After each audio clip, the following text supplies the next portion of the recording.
Okay, I'm live now. That's weird. I guess I have to have this page open before I can begin and shit.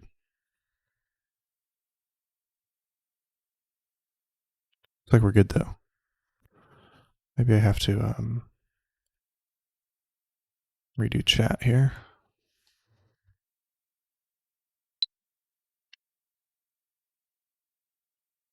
No, it doesn't look like I do. Okay. All right.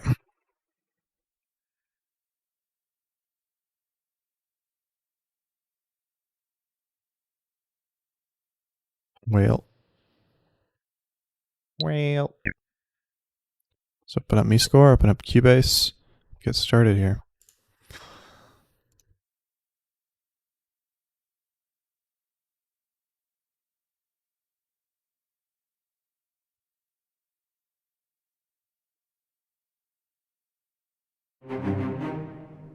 Oh, I forgot to fix my piano.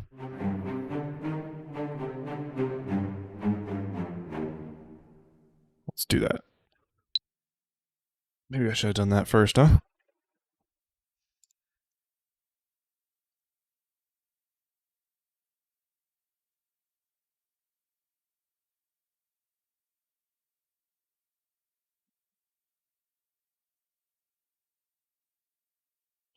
Let's fix that up.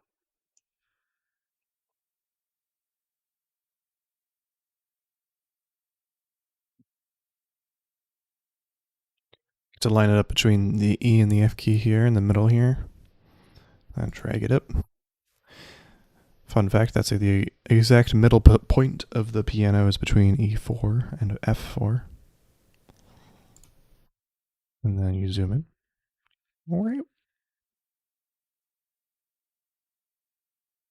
We rotate it along the x-axis until it's flat, and then we rotate it along the y-axis until it's centered. Move it up a little bit. And then if I close my curtain. There we go. Looks nice.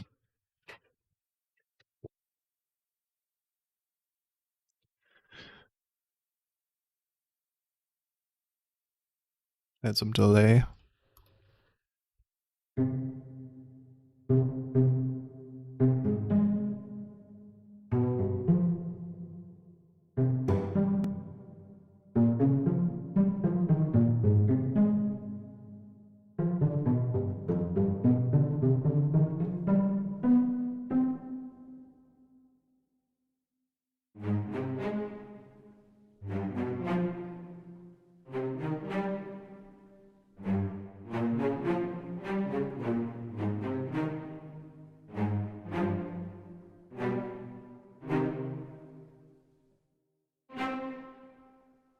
Alrighty. Oh, you saw me bump into my desk there. That fucked up the piano. I really ought to get a different uh, camera for that. That's like actually stable. It's currently just my phone because it's the only phone I have or camera that I have that has an ultra wide lens on it.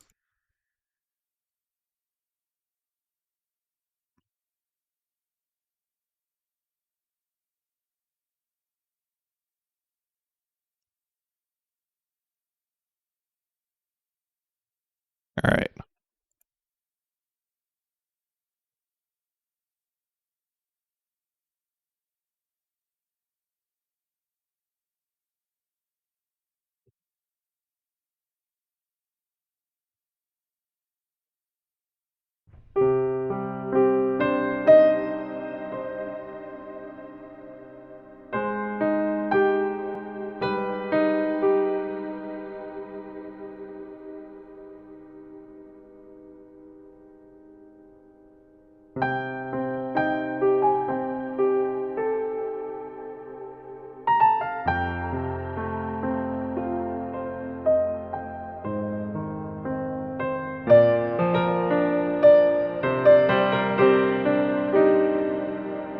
Hey, thank you. Appreciate you.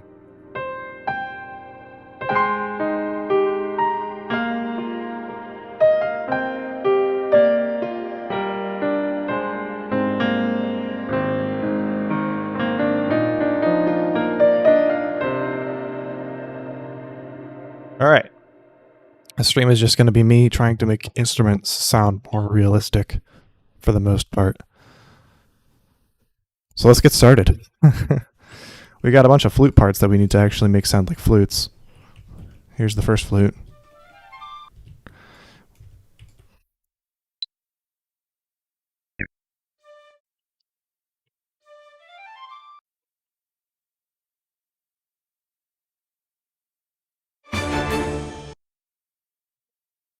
This guy's spamming.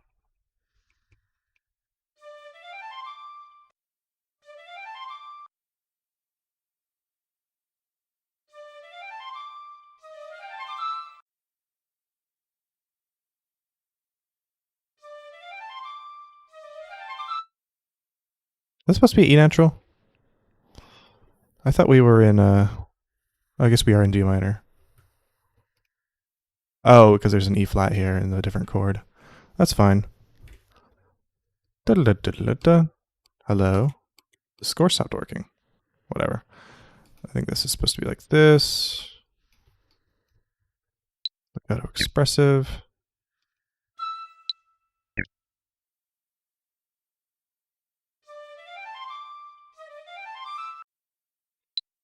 Legato.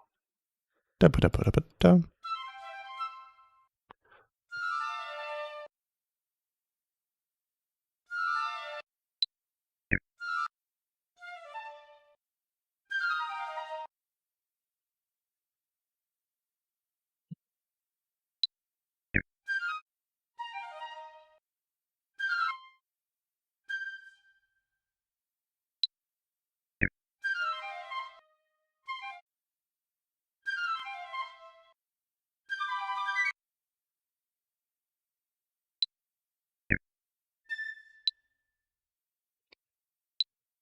Make those short and then make these legato again.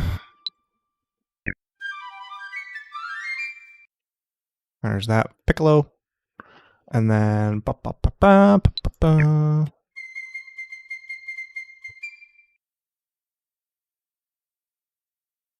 All right.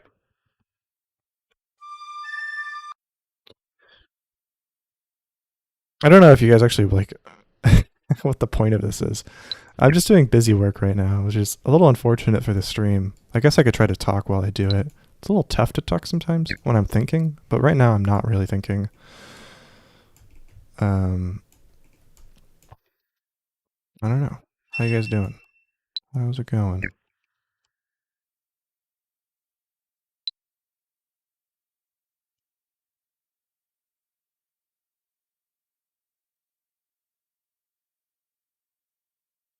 YouTube keeps hiding my chat. Why is it hiding your chat? Because you're spamming? Oh no, I guess you're not really spamming as much.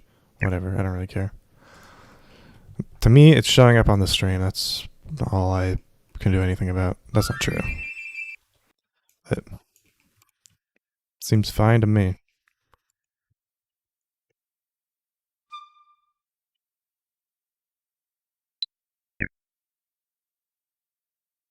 How do you have this chat on stream? It's just like a browser source in OBS.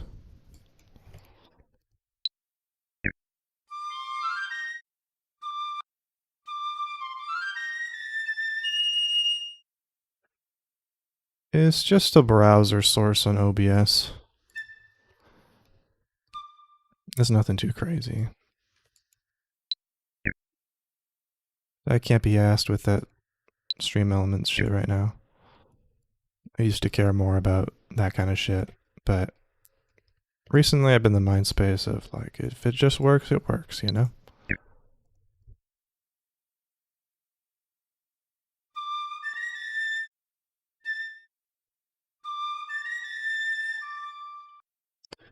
Make My Mom Is Kind of Homeless cover. I don't know what the hell that is, but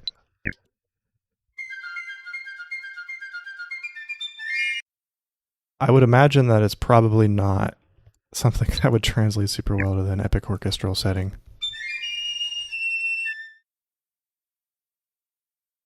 It's an I should speed meme. Oh, well, maybe I do well then.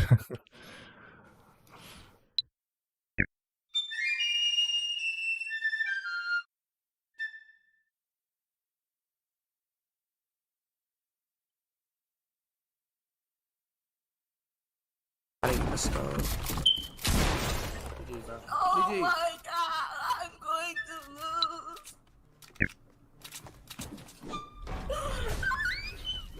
Bro, what is this? Please, Pete, I need this. Bruh. My mom is kind of homeless. I live with my dad. I want to help her out. Speed, I'm watching the stream while you try not to laugh, bro. That's disrespectful, bro. What's wrong with you, bro? Stop laughing, bro. What is Look this? at you smiling, bro. You disrespectful as bro. You're like your Hey, that's the image that they always use in those thumbnails, is where he's closing his eyes. Alright, that's enough of that. What does that even mean? A cover of that?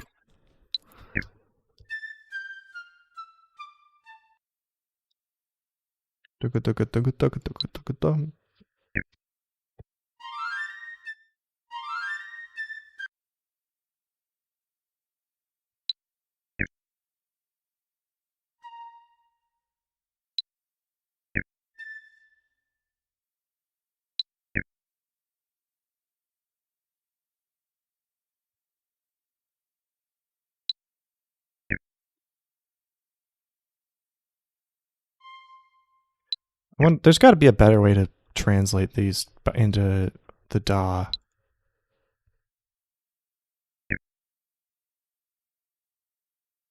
I guess if I don't know, since I'm taking music, it's tough. I imagine that it's probably slightly faster to, well, not slightly, but it's probably faster to just be a DAW exclusive person. And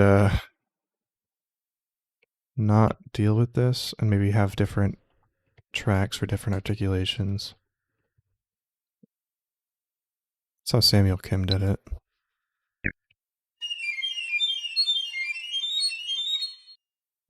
It's supposed to be an octave lower.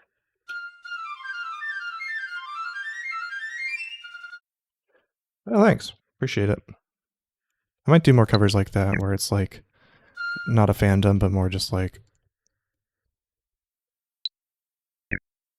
you know, a cover of something important that could translate well to epic. I was thinking about doing Thriller. I feel like that could translate pretty well.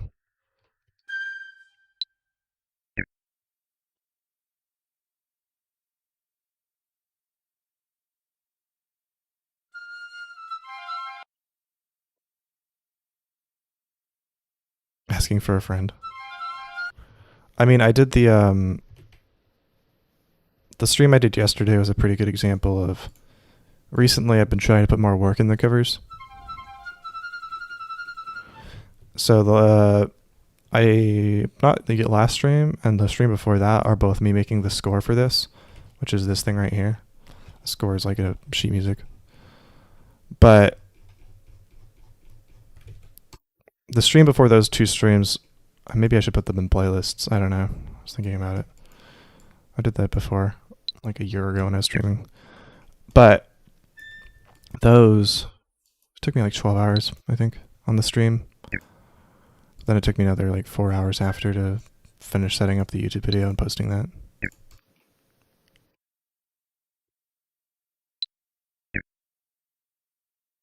I don't think it's the most efficient possible way to do this.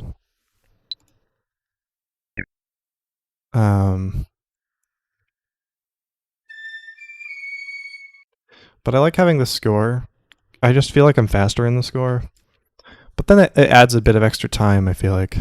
So I'm not sure how to do this. I could definitely get like a crappy cover out in like a couple hours if I just like recorded some basic ass lines, you know?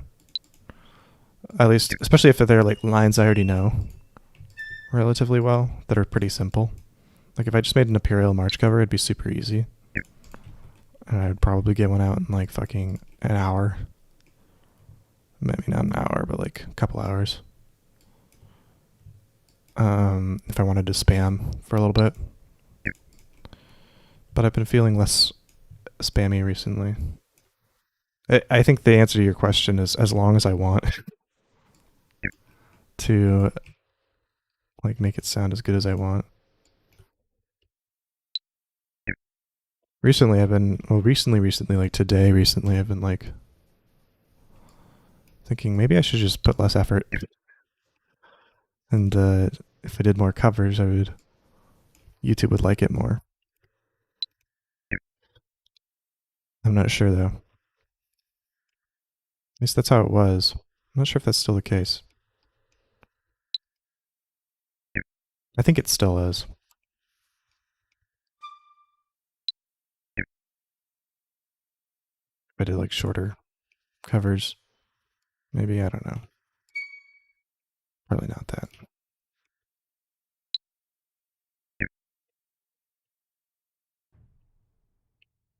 I think these parts might be almost identical except for some octave differences. Like whether they're octaved or not. These are slightly off. Alright, I'll do the first 4 measures of the flute part, and then I'll just copy over the piccolo part.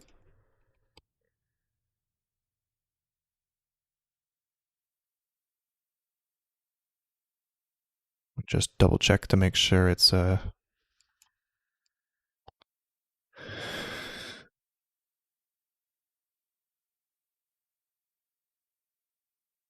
the correct octave.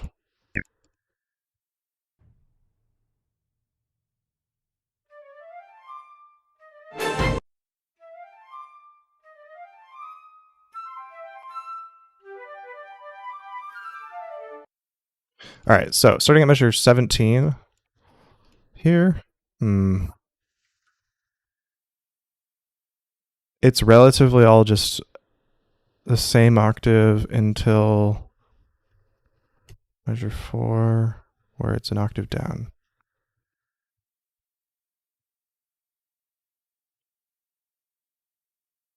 I'll just do this. It's probably fine. Then after that, an octave down all the way until we get to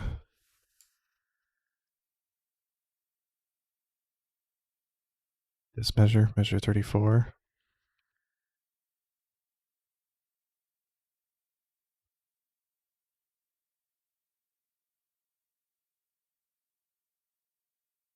Then it's a same octave until beat 4 of measure 36. Wait, what's going on here? Oh, that is just a slur. It looks like a tie. Oh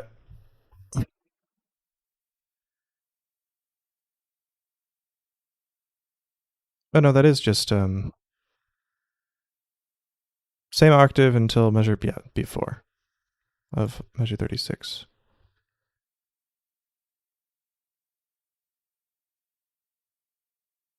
So, wait.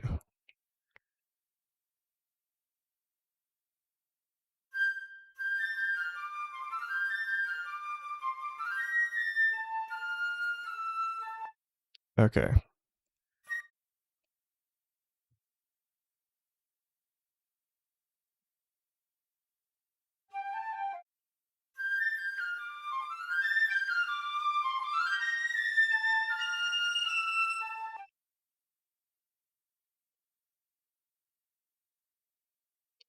And then it's an octave below for quite a while, I think. Till measure 49.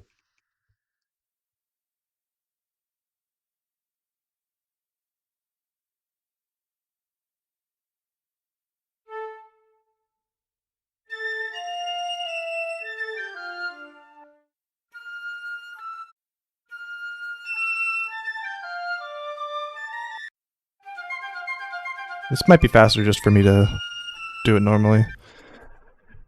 An octave higher for... Yeah, I'm just going to do it normally. Or I could just fucking ignore the score and just copy the piccolo part.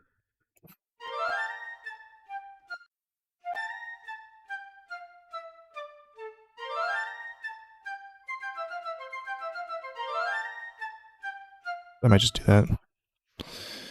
Cool. Oboe. Da da da da da ground. It sounds like a... Do you ever feel like a plastic bag drifting through the wind? Wanting to start again. Got all the 16th notes here. Make them repetitions.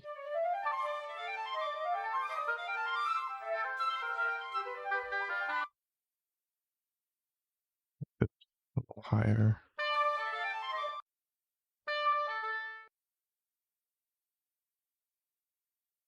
Tantiatom.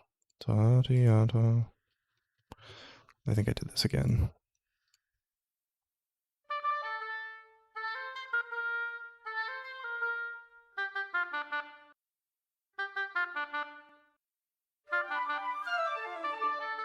Hi, Krasnal.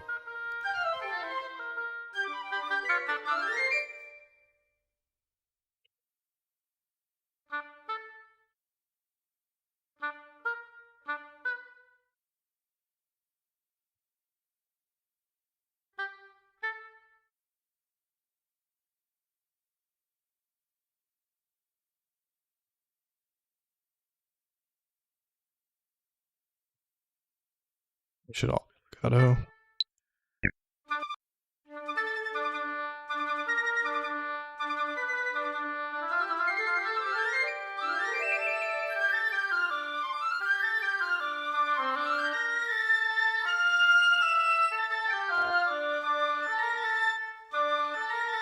Pretty good. I think I should be able to finish it today. I'm not sure if I'll post it tomorrow, though. I don't know if I really want to spend the time making the video today.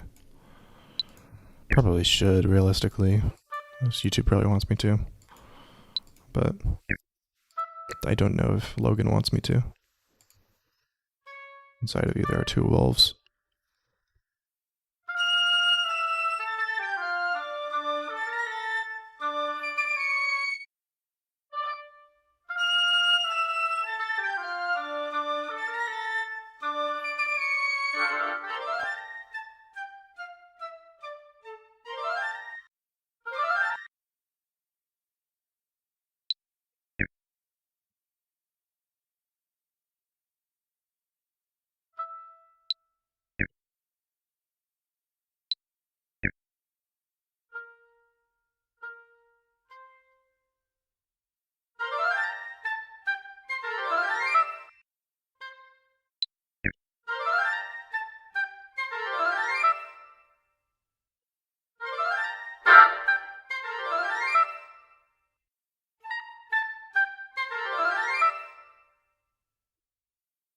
Cool.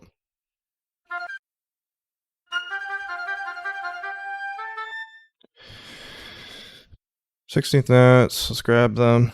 Make them repetitions and grab everything else and make them legato expressive. Hey, how does oboe sound like? Oh, this is how oboe sounds like. Okay, so what's after gravity again? Will you just check out the most popular, or you already have something? I don't know. I haven't decided yet. What do you guys think? What should I do? I was thinking about doing some kind of mashup between like... I was thinking about doing like a starting in the da type thing and just like kind of vibing out a mashup of like some kind of, I don't know, Deltarune thing. Maybe Deltarune and some Christmas thing. I don't know.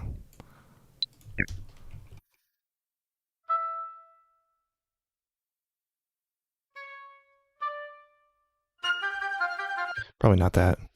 Holiday or Iris Out. Yeah, Iris Out would be a good one maybe like a month ago.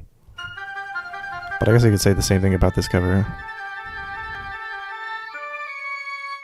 Iris Out would probably be smart just to do because I'm going to probably do a couple of the JJK covers next month when the winter season starts.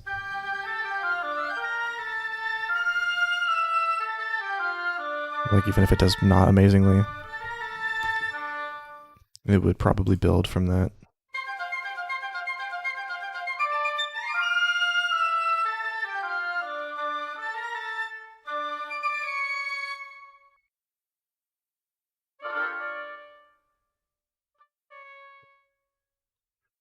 I do like Iris out too. Maybe get some vocalist, and we could just like make the instrumental completely different, but keep the lyrics and the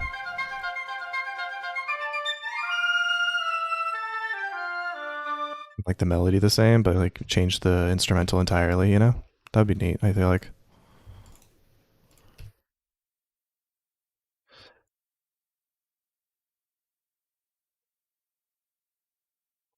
I feel like that'd be kind of neat. What do you guys think? What should I make covers of? Maybe a FNAF song? I don't know if that's me, bruh.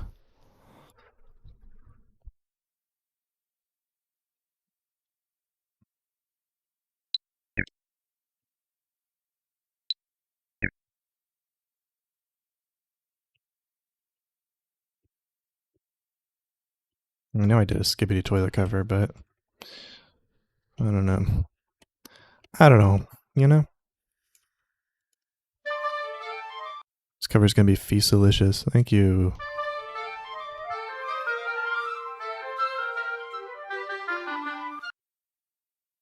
Skibbity Toilet was fire. Hey, Derek. This is probably doing something silly here.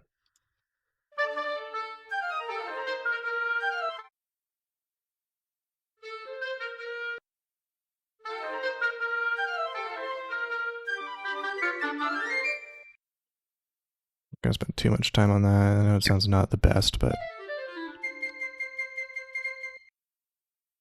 just gotta get through it. You know, I don't want to deal with these woodwind parts for very long. Oh no, I didn't. That was last night. Should we take a look at them?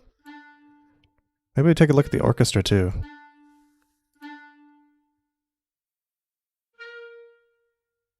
Don't spoil things. I want to see what happened. The Game Awards. Check out the orchestra. Let's go check it out.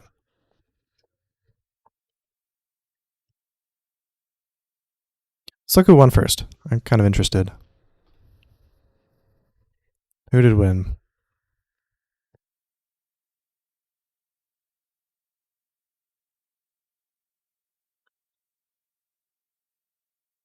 This is the full stream. I'm not going to watch the whole thing. I'm not a gamer on this channel. Don't say. Don't say. Game of the Year, Expedition 33. Why don't we should build up to it? We should end with this.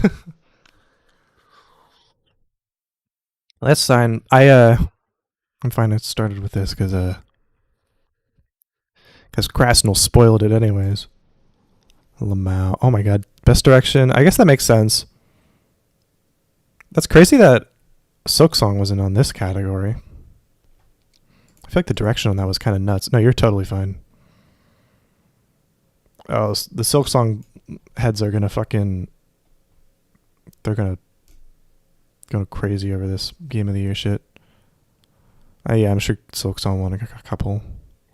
Best narrative. The first three are all Expedition 33. I feel like that's bad PR for a Game Award company thing. You know, like...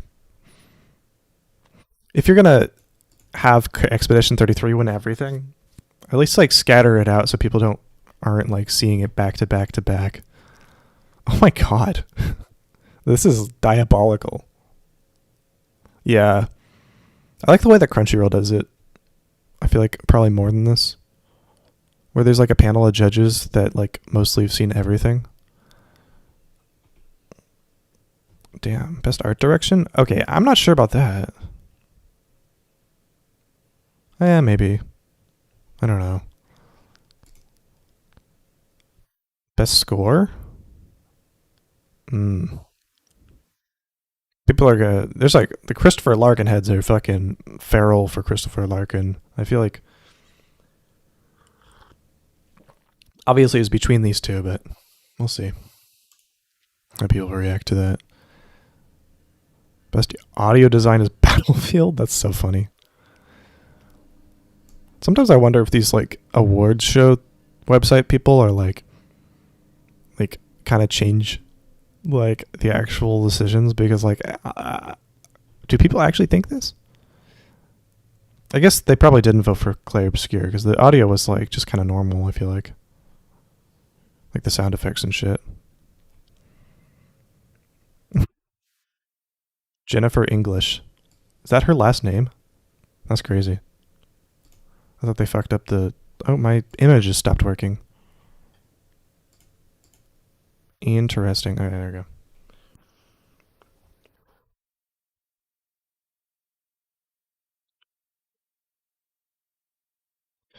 Don't know much about this. I don't. I haven't played too many games. I played Blueprints. It'd be cool if Blueprints won anything. South of Midnight. Games for Impact.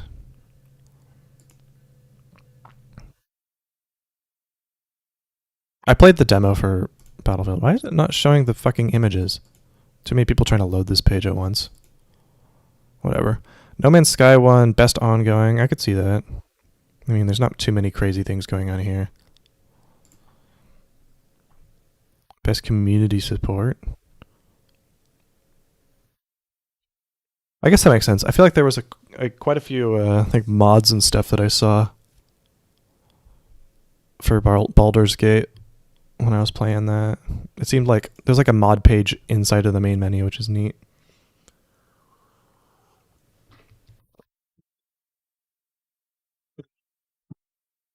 Yeah, I feel like it makes sense out of these. They do it good. All right, best indie game. Okay, I feel like there should be like a separation of indie games. You know, like a tier 1 and tier 2 indie games, like AA and single A, double A, triple A type deal. Because like Blueprints is just a guy. I feel like in his free time that wasn't like full time. And like Hollow Knight Silk Song. Yeah, it's like only a few people. But like I feel like there's a difference when you like are able to go full time and make games. And like doesn't Expedition 33 have like 100 people working on it? I feel like that's like a completely different ballgame. I don't know. Yeah, low budget solo dev category could be nice. It would have been interesting to see like the other games that were like on the level of Blueprints, you know? Yeah, I understand that Team Cherry is like that, but like I don't know.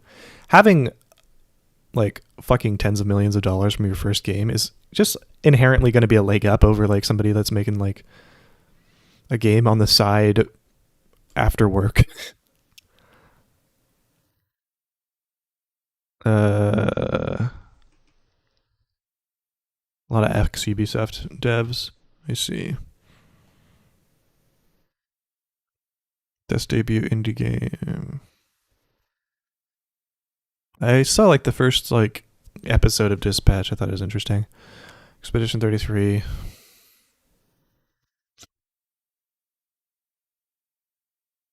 Best mobile game Umamuse. It's so funny. Alright. Best VR AR. I don't know any of these. I had a VR phase back in 2022. Or 2021 or something. Best action is Silk Song. It's the first thing that I won is crazy.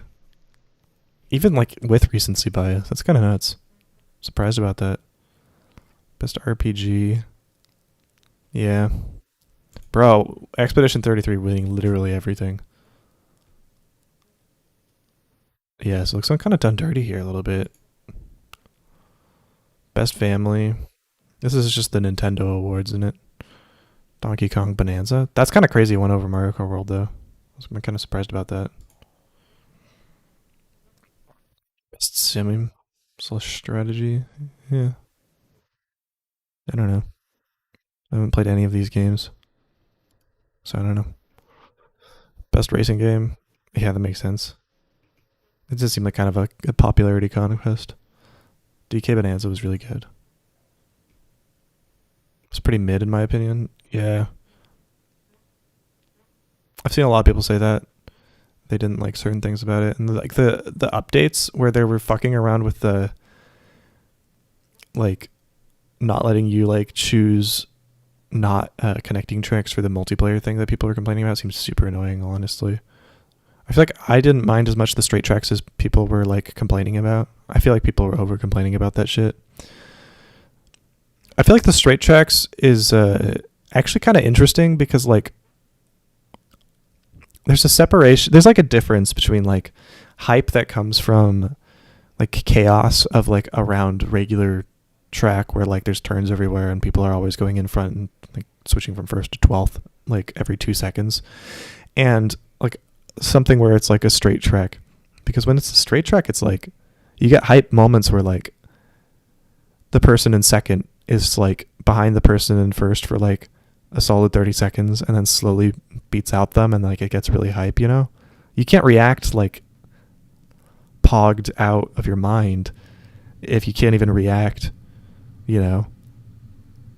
I don't know. I feel like there are advantages to having like slower races like that. I feel like it can be like for people whose reaction times aren't insane, and just like to have reactions at all, like physically, it's kind of fun.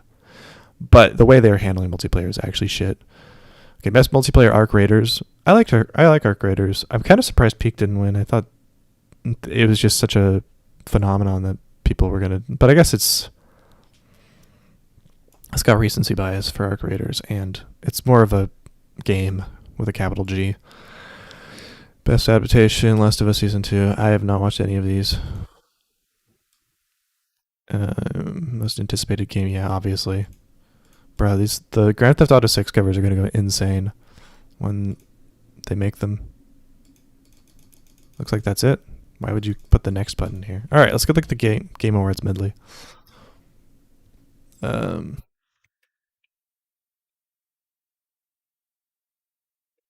Let's look at what the retention is. Covering what? Bro, have you seen Instrument Maniac's fucking channel? He's been preparing.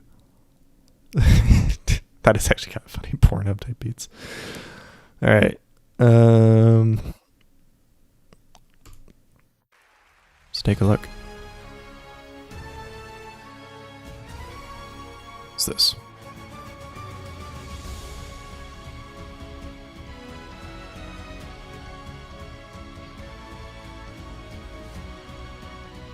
They got this guy back on it.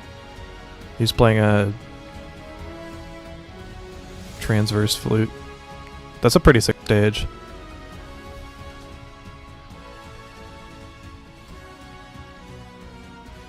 Oh, he did San Andreas with the Viber slap. Yeah, his thumbnails are so smart, bro.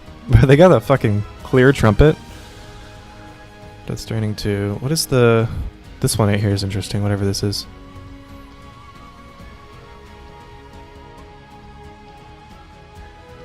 I want to look at flutes like that.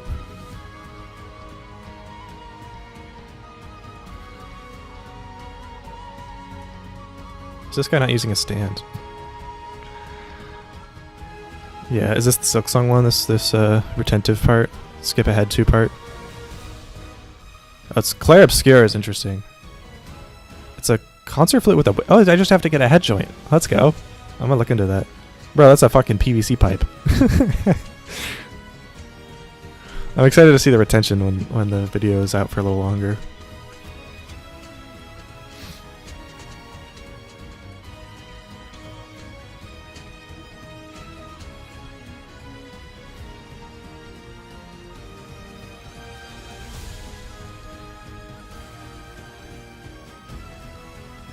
When theirs is just Diju. Or Dija, or however you pronounce it.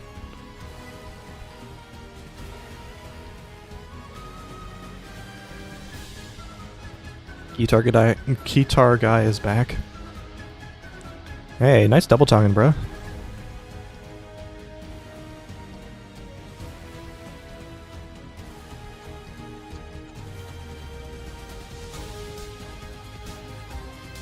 Wait.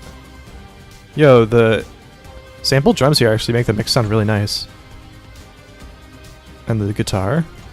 Honestly, I feel like this one is the best sounding one so far. Oh, and the trumpets sound super clear.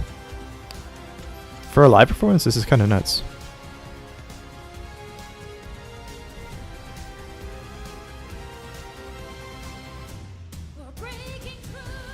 Yeah, I feel like that. Sorry, to pause.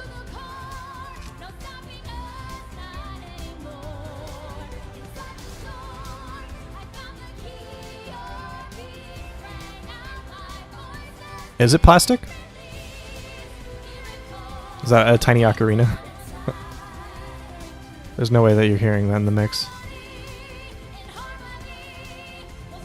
I liked the Hades 2 song was actually really nice.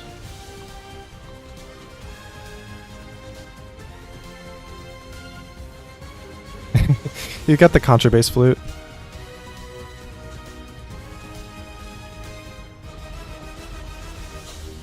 It's kind of nuts. I played a contrabass flute once.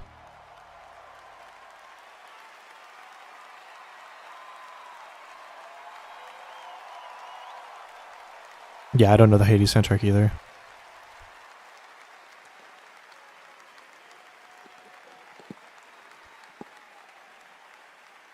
That was neat. That's cool. What did you say? It was a flute with a whistle head joint? Flute whistle head joint. Oh, you can just grab them for like pretty cheap. Oh, I looked at this first, but donut head joint.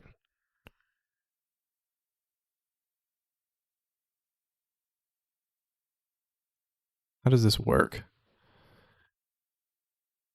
Okay, so they're a couple $100. That seems like a lot. Like you can make them for pretty cheap if you just like made them yourself, right? There's only a couple online, huh?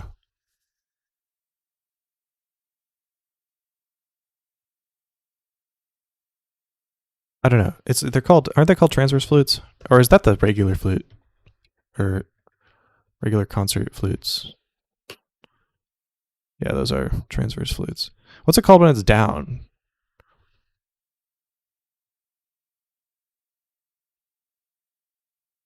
Downward flutes. And a Baroque flute? No. That's also transverse.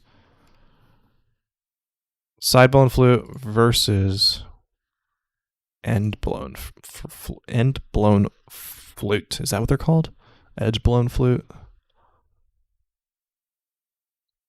Oh no. Is there not a word for just like having a flute that points down? Vertical flute? That's probably what it is.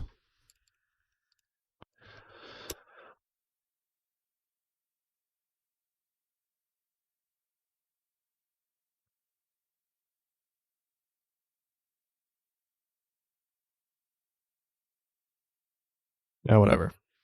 Let's get back to this cover, huh?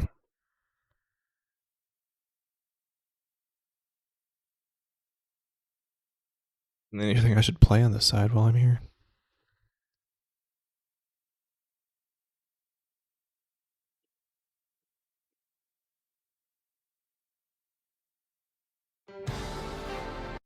You play flute?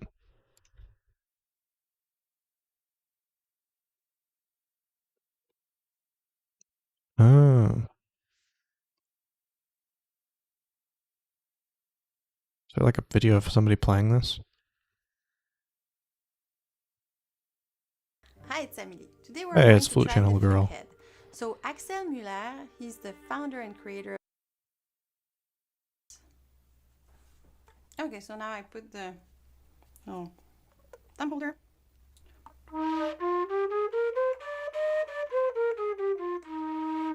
That's cool.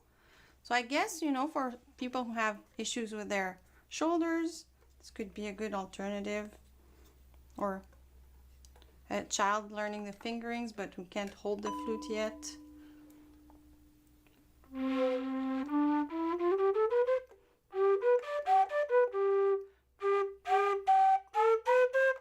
Okay, you can't do all the notes, I guess. Okay, I feel like the sound, I know it's probably playing it for the first time, so that's not a good representation of the actual sound. But the sound doesn't seem different enough from concert flute for it to make sense. I feel like I'd rather just get like different kinds of whistles and shit.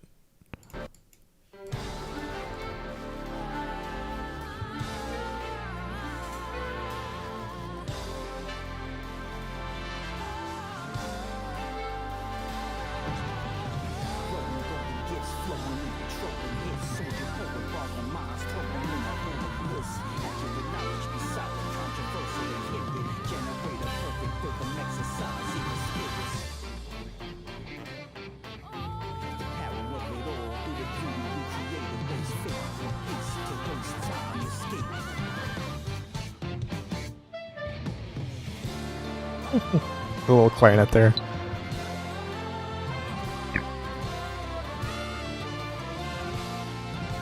I love the way they use saxophones in the soundtrack. Or just like that Tatsuya Kato uses saxophones in general, I guess.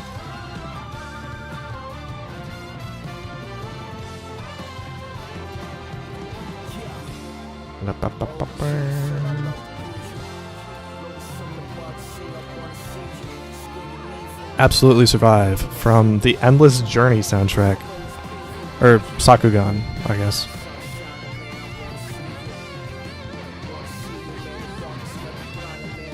Fucking sick soundtrack. Show's, I heard, not very good, but the soundtrack is so sick.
Right? Isn't it sick?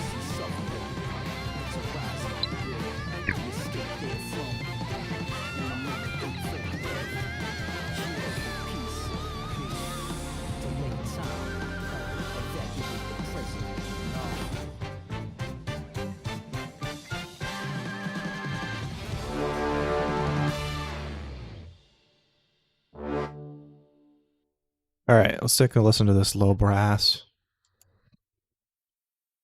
Whoa. I gotta turn off, I have like a, what's it called?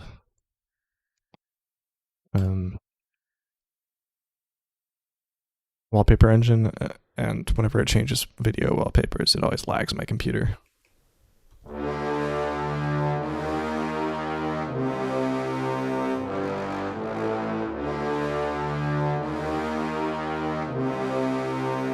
Might try low brass, cinebrass, honestly.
There's a little bit too much verb or something in here.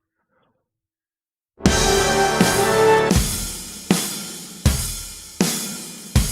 used to this yet.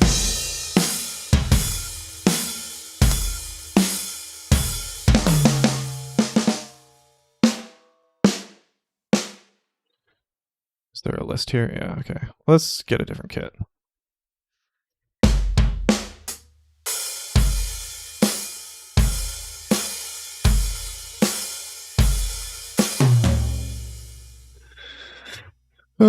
What was the one I used last time? I feel like I liked that one.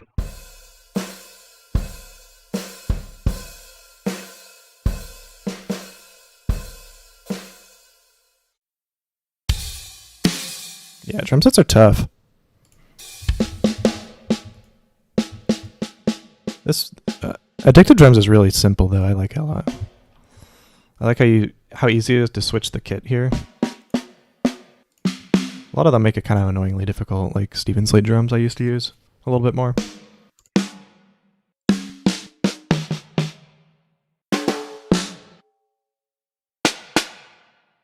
Too many big, huge snare sounds here. There's like this snare on the Cubase and one of the Cubase presets here. It's like a it's not under presets. I feel like it's under loop samples. If I look up drum kit, it was like one of these MIDI drum kits I feel like I saw. And I tried it out and it's like the snare actually sounded so nice.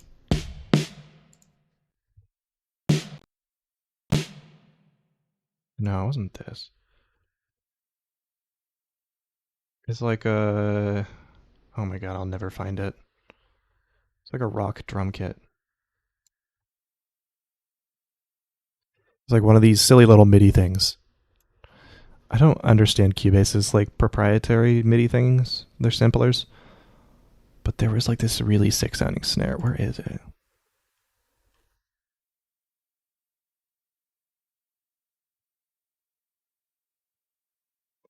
It was can I just do track presets, plugin presets, MIDI files, MIDI loops, pop kit, rock kit maybe? Was it this one? Might have been this. Kind of like that snare.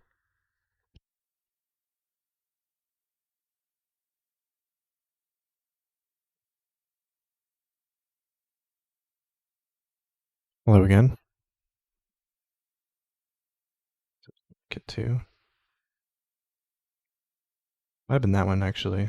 Well, like these snares are kind of nice. I like them a little bit. Not that one. Might have been 2 that I thought sounded nice in the mix.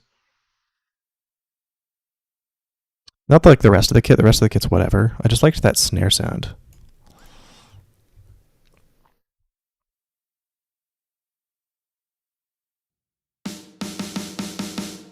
So if I just solo that in the plugin itself with this little S button, I guess, I can probably just drag it up here. And then I go in here and I solo, or I mute the snare here. Or I could honestly add it and just layer it and just like turn it down a bit.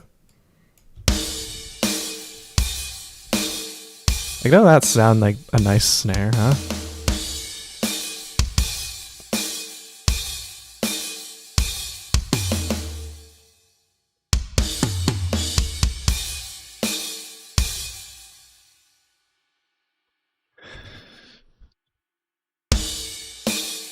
All right. And then this, I like you can just change the toms. So you don't have to change them one at a time.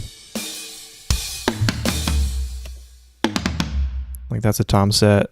Here's a tom set.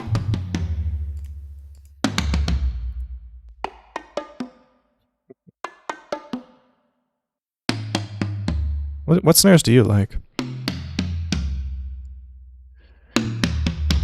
I've been trying to get like better at the you know that Sawano style snare that's like really super punchy and shit. It goes and it like kind of feels like it goes on forever.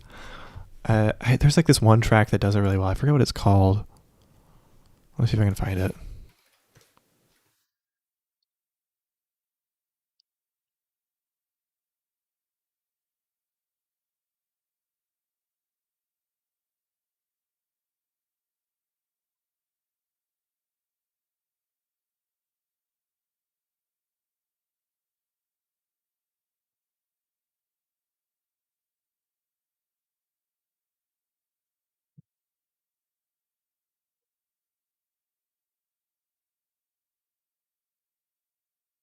No, I can't find it.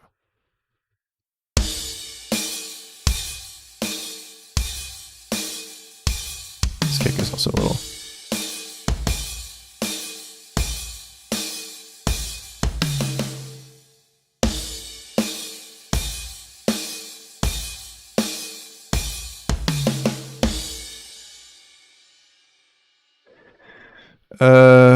Let's see. Is this the hi-hat? Let's try a different hi-hat. These are not hi-hats. Where's the hi-hat?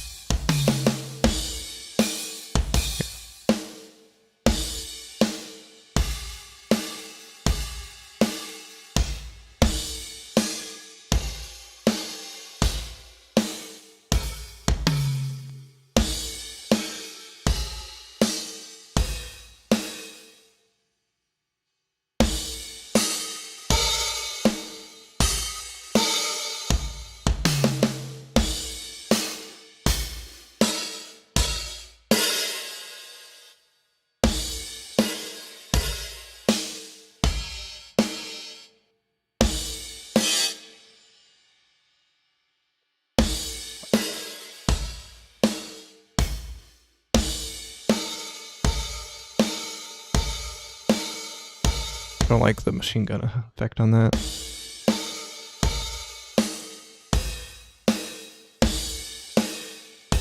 Don't mind that one too much.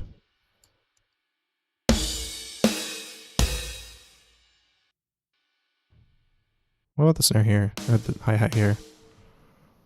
Probably not very good, I would imagine. No.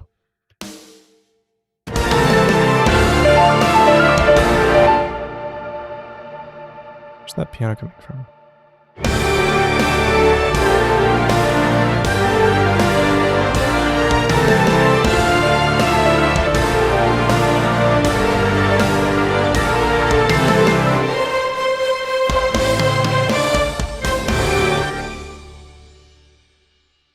Thanks, man.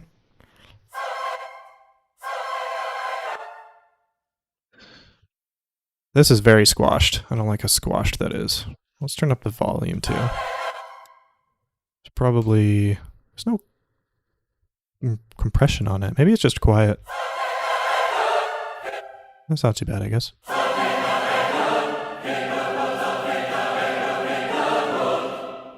Yeah, that's pretty sick.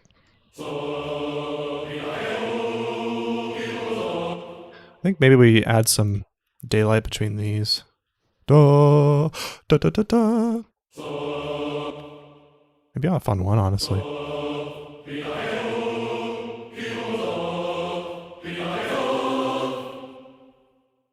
Yeah.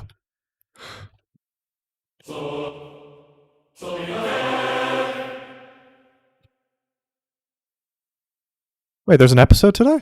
Hell yeah. I'll check it out. What time is it gonna premiere?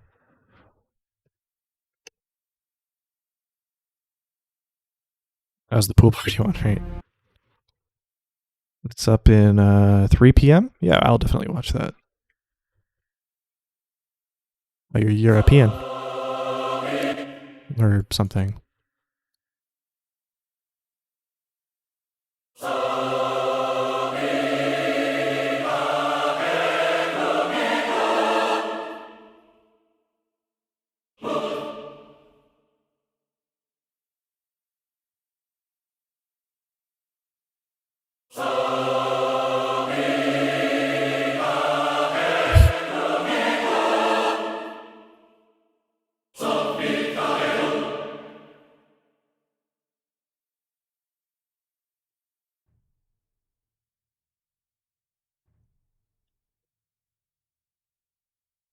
I mean, I feel like if you watch the first couple episodes and you're like, this isn't for me, then it's probably not for you. Why would we do that with daylight?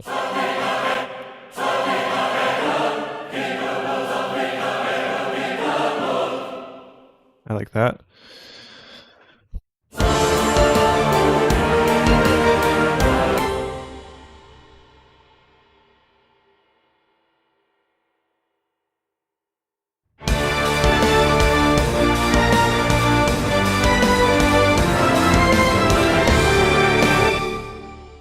All right, there's not enough of a like. Whenever I need a transition to actually feel impactful, I just added this fucking tiger roll sound, and then it sounds a bit better.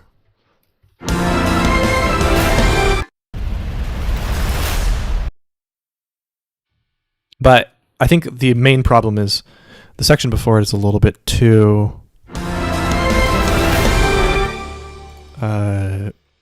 big already.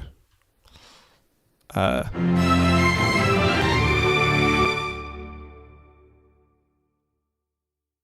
think is part of the problem. Let's turn up these dynamics a little bit.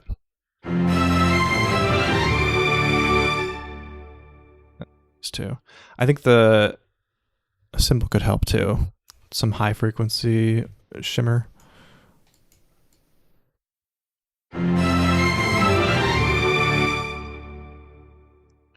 Type beat could probably help.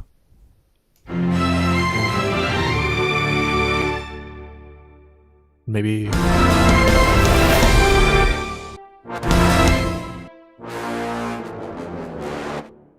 we grab this short notes here. Make them staccato some.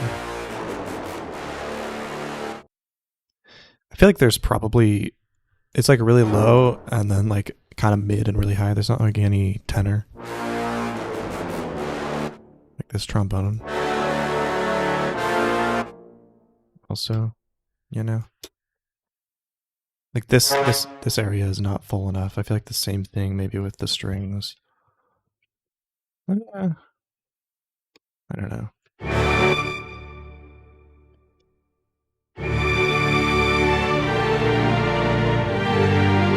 All right, this is way too behind the beat, these strings.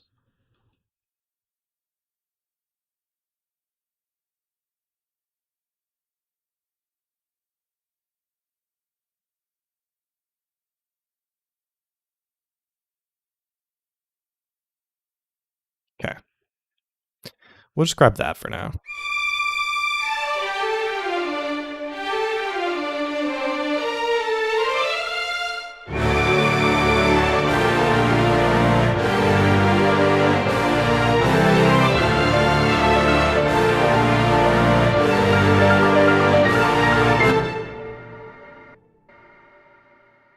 We just grab these low notes and like fucking boom, make them loud. Yeah, that helps a lot. And then a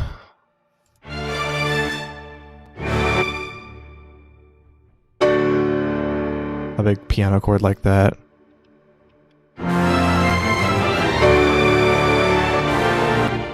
Was it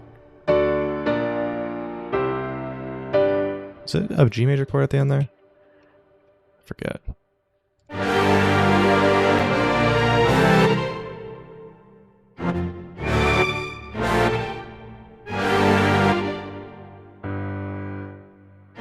Alright, just B flat, C.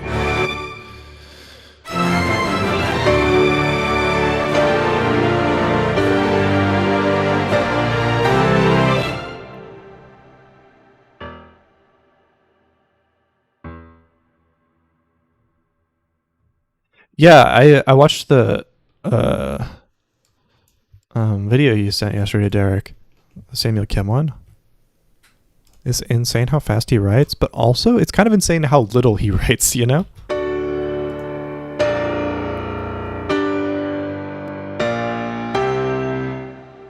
Like if you compare them to my scores, they're like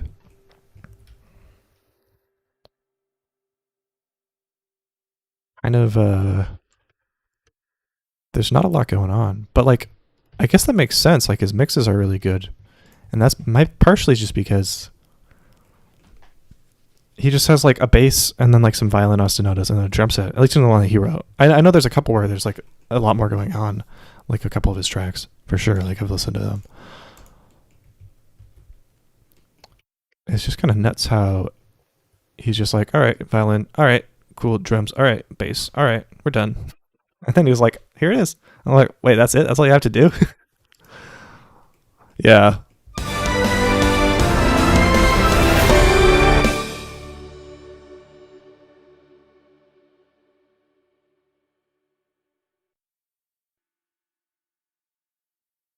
But like, it makes you think. Like maybe sometimes we overcomplicate it. This template sounds pre-mixed. Oh, for sure, absolutely. I'm sure he has a bunch of pre-mixing going on.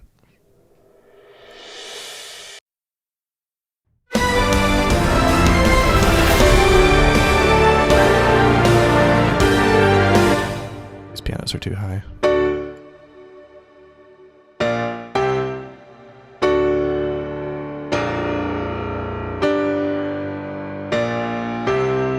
Yeah, John Powell says the same thing about himself too.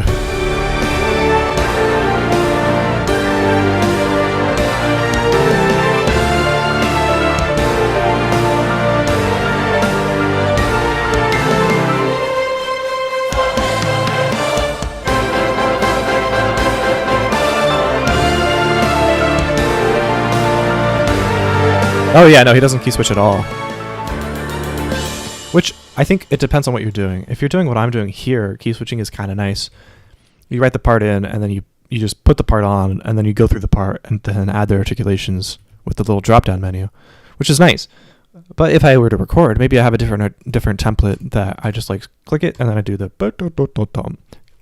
Problem with key switches when you're recording everything is you have to go into expression maps, look at, okay, which key switch is it, and then you kind of like select it, and then you have to, then you record it. But then when you record it again, it switches to the default articulation. If you are like fuck it up and you have to press record again, then you have to go, okay, you have to press it again, and it's kind of annoying. It would be nice to just click it, and then also like you don't have to deal with per track articulations or key switches. Okay, this is actually kind of nuts. Let's see if I can find it. Before Cubase 15 came out, there's no way to do per track articulations. Here, I'll show you what I'm talking about.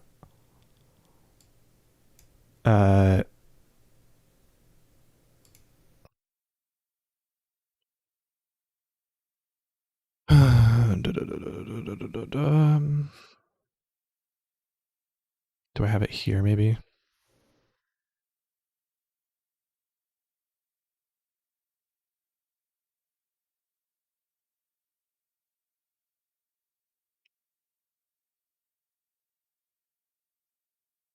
So here's one of my violin multis. This is the main one I use.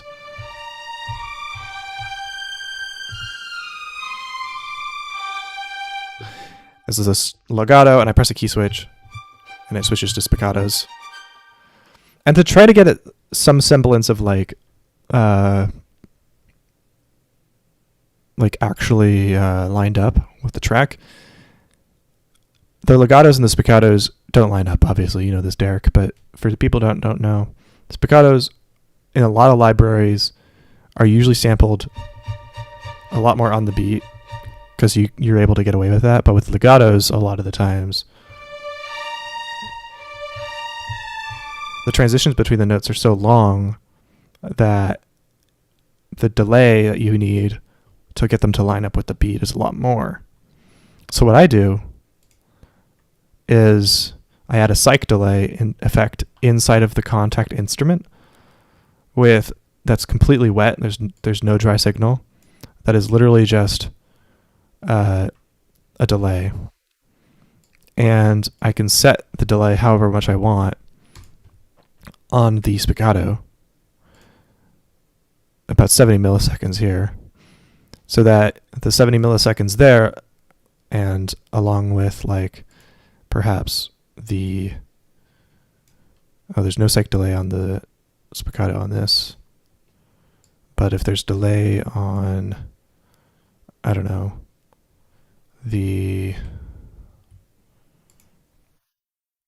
was this the one I did already? There's like different numbers of delay on different instruments, right? Like there's 40 milliseconds here on the first chair violin, legato patch, and there's 80 milliseconds on this. And basically the idea is there's an issue with this though that I'll talk about. The idea is you have like here's the quantized beat. It's right here, right? And let's say if you play everything on the same time, legatos might end up here, and spiccatos will end up here, maybe pizzicatos will end up here. Some other libraries, legato will be here if you have a multi with different patches. What you do is you find the one that is the slowest, right? And let's say this is like 80 milliseconds, and this is 0. You take this guy right here, and you add 80 milliseconds of delay, so it lines up with this guy. And then take this guy, you add, I don't know, like 70 or whatever. So it lines up with this guy. And then you take this guy, and you maybe add like 10. So it lines up with this guy. They all line up here. You might see the issue now is now your spiccatos, which you used to be able to record with no delay, you'll record and you'll be like 80 seconds of delay, even if everything's going to be lined up better. Right? That's the biggest issue, which is why I was really excited about the Keybase 15 articulation articulation delay things.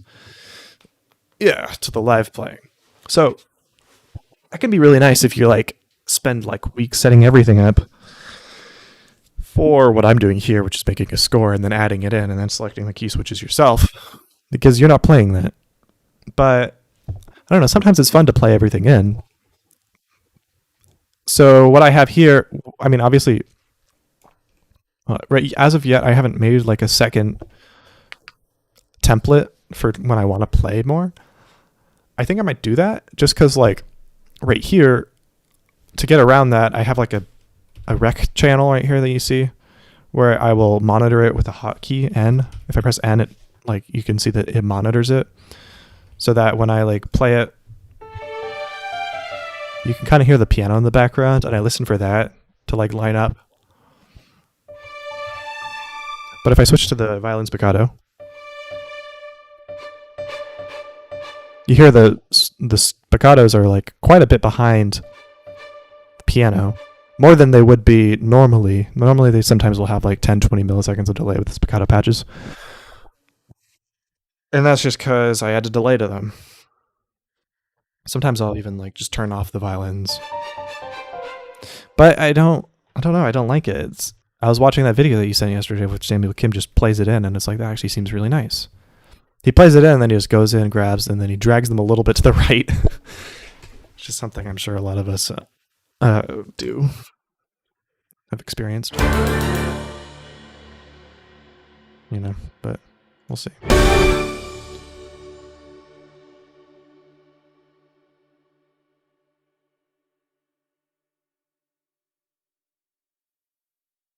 Because the issue is either you ignore the sound that's coming out of the fucking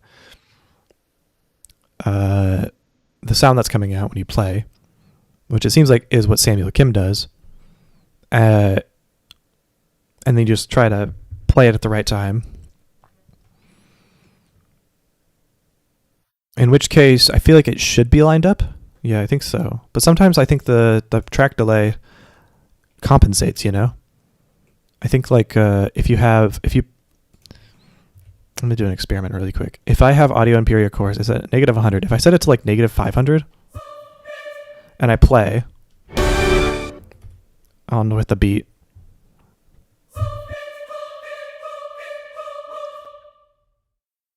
okay, that lines up. But when I play it back, it's not, you can't hear the metronome, but it's like way before the beat now. But when I was playing it, it wasn't doing anything about this delay. So like it's different, you know? I don't know. It's a bit of a finicky situation. Yeah, it's so hard to play with stuff in a delay. Yeah. Exactly. So I think what Samuel Kim probably did was just ignore any library that took extra time with programming and just use like performance sample stuff to just get things out as fast as possible. Because the performance sample stuff is like way better at that.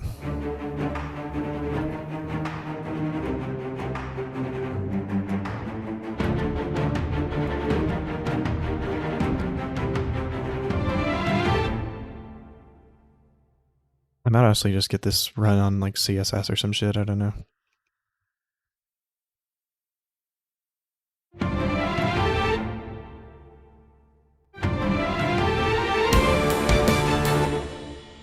Let's try that.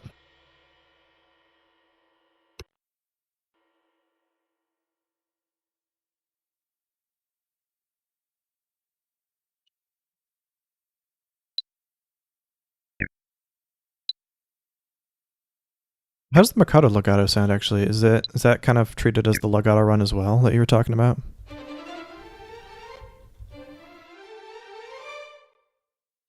Yeah, I guess that makes sense.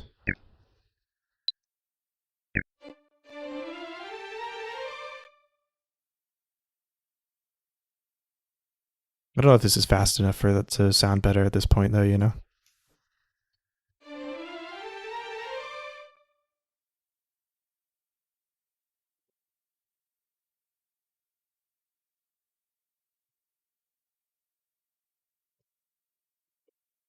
Oh yeah.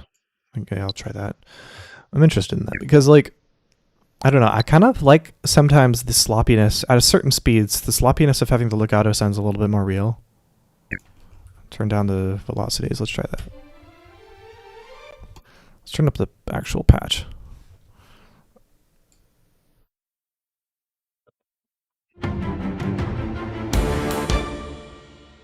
How is this? Here it is. Turn up these guys a little bit.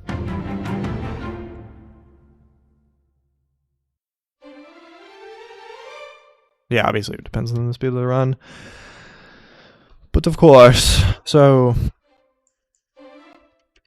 I don't know why this is so quiet though. This is strange. It's probably because it's CC1 is like super low. CSS is always just really quiet. I feel like I did something wrong where now everything's way quieter than it used to be.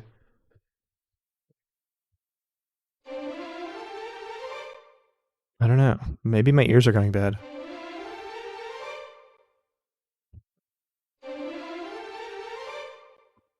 I kind of think this sounds better with regular legato here.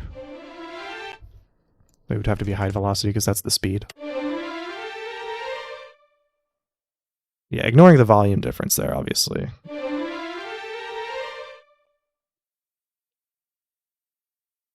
Use the pre-gain in Cubase. You talking about this gain here? It could just be this, yeah. I feel like usually it's at -20 for me. Oh. Maybe I had that at 0 when I was making this template. Or maybe it was at a different number or something.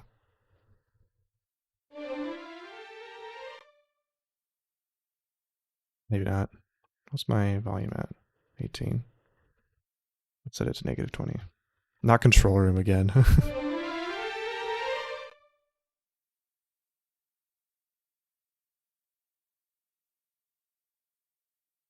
Regain per track at the top of the mixer. It's hidden for me. Pre-gain.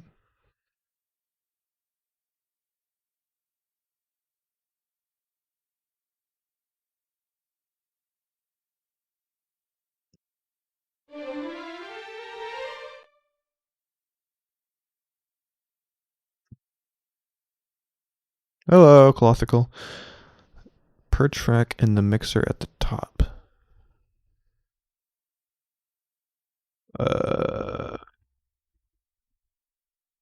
Meter bridge pictures.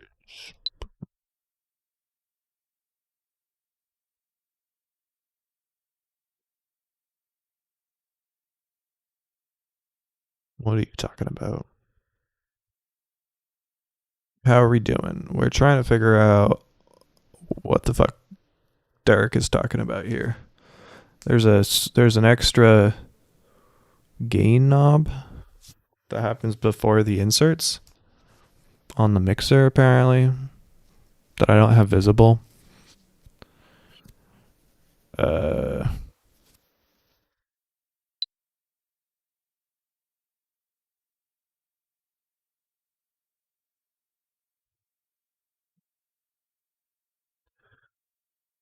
Pre-gain on Cubase. Add the pre section in your mixer. The pre section? What are you talking about, bruh? Mix console history, snapshots, search, locators, transport buttons, time delays, markers, audio performance meter, racks. That's that. And then these are the actual mixer things.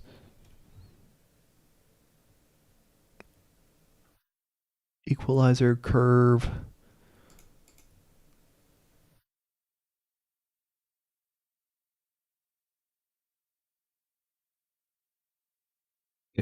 What are you referring to here? Beginning Cubase. Regain slider.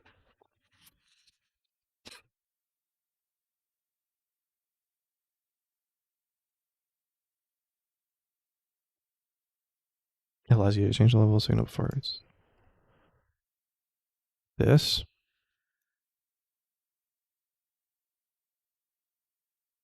Three.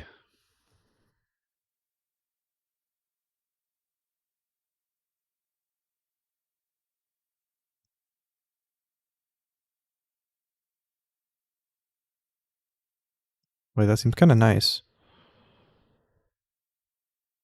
Click setup window layout.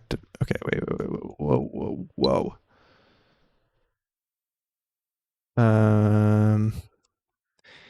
On the mix console toolbar. Where's the mix console toolbar?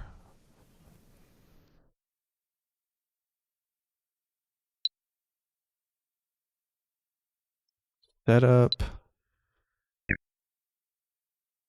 And then is it one of these? And activate pre to show the pre section.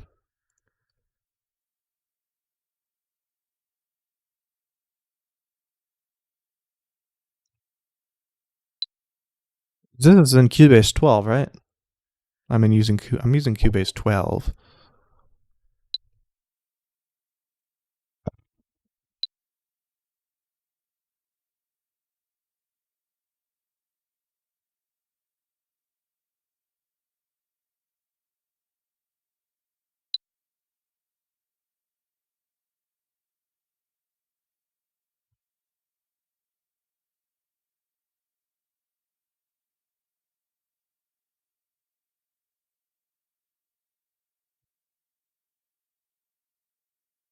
I feel like it's usually in this kind of area where they let you add stuff like that. No, it's not. That's the wrong section, isn't it? What did I just add? Was it racks? Audio performance meter? I want the audio performance meter. Markers? This shows you. Do you want to see the pre-filter settings like high cut, low cut, and gain in the mixer rack? Hang on, I gotta open it in incognito because I have shorts disabled. Do you want to see the pre-filter settings like high cut, low cut, and gain in the mixer rack? Here's a shortcut to do this. First, go to rack and check the pre-filter setting. Now you... What? It's just right here? He says it's just right here. Did I just miss? Where are you? can check. Racks.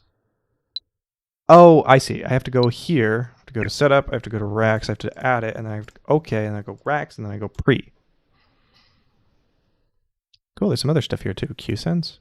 What's a Q send? I guess Qs are like the video thing, aren't they? Direct routing.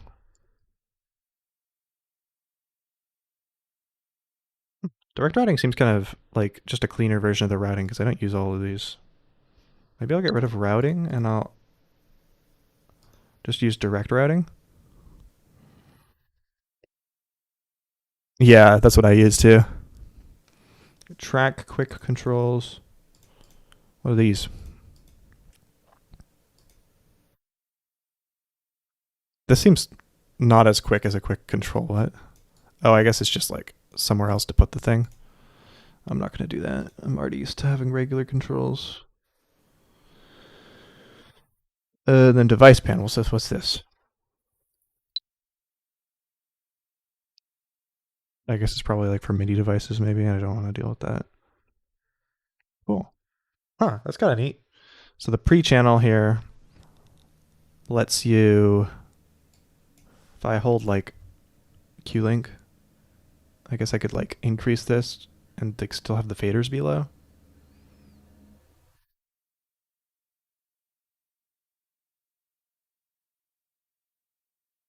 I've been having the mixer on this window anyways for a while, so maybe I'll have it be a little wider. So gain. So I can add like 3 decibels here.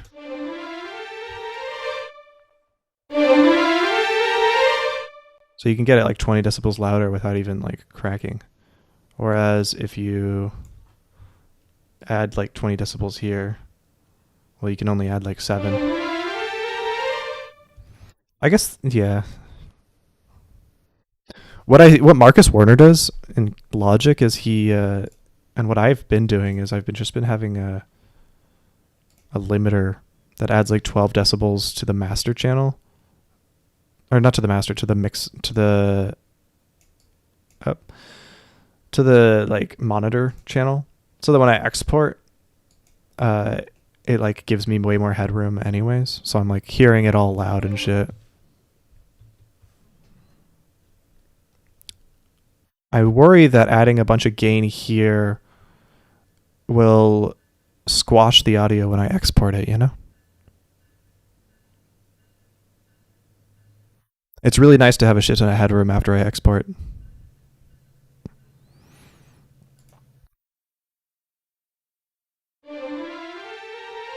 But this definitely could be louder.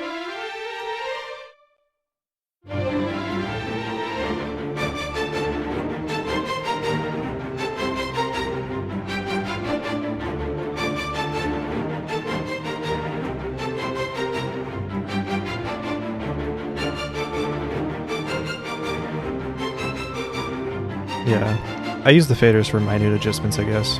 I guess I could see it being nice for like needing you to push it harder, because I have been using like a gain plugin for that, which is just a slower version of the same thing that has more computer time, probably. Computing power. All right.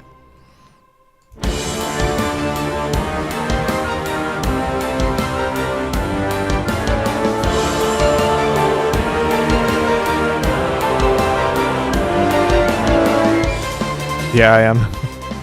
I like the Mac cursor. I like how it's like a dark mode version of the same cursor. It's nice. I like having headroom for the faders so you can volume automate more. Yeah, it's annoying to automate faders because then you can't edit the faders after, I guess. So your options are either to automate something else, like a bus or a plugin on the insert, and then use the faders like for overall volume. Or just to automate using like CCs, which is a little annoying as well.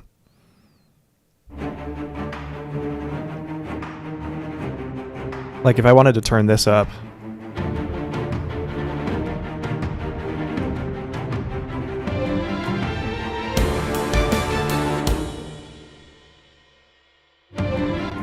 actually maybe a Mercado Legato here would actually be nice to like kind of layer better with the following staccatos that are kind of harsh. Yeah, I feel like that might mix better. Or not mix, but like blend with my other string library more. I can probably just turn it up with this pre-gain knob that you just showed me. Okay, the annoying thing about you might be wondering why I'm using these knobs and not the can I add pre here? Strip. It's probably in strip, huh? No, it's not. Not in strip. The reason I'm doing it like this is because with Vienna Ensemble, if you have like a mixer on a separate window, when you like, let's say I have it here on the second monitor and I'm clicking it here, what I used to do before I had a server PC was I would click it here, I'd be like, okay, cool, I'll just edit it here. But this is a MIDI channel. You can't edit the volume of this. The fader is like somewhere else entirely. It's like, if I play it, you see this? And I play audio with it. The audio is over here. I suppose what you could do is have the audio always right next to the fader, or next to the fader that gets selected.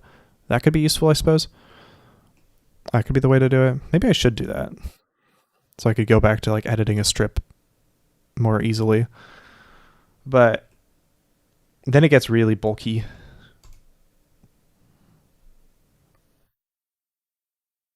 Because like if I'm right here, let's say I go here. Let's say I'm like up here. I'm messing around. And I go down to this. If it's to the right of it, I would have to scroll one to the right and then edit it here, which is a little annoying. Yeah, it complicates things annoyingly. So you can add it to the to this inspector here, which is what I sometimes do. I think it's probably the easiest way to go. But then it's like there's all these drop downs that are kind of annoying. You can open multiple drop downs at the same time by holding control. But like then it gets really long for some reason. Like I can't just like show only a couple inserts. I guess maybe I can. I'm not sure. But expression mat can be here, which is nice. You can have inserts in the fader, but then the inserts like cover up everything. So I kind of miss just being able to like go into the window really easily.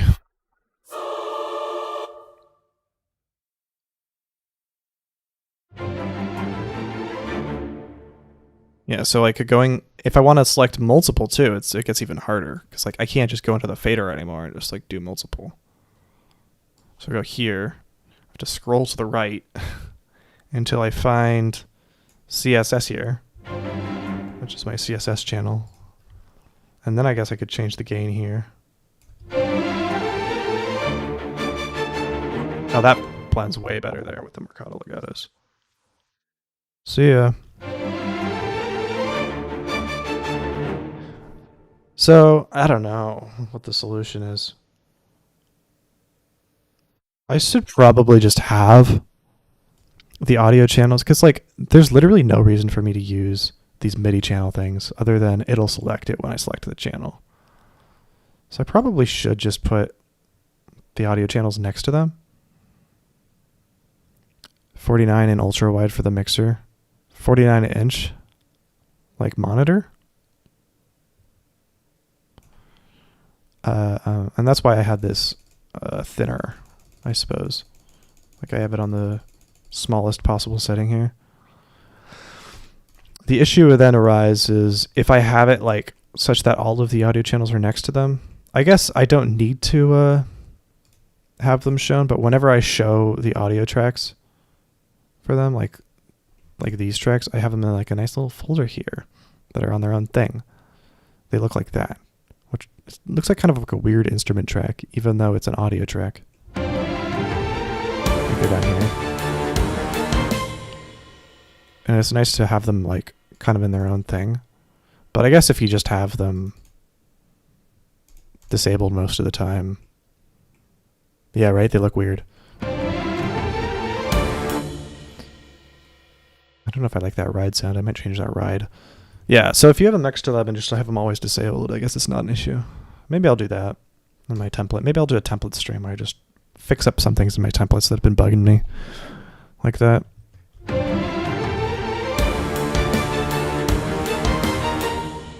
Okay. Let's make the addictive drums ride sound less weird.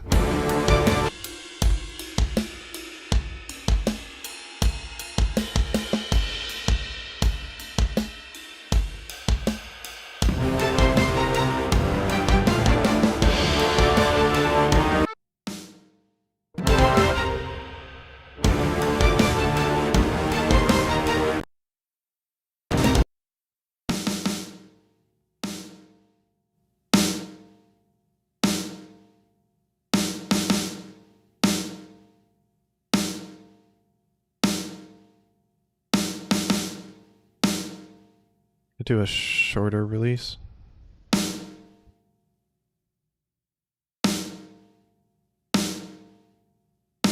No.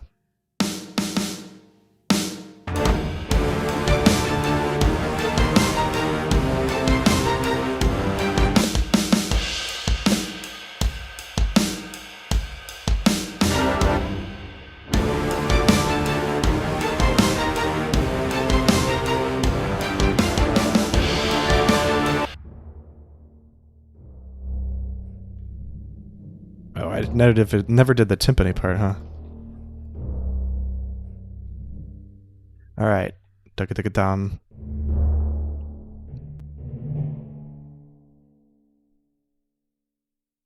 Let's just grab all of the velocities and bring them up a little bit.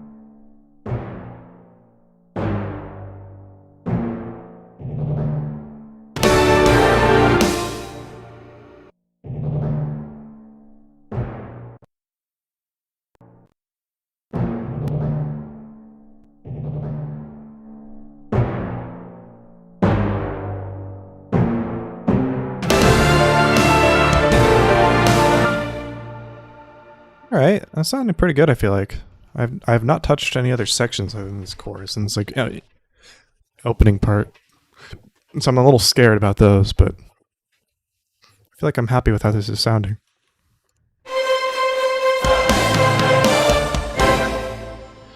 Okay, and this part's scaring me too. It's so exposed.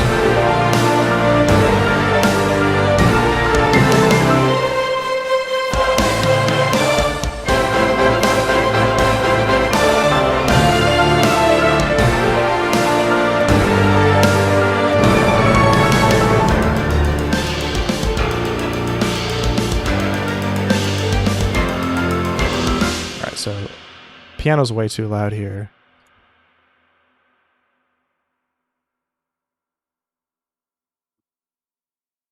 Just here specifically. I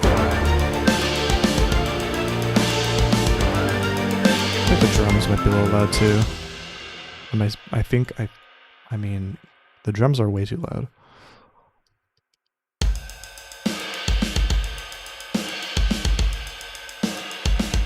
Sure, I like these drum sounds. I never get the drum sounds, I feel like, right, you know? You could make these all louder and just grab the ones that aren't on the beat. It's annoying. This is how they write out 6/8. Like, bruh, that's not 6/8, that's 3/4. That's 1 and 2 and 3 and where the lines are.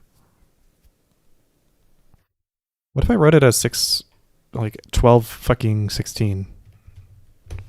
Will it have it? Nope, it won't have it any different. I want to be able to like highlight it and use my macro to like select the notes that aren't on the beat. To like turn their velocity down. I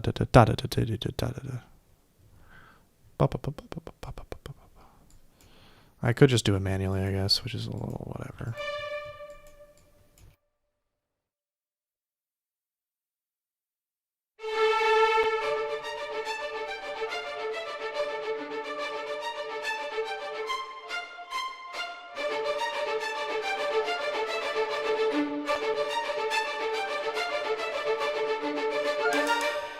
Let's turn this to 6/8 again.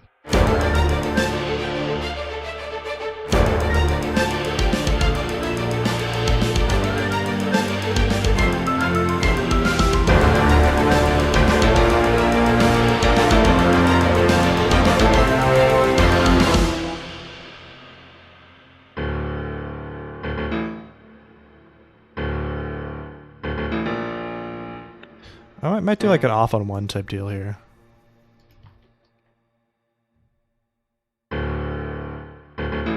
Just like on everybody. I'd have to change that in the score here too, I think.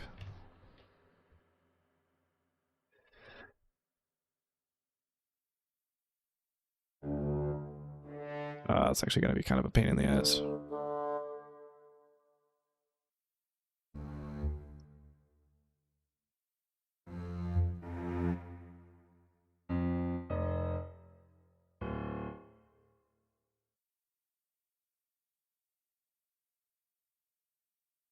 I'll just do it on the piano part and then copy them.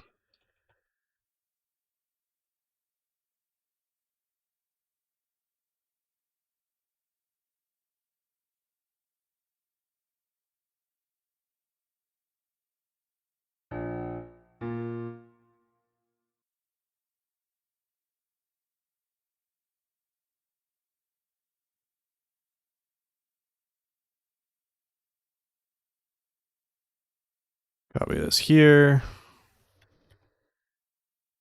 Oh, what? Oh, I got rid of this.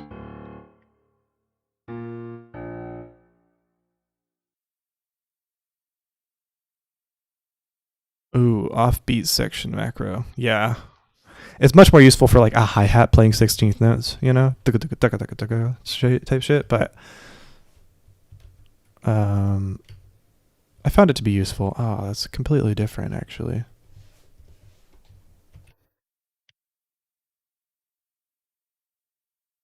It's the same here, I guess. The horns are probably fine.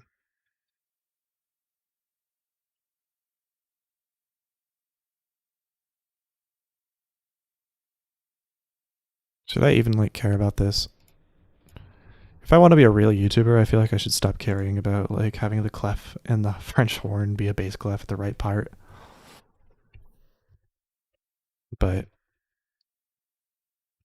I don't know.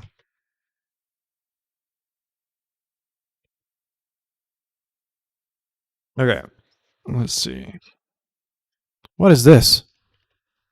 All right.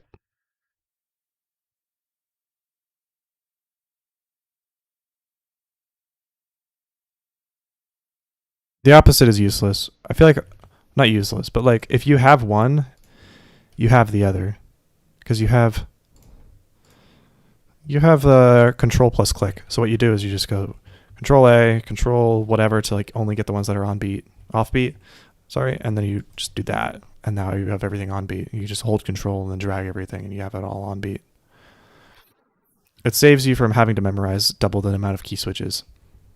I have like the reason I say that is because let's say you have a violin line, yeah, and you have some notes that are staccato, some notes that are longer. You have eighth notes, you have 16th notes, and you have notes that are longer than that. So these are eighths right here. These that I have highlighted now are 16ths. And then these are, everything else that are longer than eighths or 16ths. What ends up happening for me is I have a key switch to grab the 16ths. I have a key switch to grab the eighth notes, and I have a key switch to grab everything else. And I was like, this is so nice, because sometimes 16th notes are short enough to be 16th note and eighth. Sometimes eighth notes are short enough to be spiccato, or whatever, staccato, whatever. Sometimes eighth notes are too long, and that's why the eighth note one is nice. So I can grab it and be like, I want this to be a different length.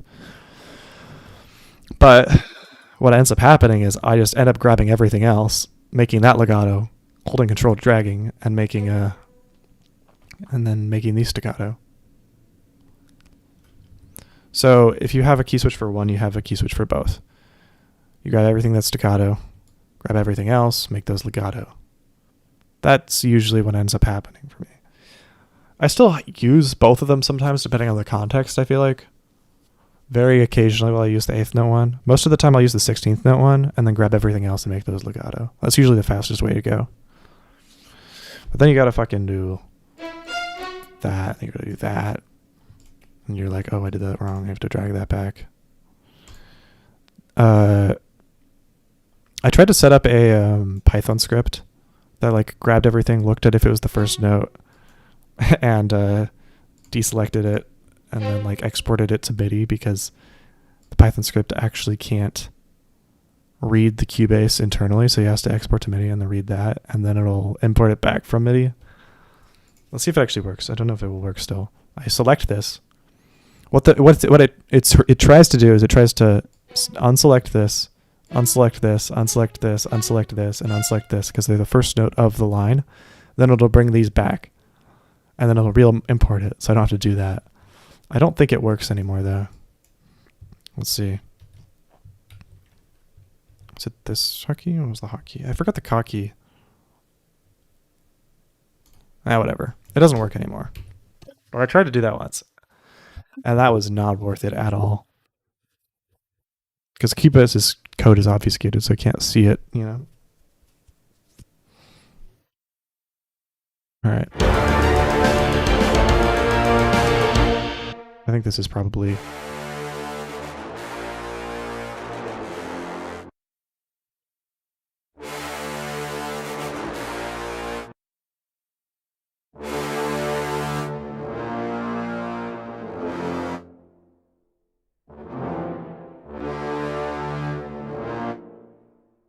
Where are you? You're supposed to be... Oh, you're not. Interesting. Interesting. And then another thing, if you start in the notation program, they don't quantize it correctly. Like this is off. You see, the ending here is like slightly off. If I quantize it, the start is I think on, but the end is like this. And if I quantize it, it's like that. It's like 1 frame off. So I got to go here and I got to quantize everything to the 16th, and that's annoying because you can't quantize triplets and not triplets at the same time.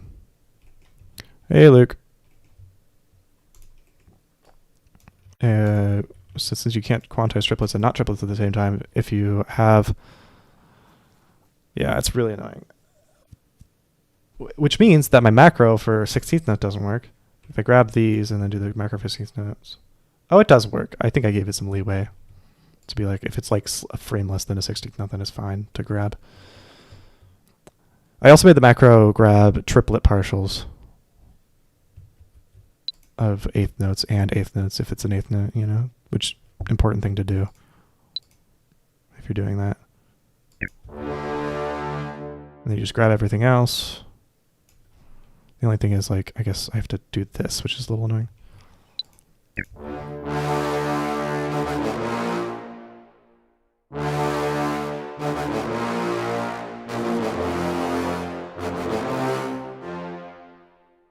I guess I fucked up here. There. This should be Mercado.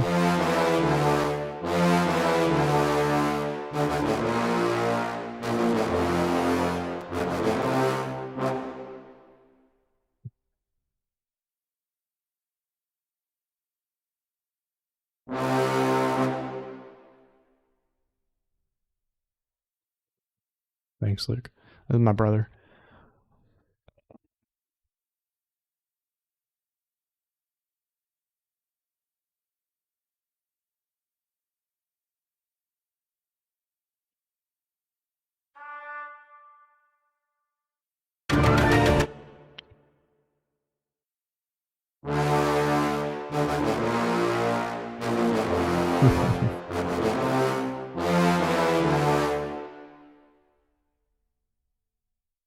Is that just a dodgy quarter? I know Magician Pro doesn't reveal the sequence of plugins you use for your instruments. A lot. It's not really something that's easy to answer in one single comment. But for strings, I use a library computer, like a slave PC, that houses mostly just a multi in contact that I made that has both the various articulations with Pacific ensemble strings from performance samples and afflatus strings. And that's mainly what I use for strings these days. It's like a multi of that. For choir these days I mostly use Audio Imperia Chorus and sometimes Oceana. And then piano, it depends.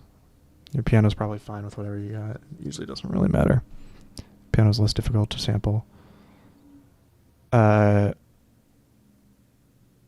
a lot more diminishing returns on a higher quality piano library. I'm using CSP, Cinematic Studios piano right now.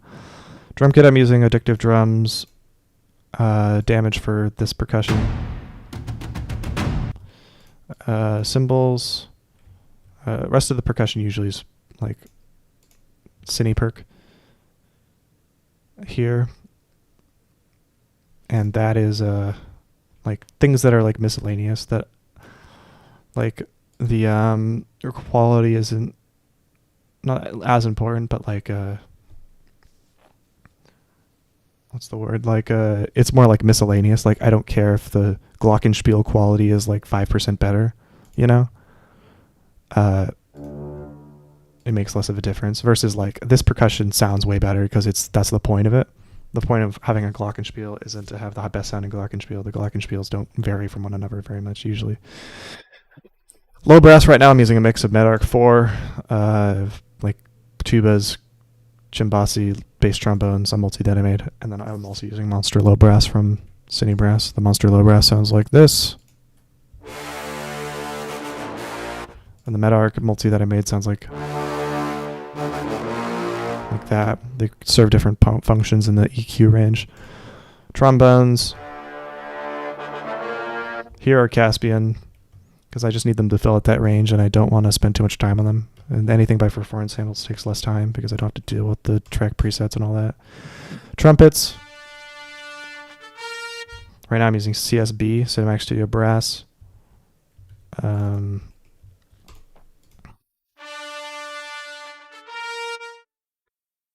These should be higher velocity. Grab the 16th notes and make those repetitions. Actually, I forgot to do that.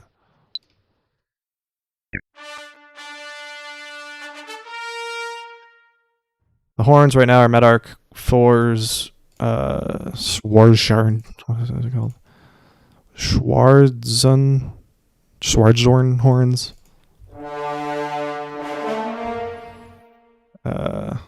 Staccatos aren't as reliable here.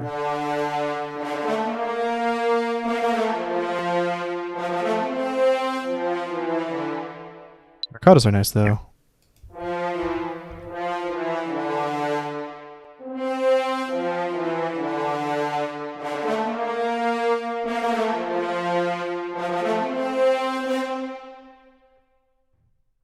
Low winds, I'm using Cine Winds, Monster Low Winds. Your results will vary with that one. Clarinets, all the higher woodwinds are all CSW, Cinematic Studio winds.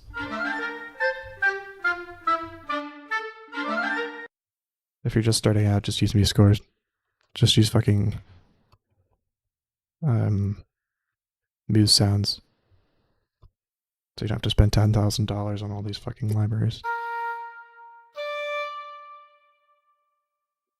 I should have a disclaimer in my, thank you. I should have a disclaimer in my description or something so I don't have to go on that spiel every time. Because, it feels kind of like a pointless spiel because I know nobody's going to actually get all of those. Some people might look into them and be like, oh, they're $300 each, so it's like not worth it. But, I don't know. The libraries, I guess, are... It's nice to do trial and error for yourself, I think. It's almost impossible for one library, for almost anything, except for I guess like Damage and Audio Imperia Chorus. There's not too many libraries that are like everybody's happy with. They're very different in various ways. Like I honestly wonder sometimes if some people put it, maybe I could do that, but like.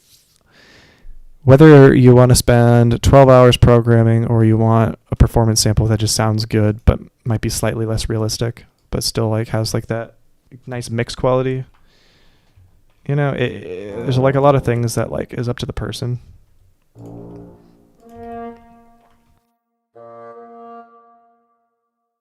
Or if you just want like a bundle where everything acts the same so you don't have to learn them like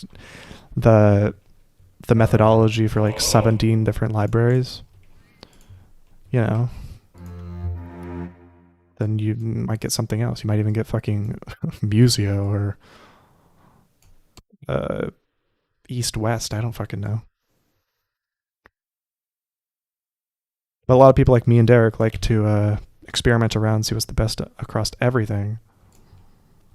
And because of that, we have to learn like 17 different languages. Swan Bundle's nice. Swan Bundle's not realistic sounding usually. As realistic as like these libraries are. Sample modeling, I think for some of them still have a way to go. The V-Horn seems really good though. Every time I hear a new one, I'm always like, wow, that sounds really nice. The nice thing about them is they're very playable. But you're not going to get like this sound from sample modeling, you know? You're not going to get sounds like that. I mean, you might eventually one day. I mean, I'm sure you probably could if you like finagled around. But it's more just like if you want a violin that's like very versatile, sample modeling could be nice for that. You could layer it with like sampled instruments. Like if you like, sometimes I'll layer the medarcorn here with like a swam horn, just to get the dexterity of the swam horn layered in a little better. If you need to like have the line move a little faster, or you know, you could just get Cinematic Studio Brass's like fucking horn A4. I think Rio's makes it sound good because his mixes sound good. And that's mainly it. Like you listen to that and you're like, you know it's not a real violin, but you don't really care because the music sounds really good type deal. At least that's how it seems to me.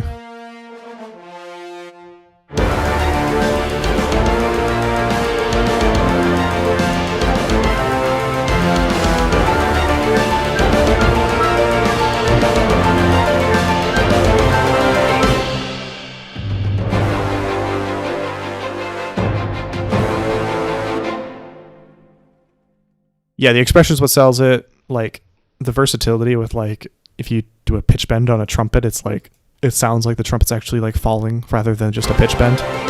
It's super nice to just like fuck around with those parameters rather than having to like go in and be like, okay, I need to fall, so grab this and click the fall button.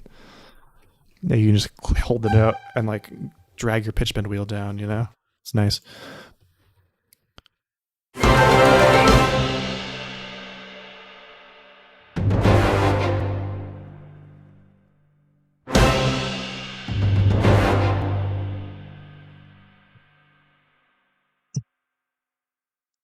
It sounds real enough, yeah, I think is the thing. A lot of people use them for saxes.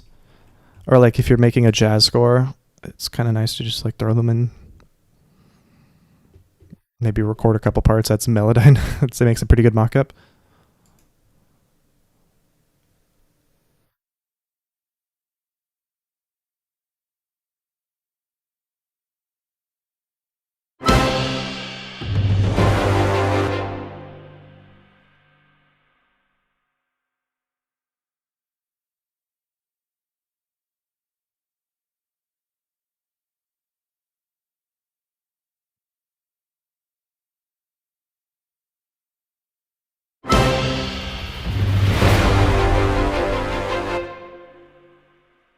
Might add this to its own patch. Oh, hang on. If we had Valhalla Vintage Verb, honestly. I don't like that.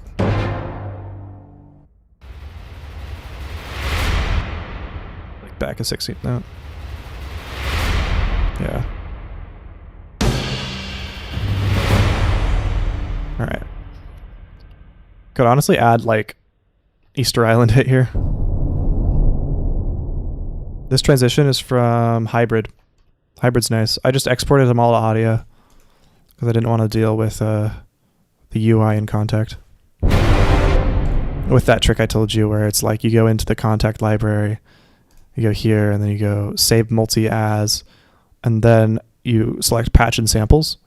And when you do that, it just makes a folder with all the samples, and you can just like put it in your folder file browser thing and kind of just use them like audio samples rather than just having to finagle around with MIDI, which is kind of nice.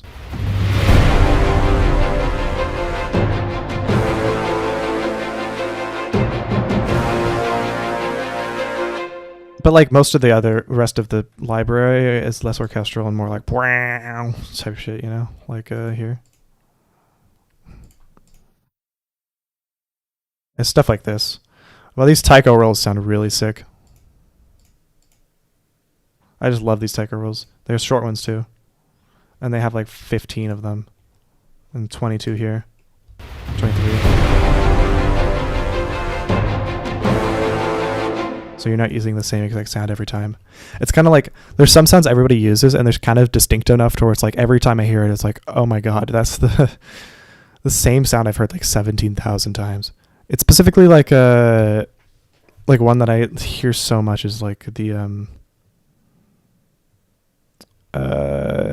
Bulgarian choir from Rhoda, the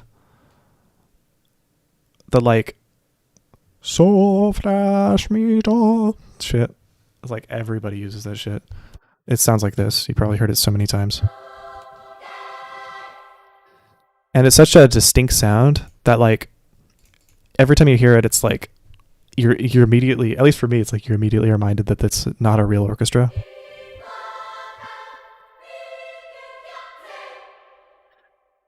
Oh shit.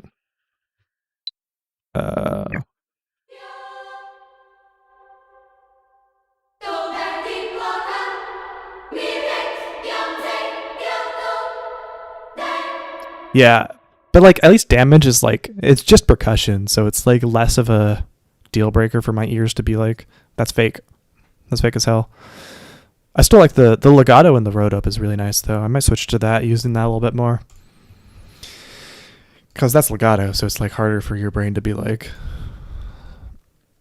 There's some things that are just like that though, yeah. It's more obvious. I think damage is like that too, but damage is just such a nice library. It's just like, I wish there was more libraries like, yeah, I think that was Roto too. I wish there was more libraries like damage that was just like such a good fucking percussion library, dude. I've been using a little bit of Strike Force, a little bit, ever since I heard Cody Fry uses it a little bit. Some of it's nice, but you can't get the same sound out of it, you know?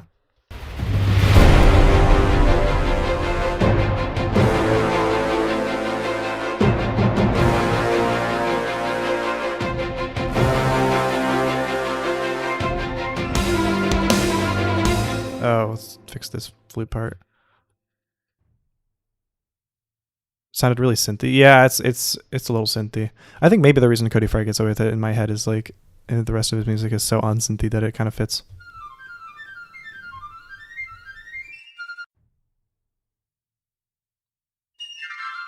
I think if you play into it, it doesn't sound too bad. Like, let's see. Like, it's not, I don't know. I think it depends how you use it. Like,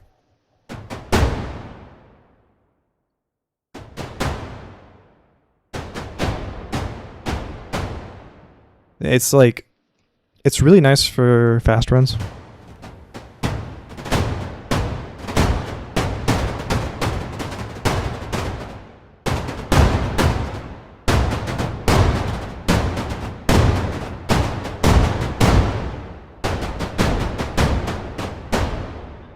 Add like a little bit of like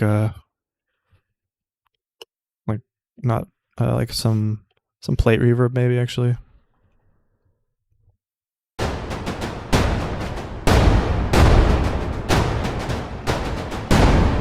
It's not too terrible, I feel like.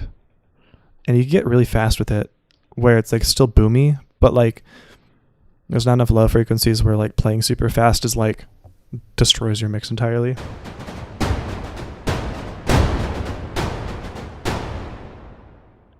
Yeah, this is like the only patch I really use. It's like it reminds me a lot of Festival of Light by Audio Machine.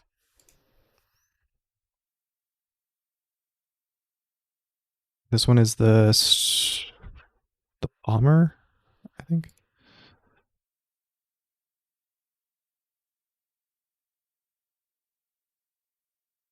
Something like that.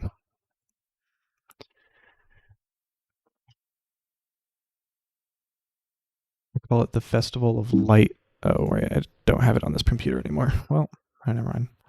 Patch, because it sounds like that to me. Just in vibes.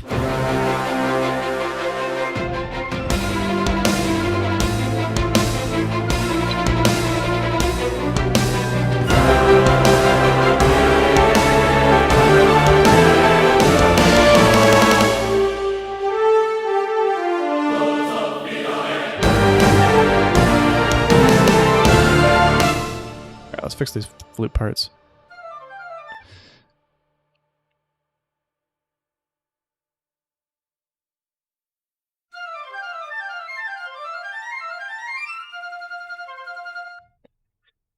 So these are definitely going to be measured tremolos. I kind of figured that as I wrote them in. You grab them all, hold Control, Shift E for me, and then grab the rest. That's another one of those uses. I have a hotkey that, Derek, it lets you grab every other. So it grabs the first and then skips, and then the first and then skips. And sometimes you want that, but sometimes you want the rest.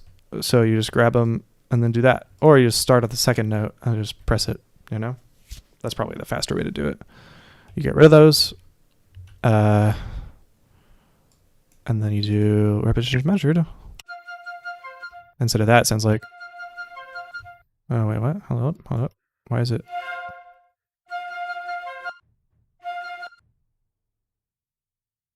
Do I have to do it to this as well? Why does it sound like that? It's because the piccolo is still not measured. But yeah. Now it's the double tonguing is sampled correctly.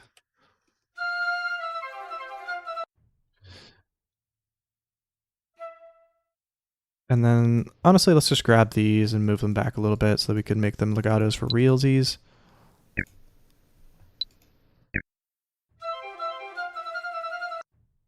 Like that sounds not terrible, I guess, but I don't know. It sounds a little better like this.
That needs to be a little bit more powerful. I don't know what's going on here.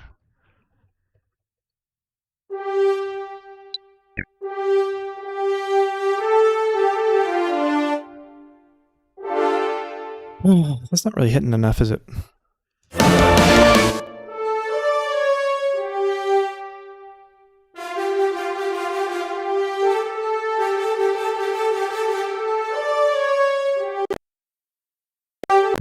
Add sausage fattener to that shit.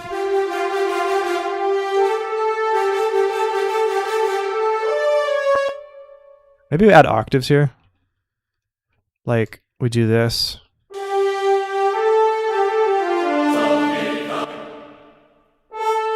Make sure we have the thumb like actually more on the beat.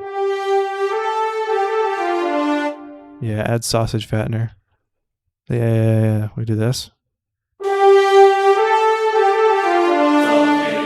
Just kidding. Not that. Well, let's do this and then this and then.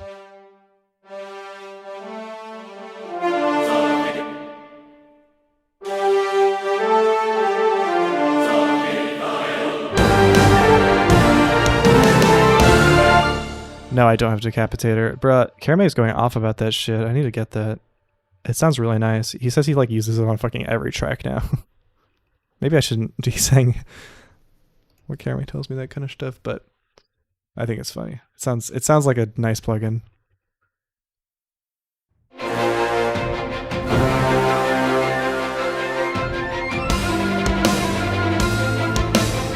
Whoa.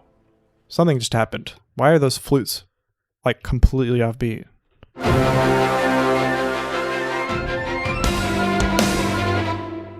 Are you not Is your flutter? Is your measured rep not sunk? Sunk, please.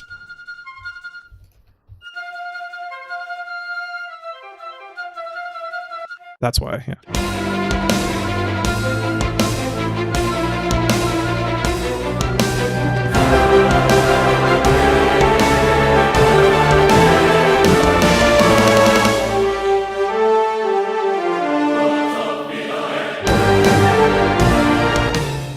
All right, and then we need like some like crash symbol or something here. I guess we don't have any. We do, but it's just that. So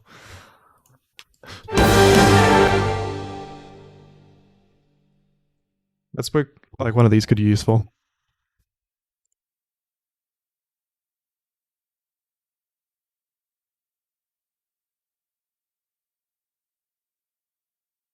Could be that one, 14.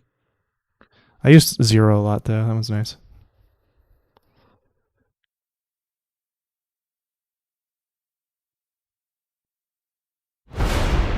Yeah, I think we're using the 0 again.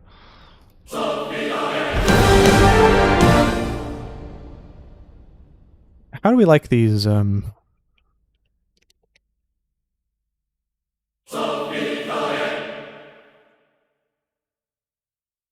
lengths here? Do we all have them 16th notes? Or do we make them slightly longer than that?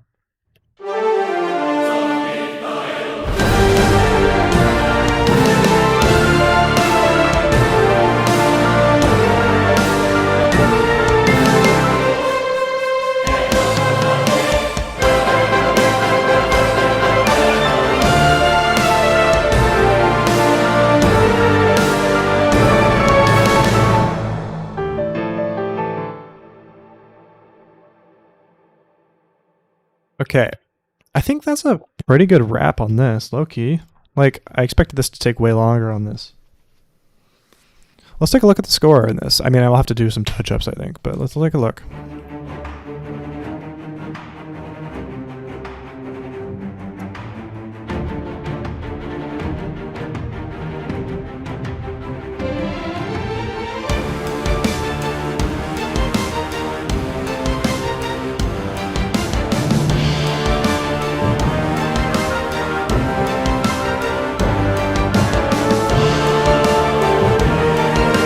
Yeah.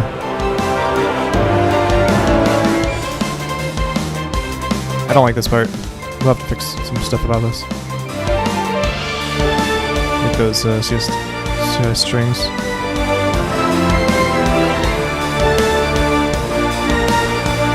Like this.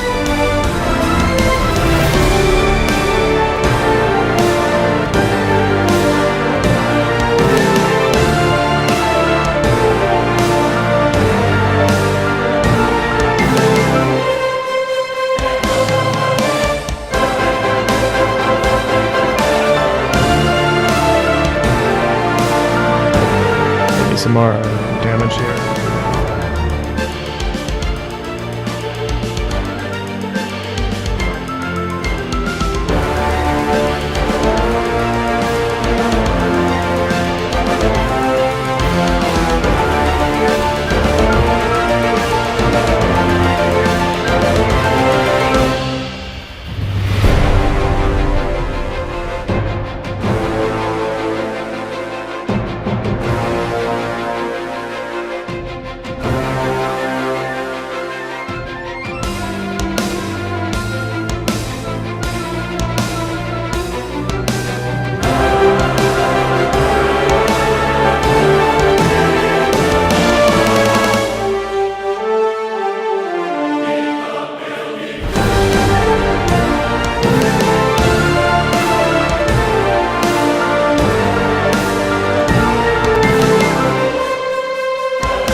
Okay, that piano solo needs some tweaking, I think, on the velocities or something.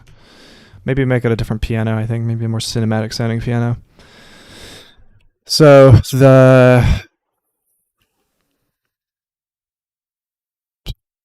this part right here sounds stupid.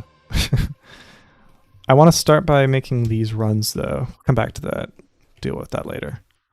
I want to make these runs CSS. I want to do the same thing I did with the other, like right here.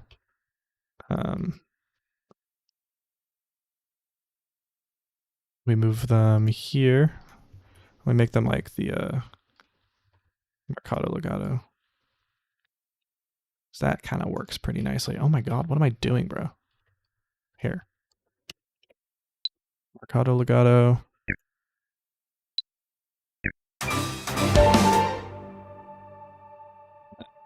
Boop, boop.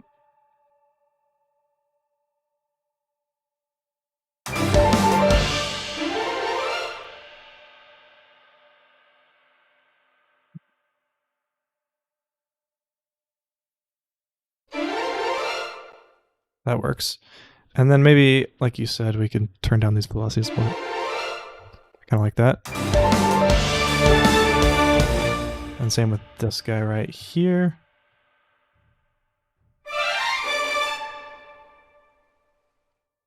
Maybe make this spiccato here. And then put these like that. Doesn't matter where. Back, boom, boom. Mercado Legato.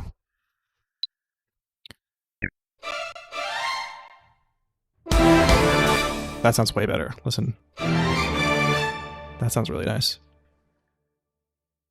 Your operating system sounds like RuneScape? Yeah, it's the macOS sounds.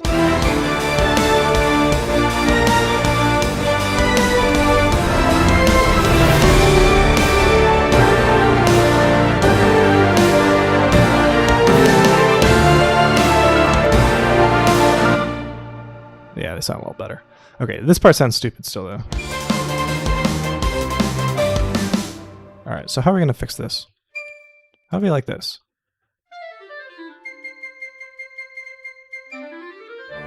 It's not the winds that I don't like. Brass isn't doing anything. Percussion sounds nice, actually. I think it might have to do with this. Along with the strings here. I think I might get rid of that piano part. A bump and dun dun dun dun dun dun. What can I do? Dun, 3 dot done. Done. Something like this.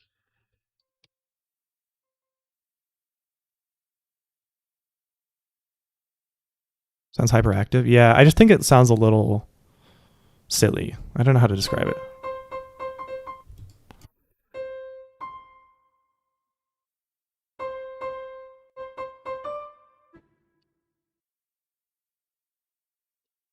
Maybe this will sound better like this.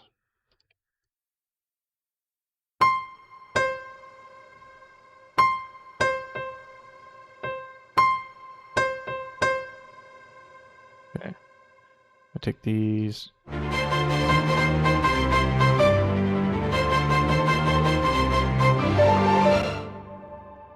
I don't know if I don't know, maybe it's just the strings, huh?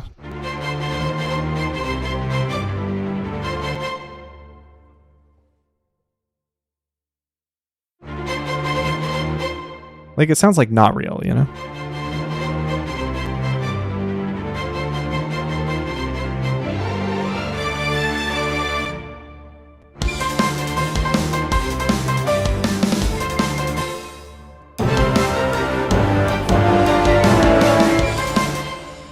Maybe one of these could help. Ease the pain a little bit.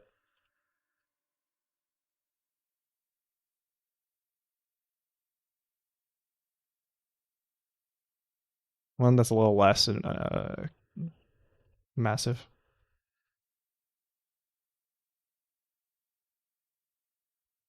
Something like that.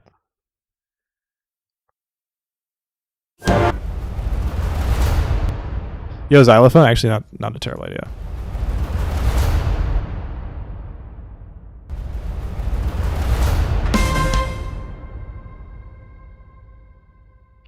Um,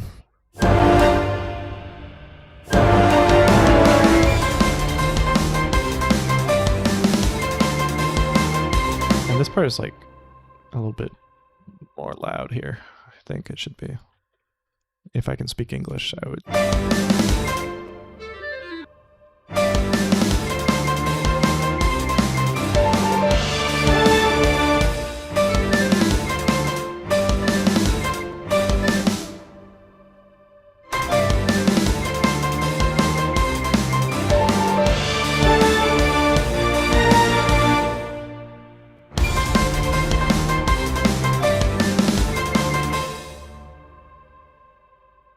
Do I have a xylophone preset? I don't. I have a marimba one.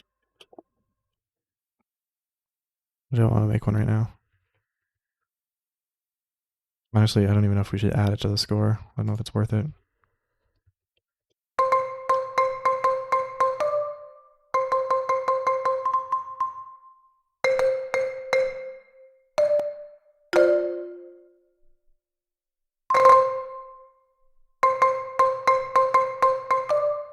Yeah, Derek, about the score thing.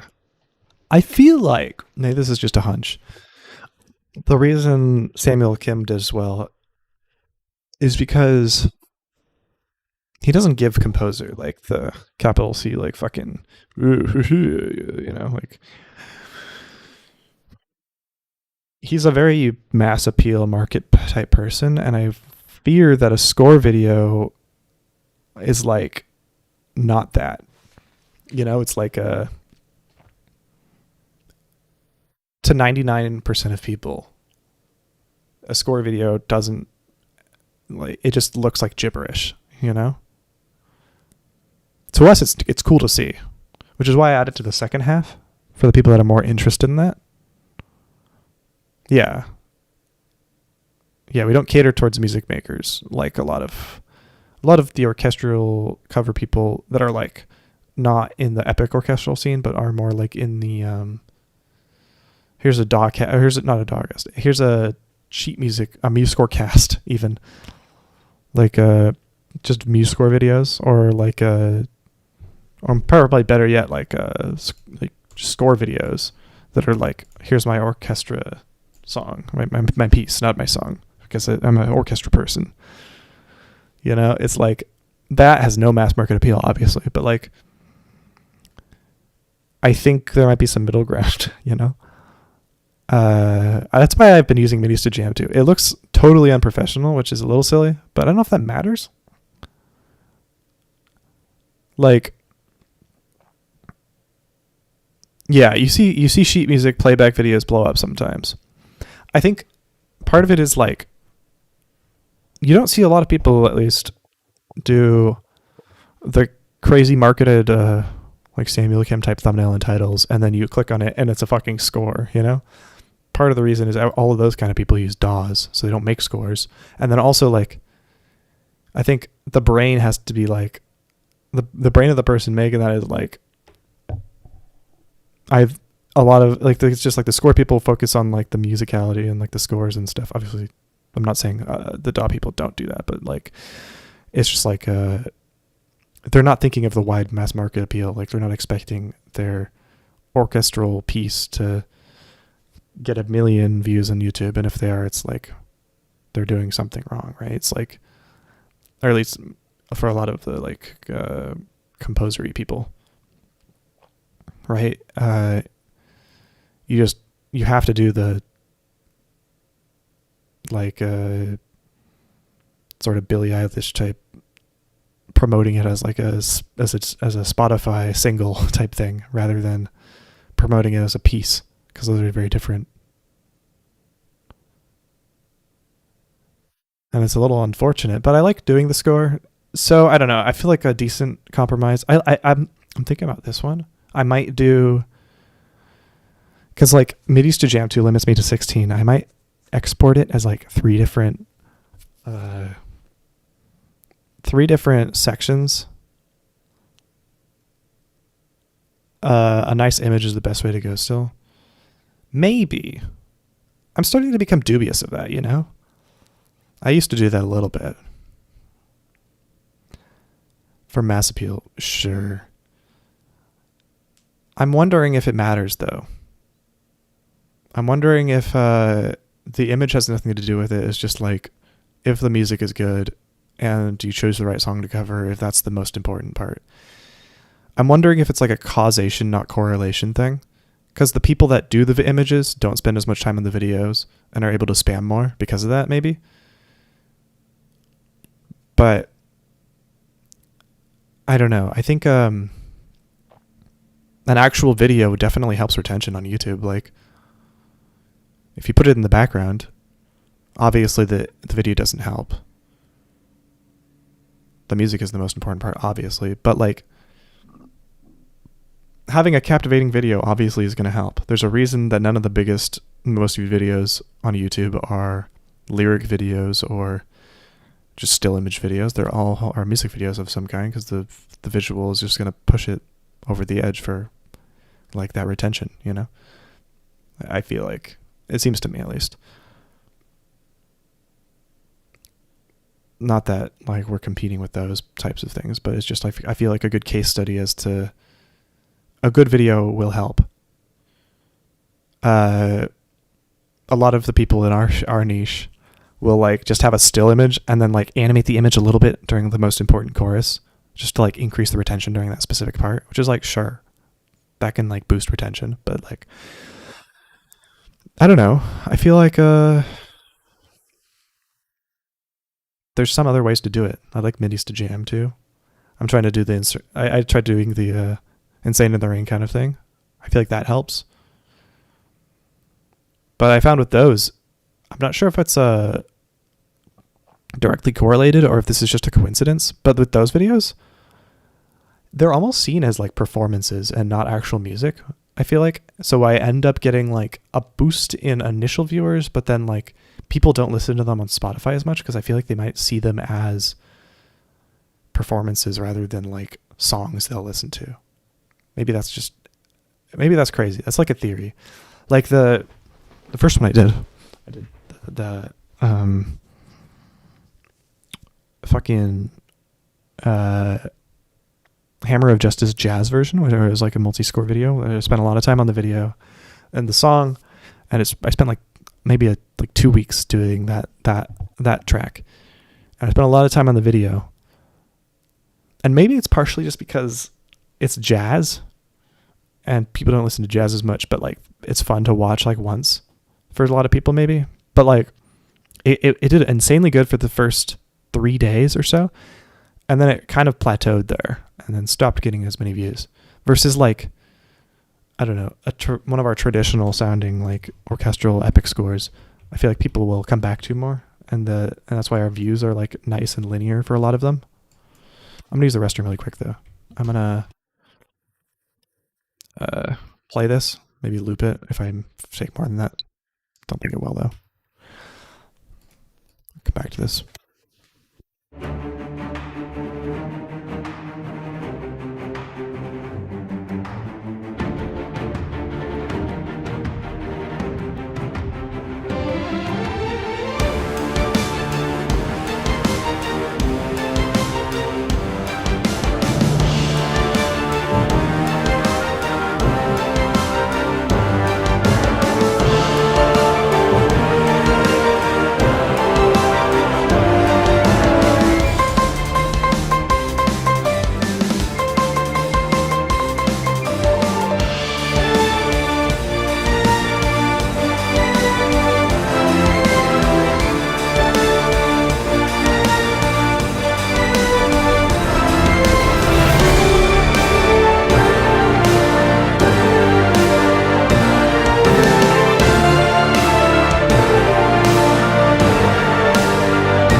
Hey, thanks. Appreciate it.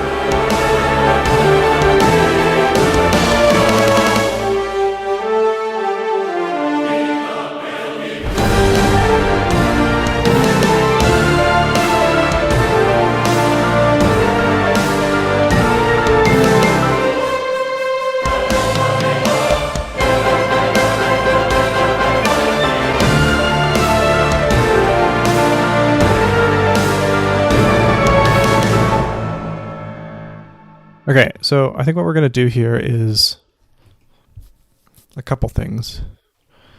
We need to, I want to make these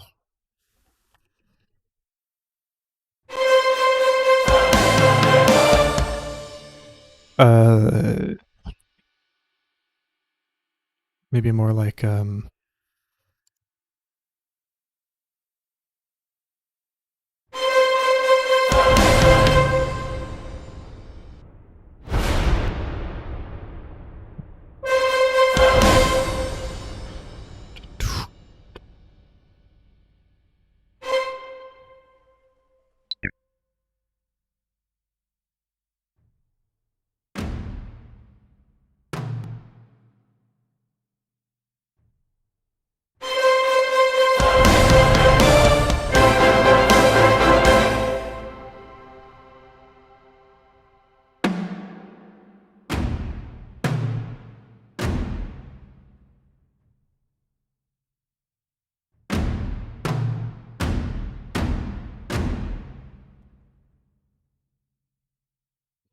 and then there's some drum parts that I feel like sound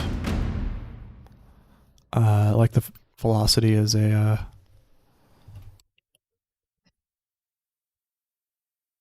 no, not at all. FL Studio is great for music for people that want to make music like Porter Robinson or fucking I don't know, like Tyler the Creator maybe, or like Kanye, but not amazing at making music like this. Yeah. If you're trying to make music like this, yeah, or beats or whatever, it's pretty good at that. I used to use it a lot. I used to try to make it with this. If you really want to use FL Studio, which is totally cool, do whatever you want to do to be happy making music. That's all that matters. Then I would look into some Alex McCullough tutorials on BRSO Articulate. I'll write it in the chat. Look that up. That might help you a lot. Or just like videos by him talking about templates and orchestral arrangements and stuff, because he uses it, but it's just way slower at a lot of things. That orchestral music is very specific at doing. I would really try to look into other DAWs though that might be a little bit better at it. Cubase is a trial.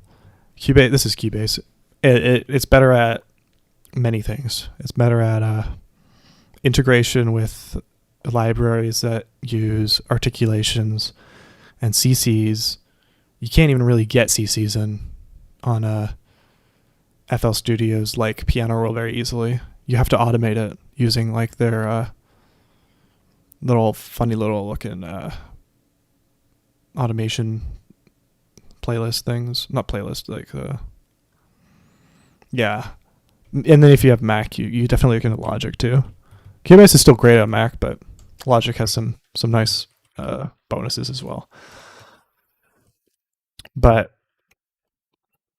FL Studio is not great at those two things, and those two things are like the majority of what we spend our time on as composers is articulations and CCs. No, none of these are free. They probably, most of them have free trials that last like 30 days. But most professional DAWs will take forever. Like I always say, look into, well, I don't always say it, but look into Cakewalk if you want a free DAW. It's like an indefinite trial type thing. Like it'll say your trial's over, but you can just continue, I think, from my understanding. It seems like it's a pretty decent alternative, but if you want to use FL Studio, just use FL Studio. I'm not stopping you. You can try it.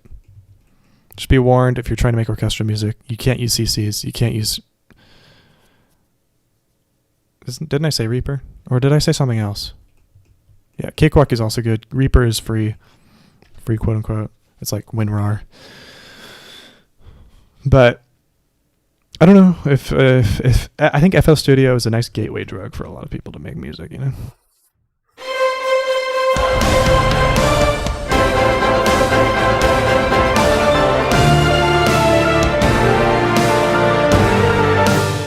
Alright, so there's some addictive drum shit going on here.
Oh, there's something going on here.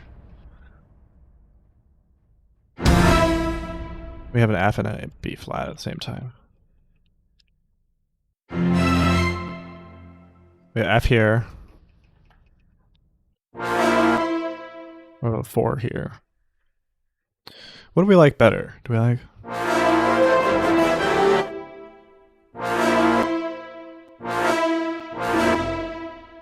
No. Oh, that's completely different.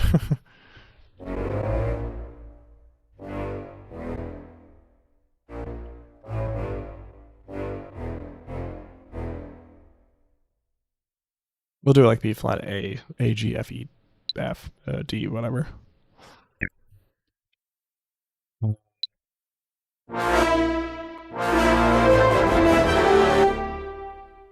Yeah, switch this to B flat.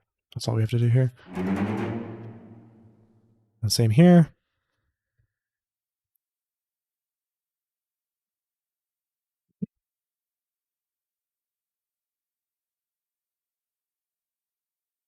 Mm-hmm. Yeah. I'm going to switch these to B flat here. And then switch this to B flat.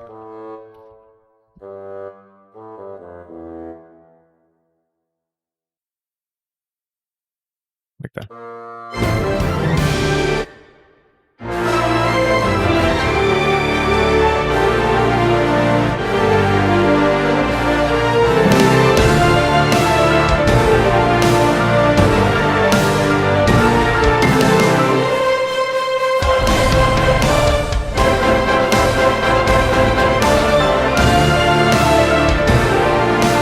Some clipping going on there, I think.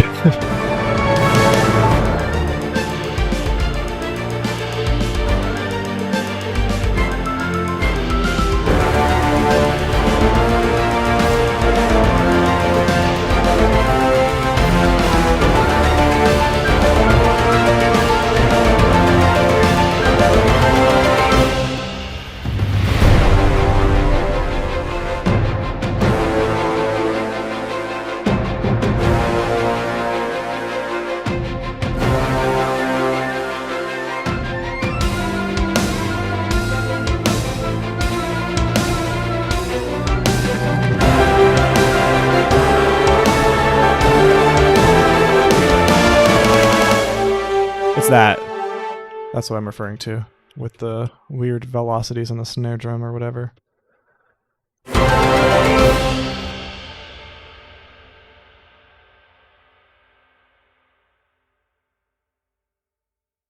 Do you need a deep understanding over music before you can dive into the mixing and to make harmonies? Dive into the mixing. I'm not sure what you're talking about. To be honest, you can't get good at understanding music without, I don't know, doing some music and in some capacity. How you want to do that is up to you, obviously, but if you want to get a deep understanding of music, there's so many ways to do that. But I mean, you need to understand harmony to like to some degree to like understand what you're doing sometimes. There's plenty of people who don't know music theory that make music, if that's what you're talking about. People like Kanye, stuff like that. Bro, I saw the notes, can't read them. Yeah, but what are you asking? Are you asking, I can't read music, can I still make music?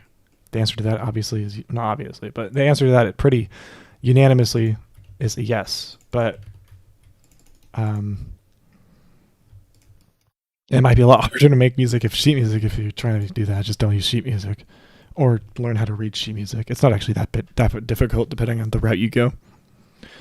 But if you don't know how to read music and you're asking if you can make music, then just use a DAW. I don't know. That's what most people that are doing like beat making or rapping or whatever don't know how to read sheet music, and they just do it through the DAW. Sorry, excuse me. So the DAW is just like, with the piano roll at least, it's just like the notes in the piano.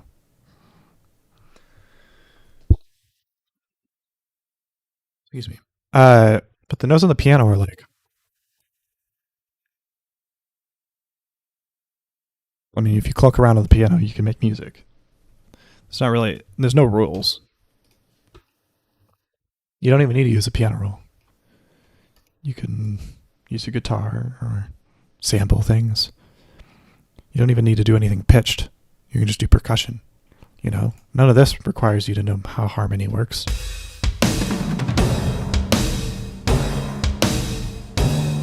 But that's still music, right?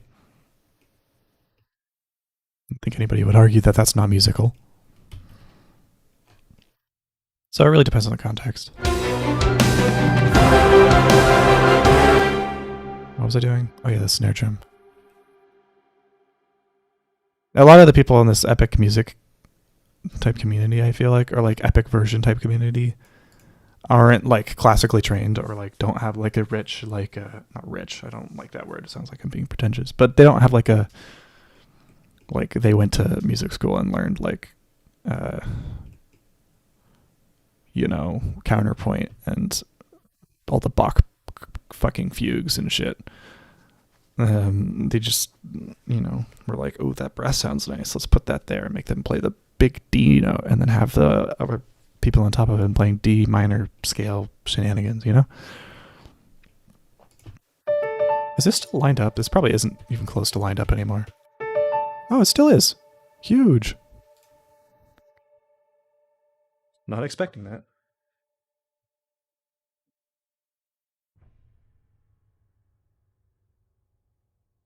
Used to be a drummer. I like percussion made music. I like jazz. But I wasn't really familiar with guitar, piano, and bass.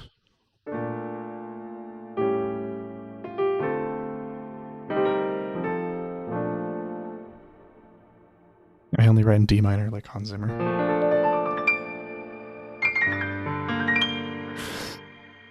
That's funny. Both of this song and the last song I made are both in D minor. Okay.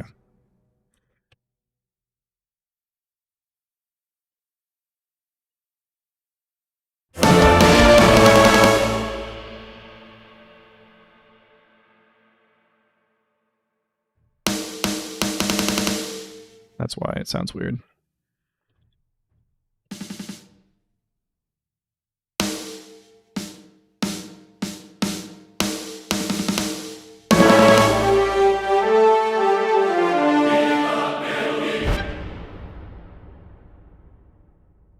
I think there could be something better here.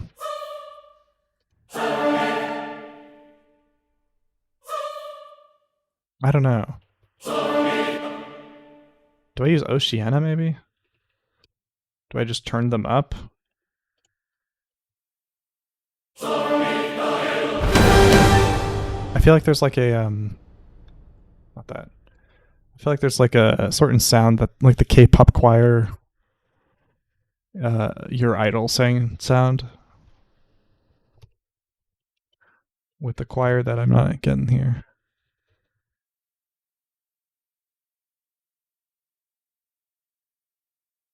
This is not.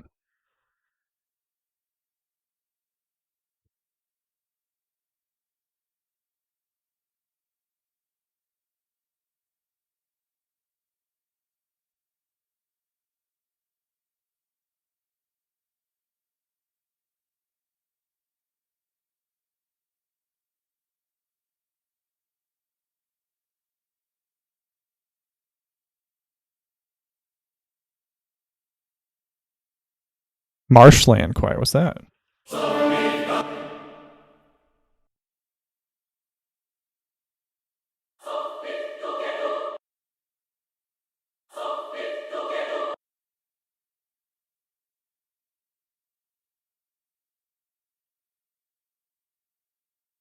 Whoa, new performance samples choir. Maybe I have heard of this actually.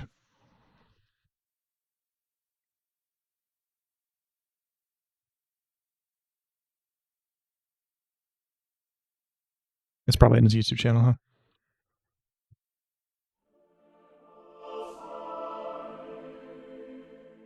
Damn, that's like fucking John Powell type shit.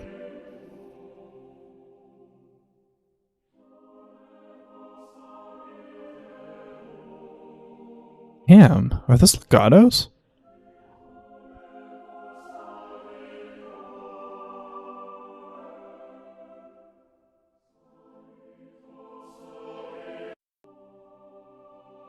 Oh, how high does it get? Hell yeah, that's sick. Any other demos here?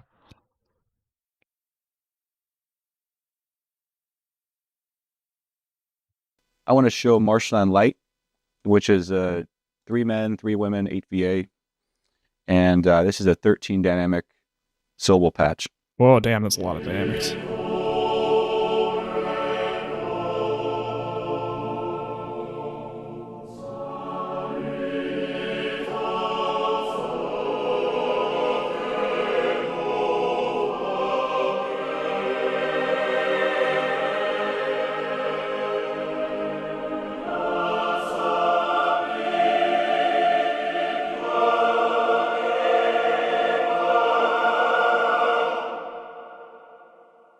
Damn.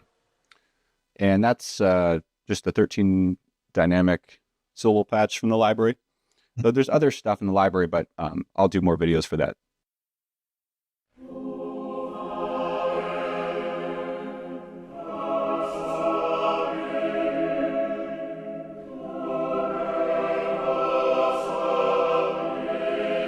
Seems like a very slow library, which might be tough for like covering with fast notes, you know?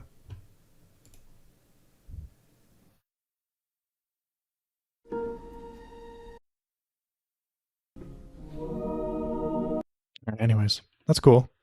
That's exciting.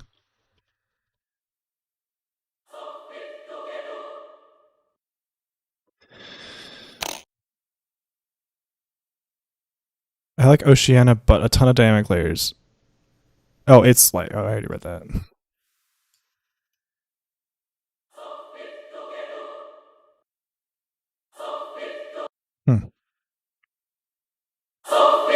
Sometimes, like, you would expect, I feel like you get diminishing return with dynamic layers. I feel like I found a couple, like, even like one dynamic layer instruments that are actually pretty nice, you know, where it's like you're not trying to do everything with it, and it's just like you use this for the quiet strings that like go back and forth or whatever, or like the like a solo cello that's like you're not actually trying to do too many dynamics or whatever. Like, I don't know. I feel like there's definitely also diminishing returns in the like if you have 3 dynamics and you crossfade them, I don't know how much of a difference you're gonna get if you have like 12. I don't know. You probably get a decent amount though. I mean, that choir sounded fucking nuts.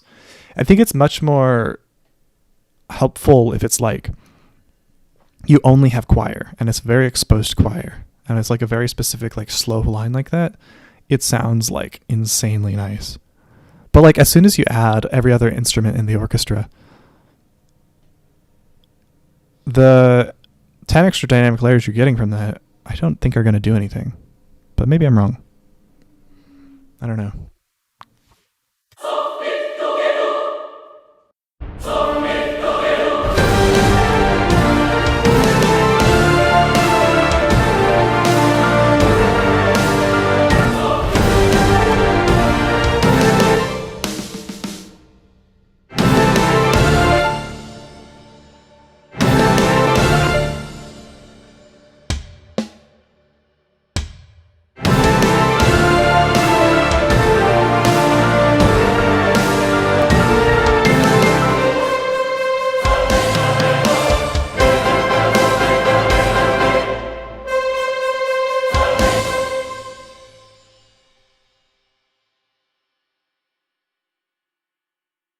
It being able to do soft and loud and everything was just really nice. Yeah, that is nice. It seems like it can't do like sharp attacks, like, you know, I don't know how much staccato there is, but yeah, but compared to just brick wall shit, you know, it's nice.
Let's put this on a different piano.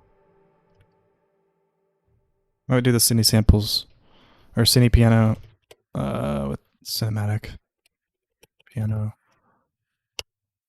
I have loaded up here.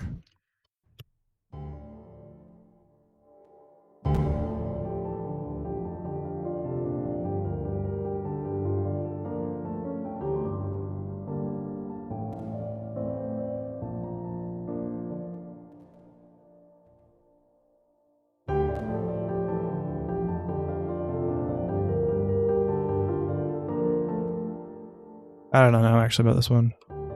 Might be better on like a CSP.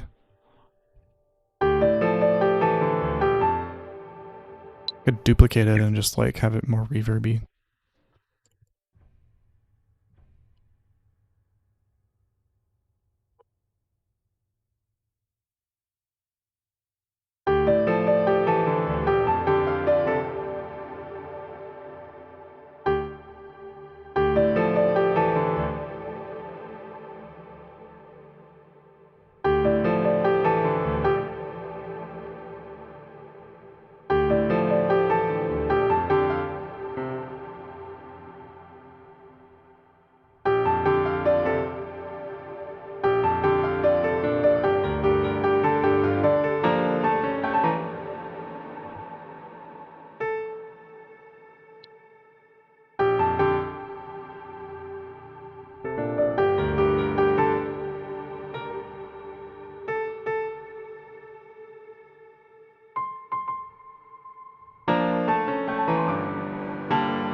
Maybe that's too much verb, honestly. Or change it to like just a room. I don't know. I got this stage Valhalla room reverb preset from Marcus, or not Marcus, from Alex McCullough's Patreon. It's actually really a really nice patch for it.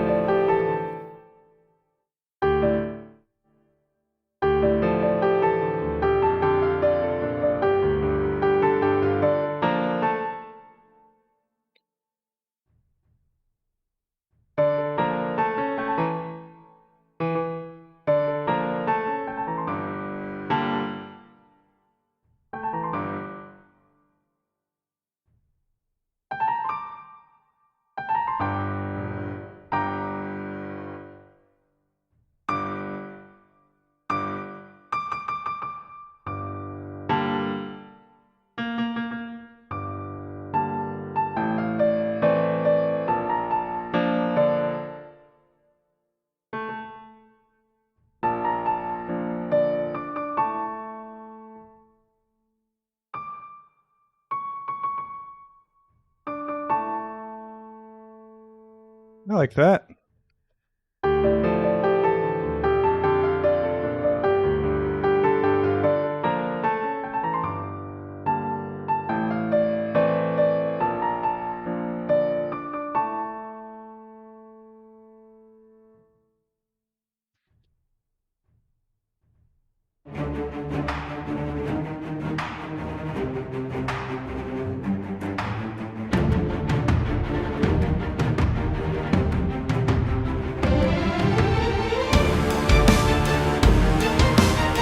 Why does it sound different?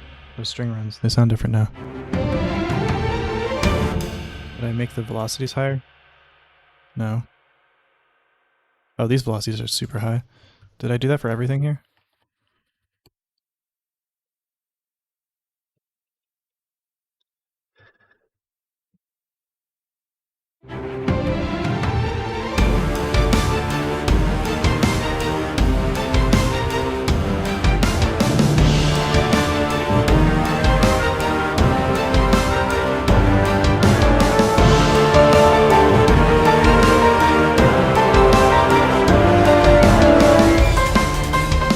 Added extra piano, whoops.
These are not lined up. I don't know what's up with that.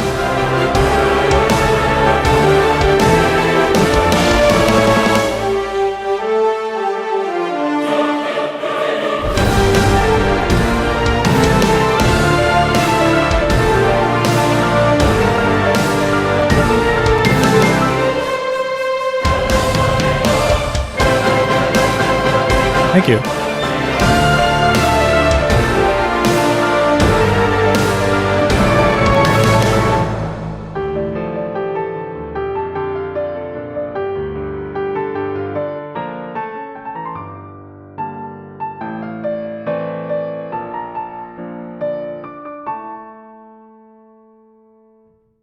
I think that these here might not be lined up. Yeah, something's wrong here.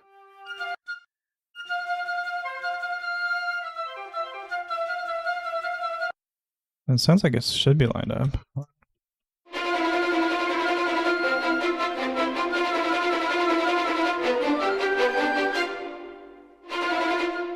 know what we could try doing? Just grabbing these. Grabbing every other. Just making them a little quieter. It's like when you have a drummer and they're playing 16th notes, right, left. The left side sounds a little less intense sometimes, even though they try not to. It sounds more realistic when you have the E's and the U's a little bit less intense.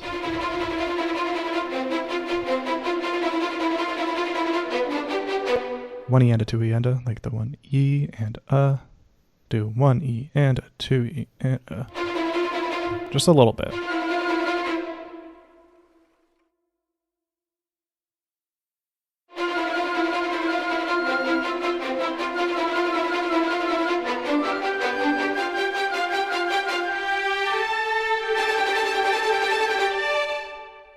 Same here. For the rest of the string parts, I think. Oh, I didn't do it on the violas either.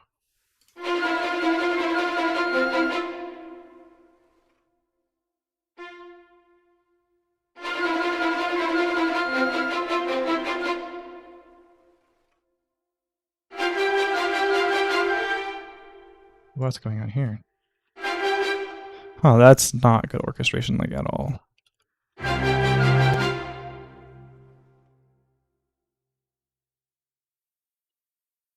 Audio Imperial Chorus is like my favorite choir, like ever. It's like not even close really right now. I've used Stern Choir. It's, I don't know, just like sound wise, it's like, I feel like Audio Imperial Chorus is like really hard to beat if you're doing like epic orchestral stuff. Like maybe Oceana if you're doing like slightly faster runs. Chorus is kind of nuts, yeah.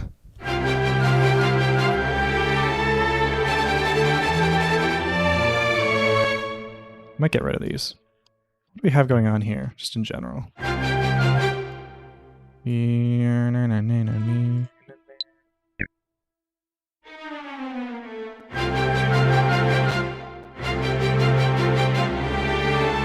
Yeah, they're pretty good.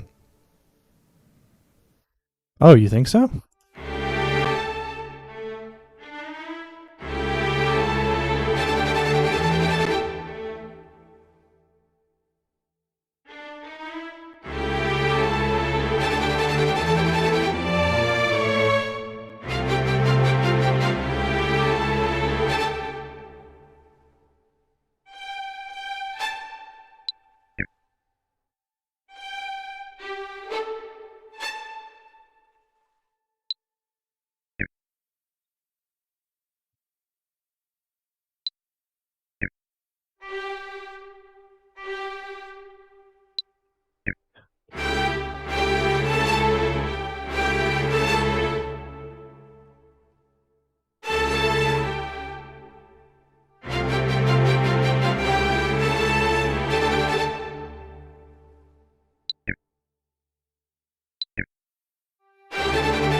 Yeah, definitely.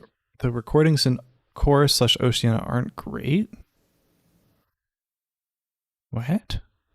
I don't know if I agree with that. I think maybe they're less roomy. I don't know. I feel like for mass market appeal sometimes, choirs that are recorded a little bit drier tend to be a little bit more ear catchy for some people, for like the wider audience. I don't know. Like Oceana, Audio Imperia, or Oceana is like recorded in a stage that's like, feels very classical.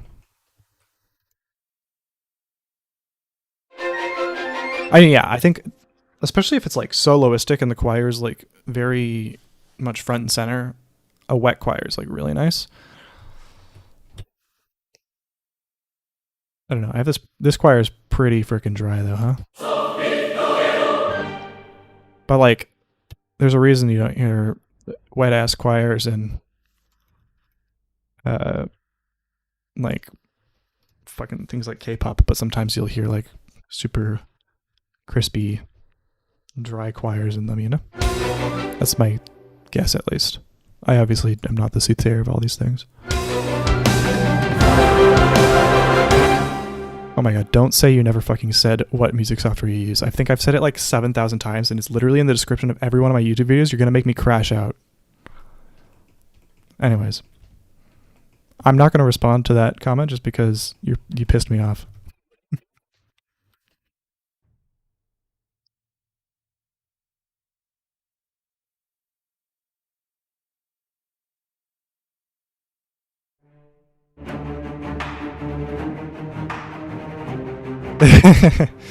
Yeah, maybe.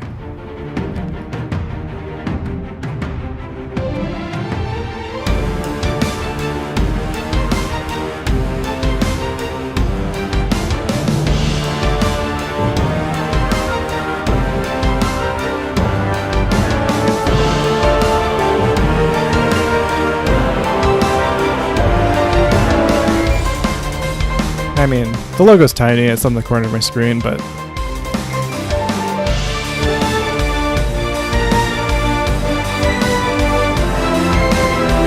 yeah, it's just a C. It's not even really a C.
All right, I'm done. Let's do some midis to jam to type shit. I'm thinking like, I don't know.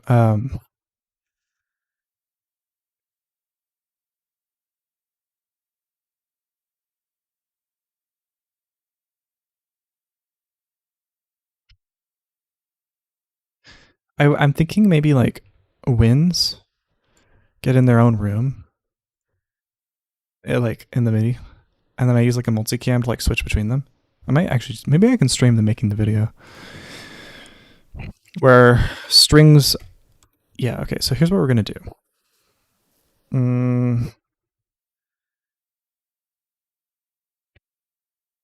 We're going to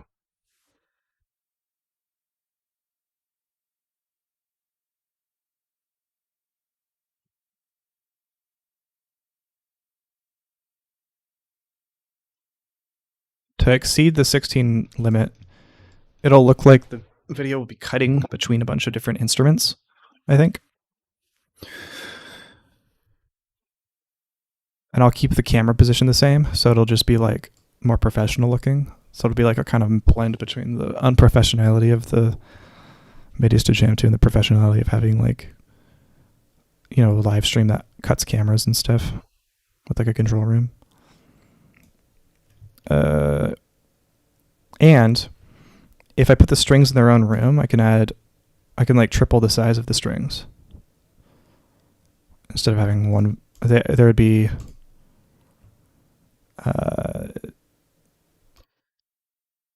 6 violins, 3 violas, 3 cellos, 3 basses.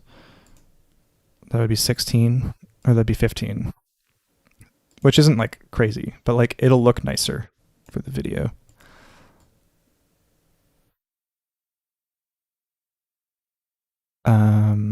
It won't be full, but it'll be 16 violins or 15 string instruments.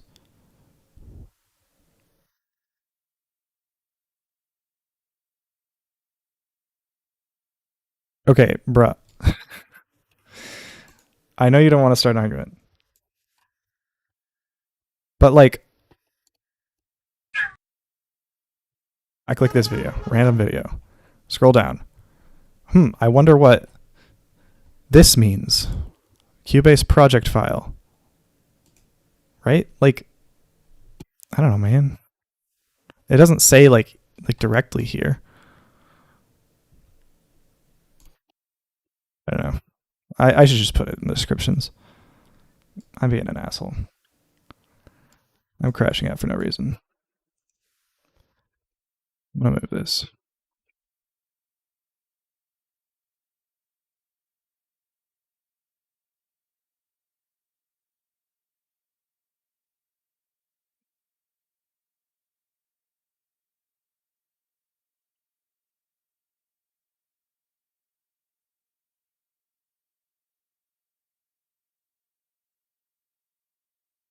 There's literally a link right next to it.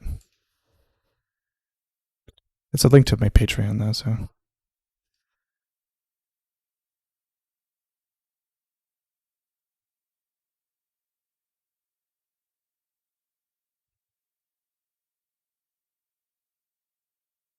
Okay. How are we going to do this? We're going to save this as brass. No, we're going to save it as fucking winds, I guess. Well, what if we have 1 piccolo, 1 flute, 1 oboe? Time for a get affiliate link. That'd be so funny, bro. 1, 2, 3, 4, 5. Is it solo flute that I have here, or is it 2 flutes? It's 2 flutes.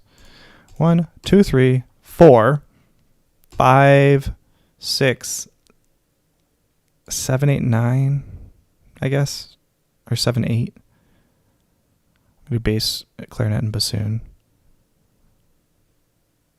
And if that's the case, no, we will do winds. I'll call winds just woodwinds. We'll get rid of every other instrument. So we'll do, I don't know. We'll just treat this as 1. We'll treat this as 1. We'll treat the percussion as 1. Piano and choir, I guess, can be treated as 1. No, piano's a little separate, though. I'll do piano and choir separately. Yeah, that's fine. So what I'll do here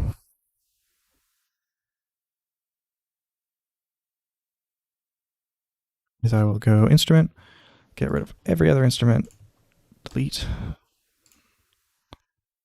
And we're going to give each part the number of instruments that it actually has. So like flute, there's 2 flutes, there's 2 clarinets.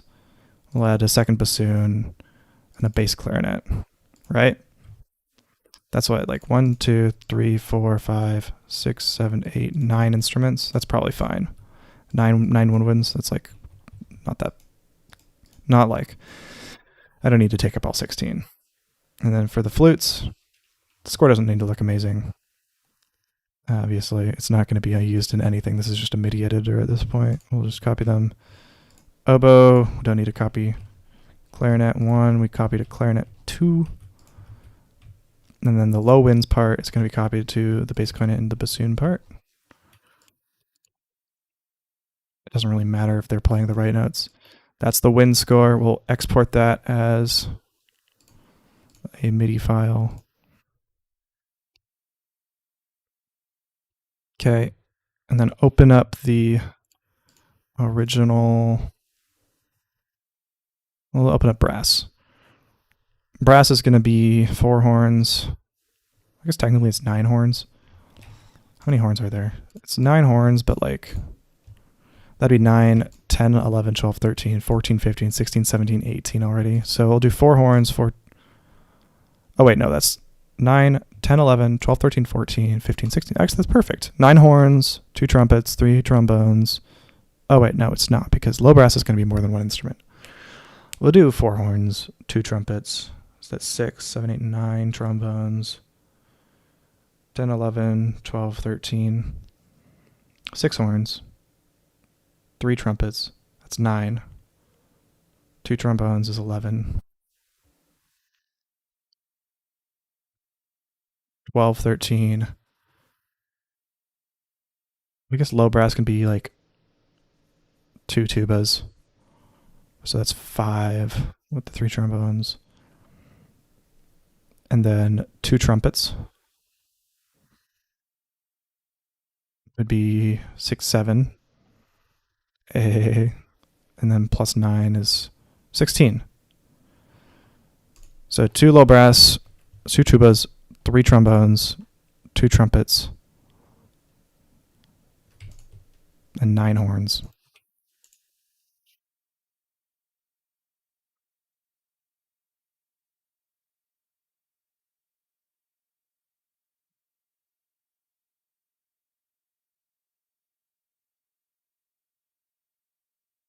All right, score doesn't need to look good. We're just doing 1, 2, 3, 4, 5, 6, 7, 8, 9. That's stupid. And then 3 trumpets. And then, no, 2 trumpets. 3 trombones.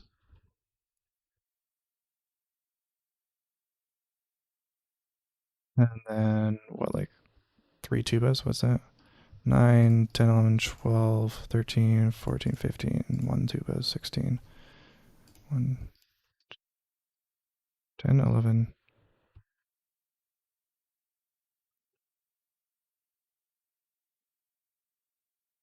Nah, we'll do less horns. 1, 2, 3, 4, 5, 6, 7, 8, 9, 10, 11, 12, 13, 14. Do one more trumpet, one more. This is kind of dumb looking, but who cares?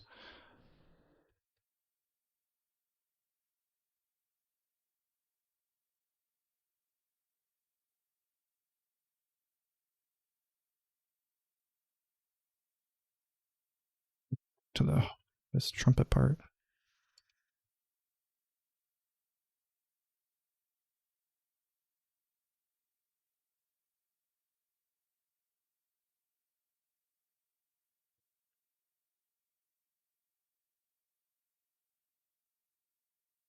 Tuba, 2 tubas. I don't know if I don't think MIDIs to jam to will have anything other than tubas, and I guess like, they look honestly more like euphoniums and MIDIs to jam to. This will probably show multiple trombones. That's fine. If anything, that's cool. It has more instruments. Okay, that's brass done. Export that as a MIDI file.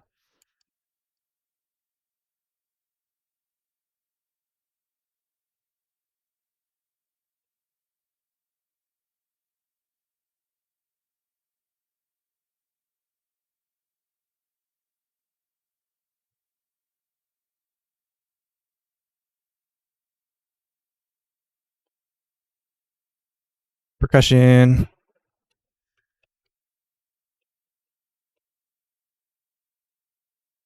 Get rid of all the other instruments.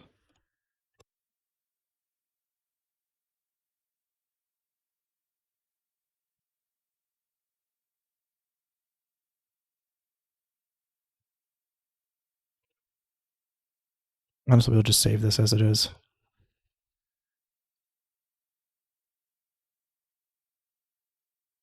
I don't really care enough to make that big.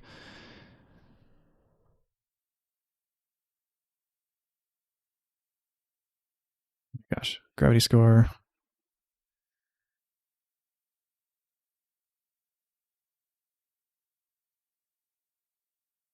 Save this as, oops.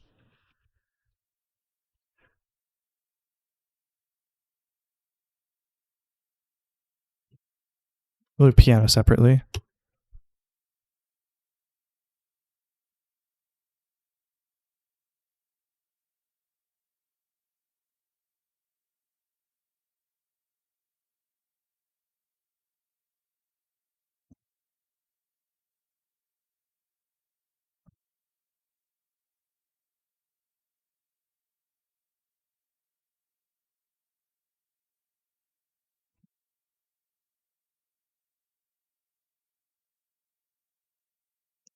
Well, that's nice. I can just close that. Choir will be separate as well. Well, hang on. I can just export the choir like this. No, that'll be two separate files, won't it? I can't do that.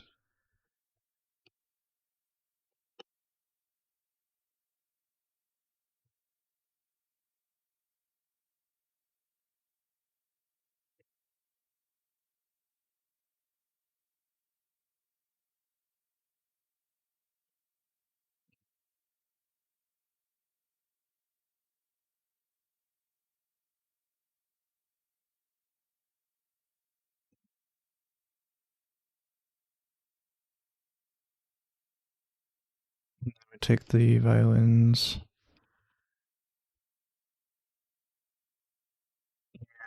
We'll do. We can just triple everything. So.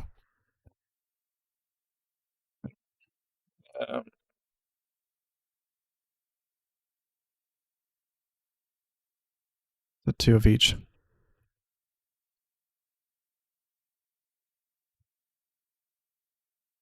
To make it easier, I'll just.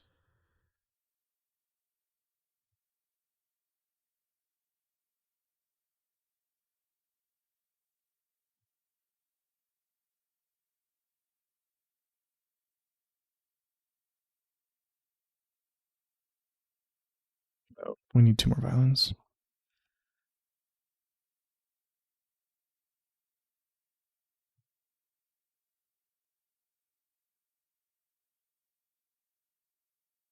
Okay, so we got one group here. Up here.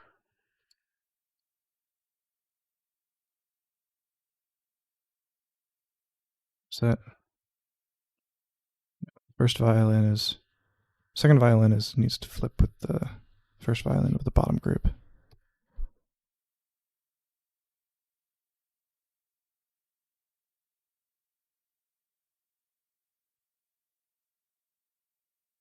Now we have the contrabass needs to the contrabass of the second group needs to flip with the contrabass of the first group.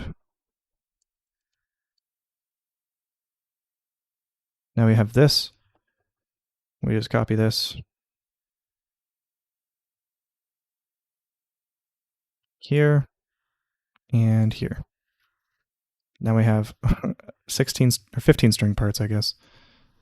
I guess I could throw in like one more violin. We have 3 contrabasses, 3 cellos, 6 violins, and 3 violas. I'll add one more cello, actually.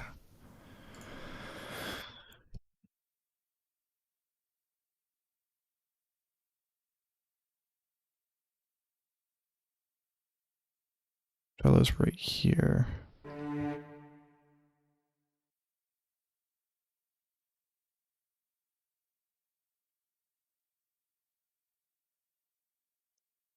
Okay. Now we save that. Oh no.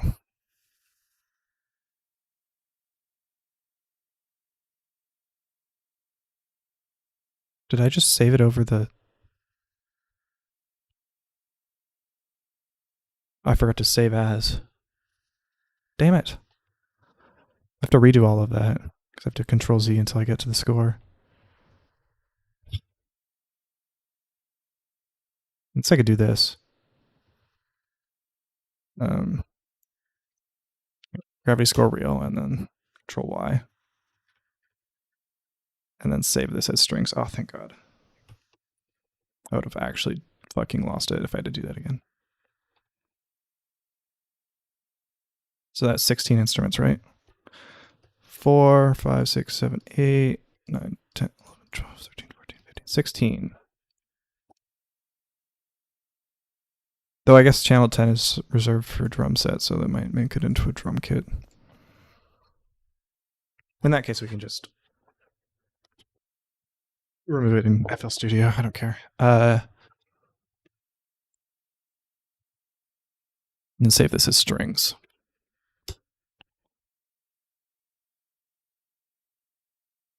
And now I should be able to still open up my score. I'll save this as gravity score.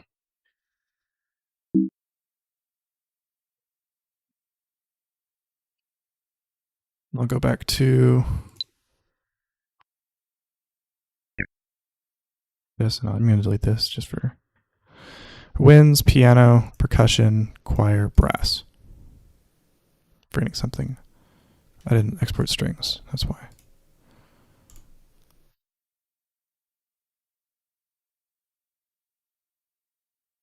Okay.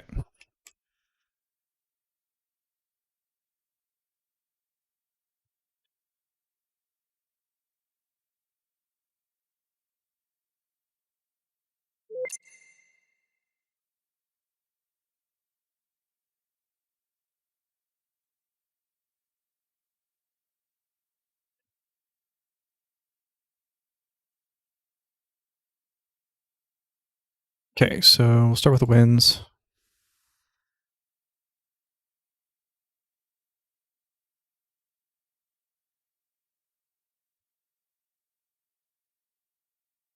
Can I assign them as MIDI out? And will that make me not have to do more work? If I export it as a MIDI, will that actually work? That'd be crazy.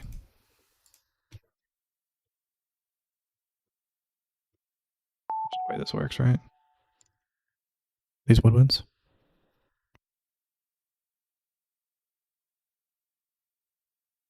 Now they're gone.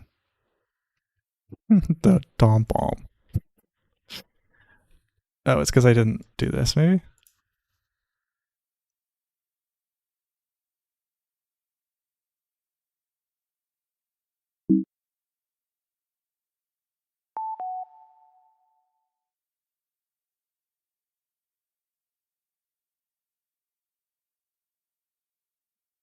If I do this, will it get rid of the patches? No, they're still the right patches. Nice. I think that actually fixes my problems. So winds. So now I got woodwinds. Right? We should. Where are they? Where are they? Flute, piccolo, bassoon, bow. Low.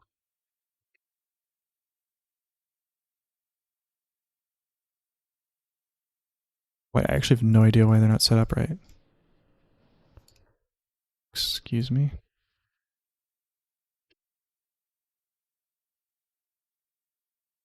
I don't know what's wrong.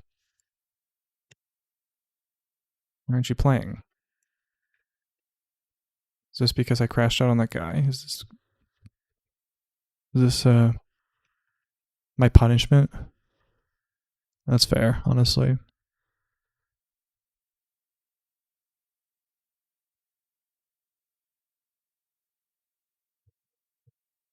What did I do? It works if I import them as flex first.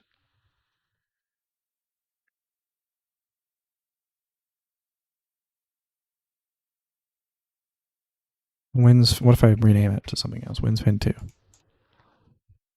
Okay, MIDI, stereo. I don't think any of this matters. Full song, leaf tail, sure. Let's do it. No, of course not. Do I have to assign them? I don't know why I would.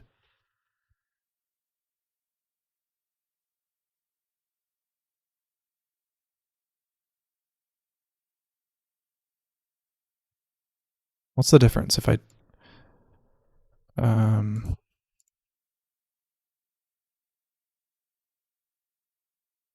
save a picture of this just to see if it's different?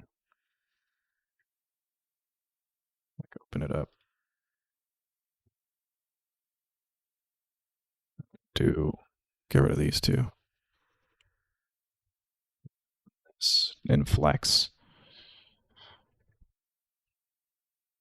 It's going to open up a bunch of Flex, but I'm going to prepare for MIDI export. Do this. It's going to make everything pianos. What's the difference? There doesn't seem to be one. But if I export this, it's going to make it a bunch of pianos. Versus the last one that I just did nothing. That's strange.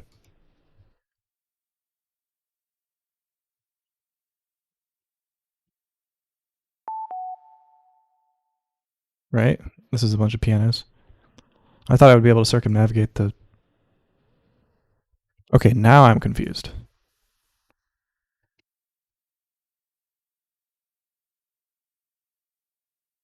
Oh, I'm actually brain dead, bro. It's because it starts with a bunch of silence. All right. Well, that's nice, actually.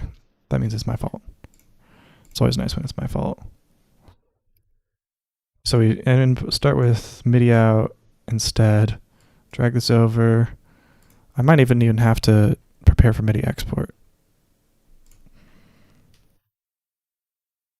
Winds. Wait, does that mean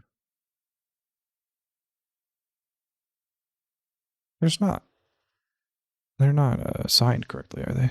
If like I just open it like this without doing anything with FL Studio, they're going to be assigned wrong, right? Oh.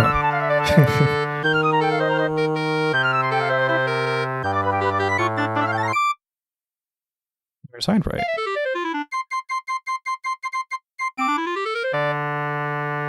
Except for the bass clarinet.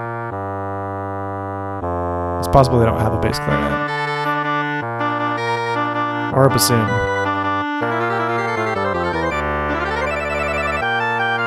No, they definitely have a bassoon, right? They should have bassoon.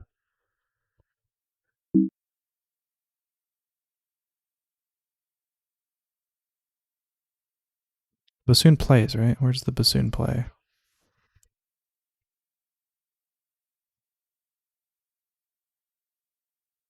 It plays a lot.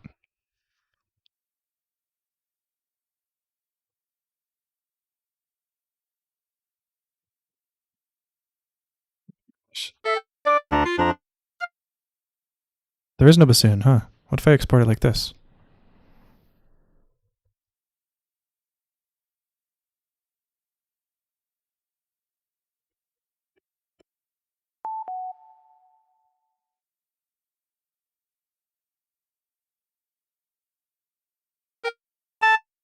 It doesn't change anything.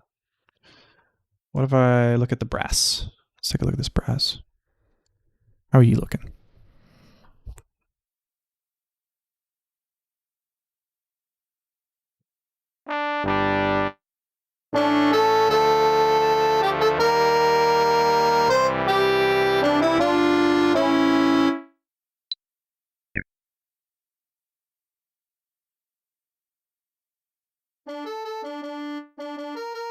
Okay, trumpets are muted for some reason.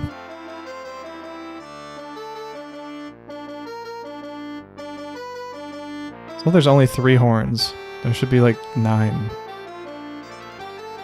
Also this, I guess it makes sense that there's 6 bones.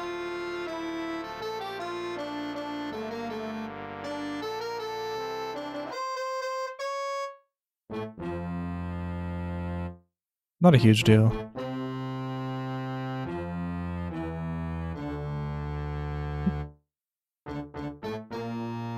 Maybe I think some of the horns are getting treated as muted trumpets for some reason.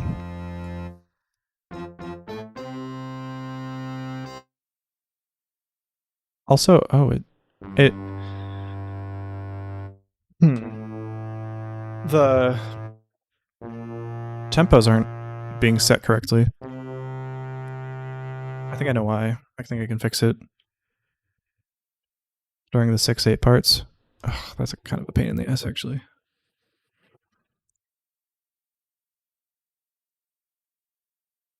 So I'll have to redo all of them.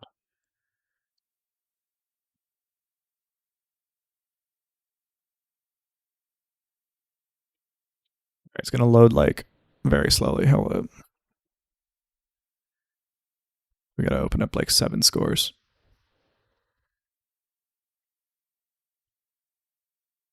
Okay, that was actually pretty quick. We need to change every score that has this to have 106.67 times 2. 213.34. Change all of these to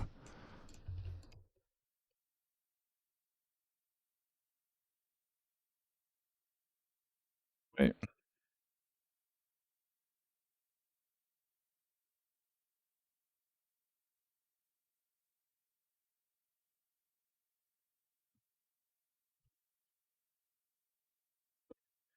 Metric modulation calculator. What's 213.34? As in it. Dotted eighth. It should be, or no, as a quarter note. It should be 142.42 or 1.142.2 as a dotted quarter. Yeah, okay, 142.2.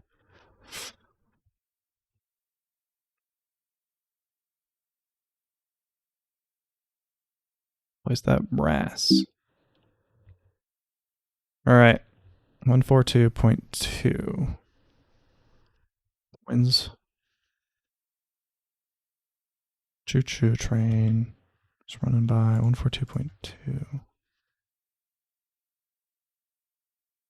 Can I copy this like just like that? No. Save. That's because I cut it. Export the win. MIDI. Did I export the last one as a PDF on accident? No, it doesn't look like it. We still got strings, choir, percussion, piano, right? Yeah, okay.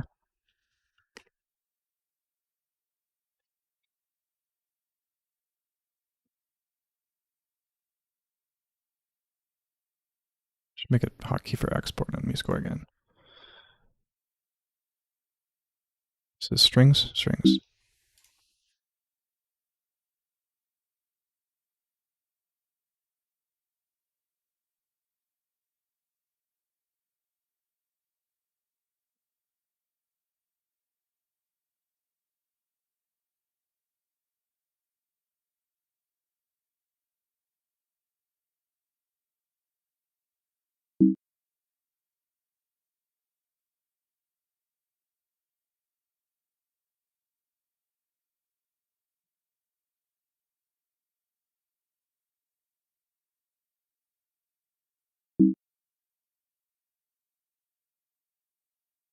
Choir.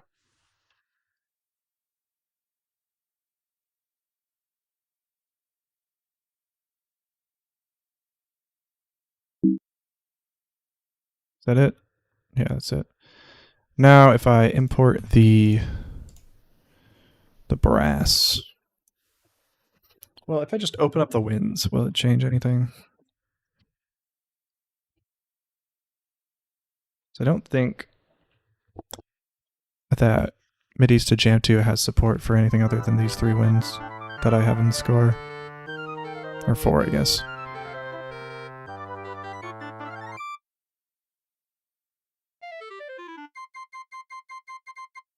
But I'm kind of surprised if they didn't have a bassoon at least.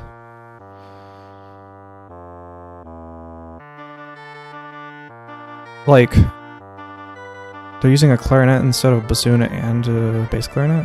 That doesn't make sense to me. That doesn't seem right. I don't know if I buy that.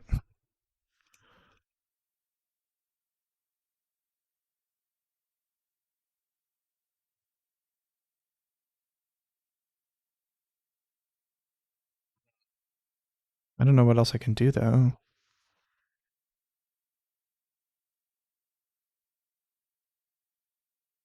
There's a list of the instruments they got somewhere, right?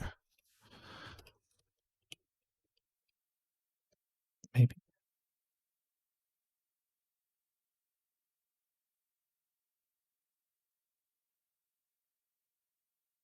They have one for a MIDI drum.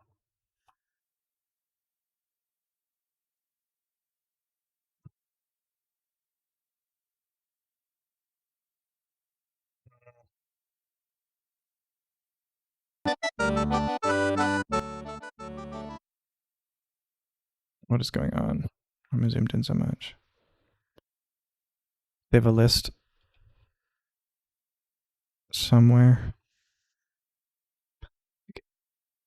Oh, maybe they start with woodwinds. Oh, it's just an order. That's nice. Okay. So, should be around here somewhere. Tells me if I have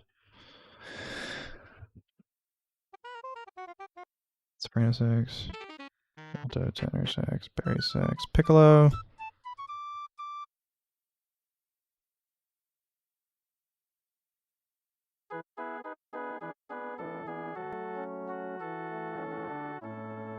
Flute.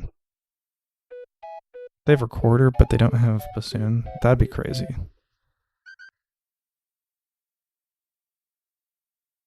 Yo. Sorry, bear with this brief. They don't have bassoon. That's crazy.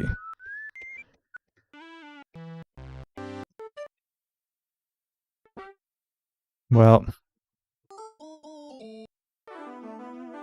that's fine. Well, that means like everything should be working now. Well, maybe not the brass. I'm making the video now. Yeah, nothing's working actually. This is what they represent with the violin section as. That's fine. We'll have to just punch it in and punch it out here. So winds don't need to change. We'll have to change the brass to have the horns actually be horns, because they're currently muted trumpets. Some of them should be horns though, right? Wait, they're all muted trumpets. And even the trumpets are muted trumpets. And even the trombones are muted trumpets. Tubas are tubas though. Why do I need to visualize instruments? For fun. I like to. Do you want me to show you this? Here's the cover.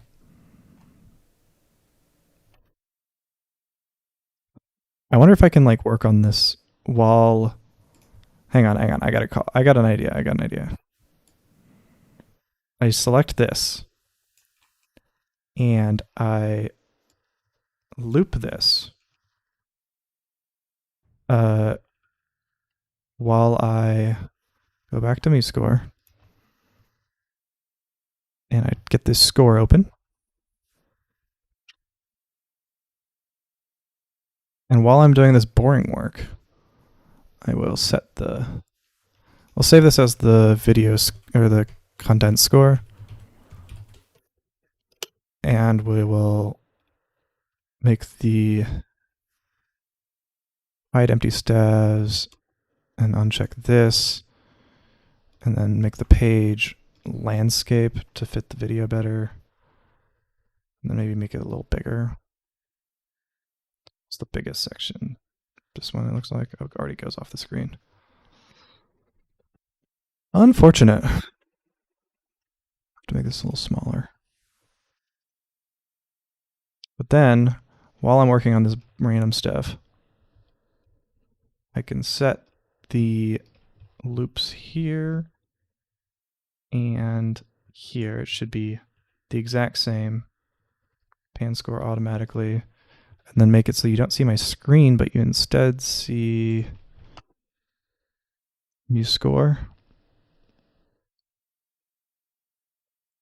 And if I go away, will you still see MuScore? Yeah, you still see MuScore. Okay. Now I just go like this. You should be able to hear Cubase in a second. If I go like that, I'm just going to play the score and work while the score is playing.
play it one more time and I'm gonna probably stop.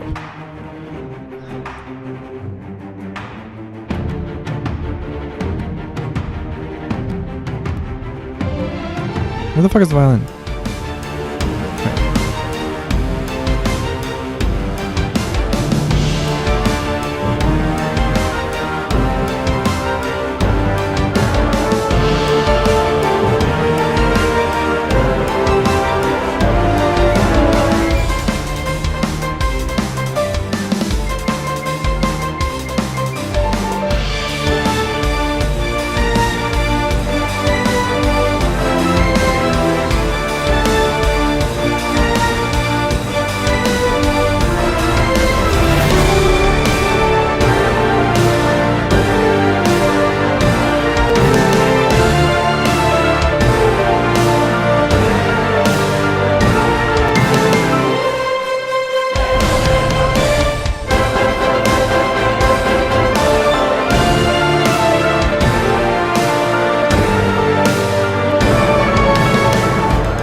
Switch it all back.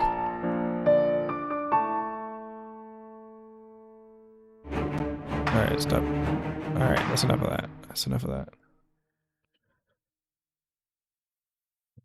Switch it back. I was like excited because I just finished setting all of these instruments correctly.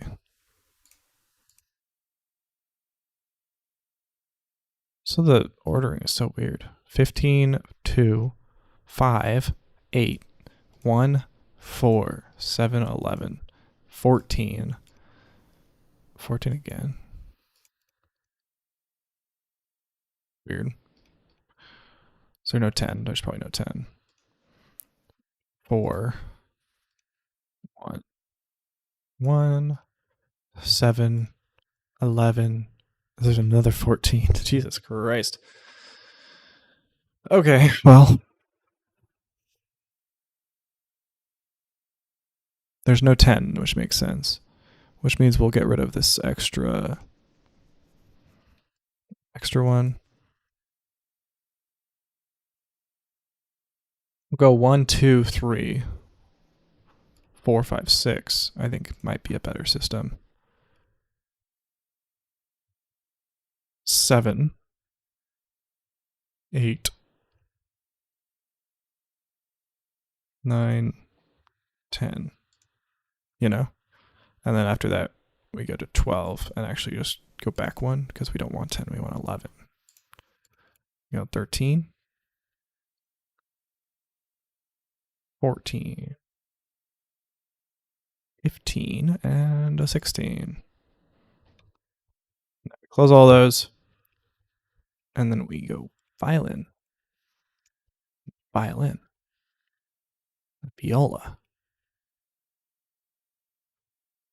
and then cello, and then bass. Okay? And then we do the same thing. Here, go violin. And then we go violin. We go viola. And we go cello.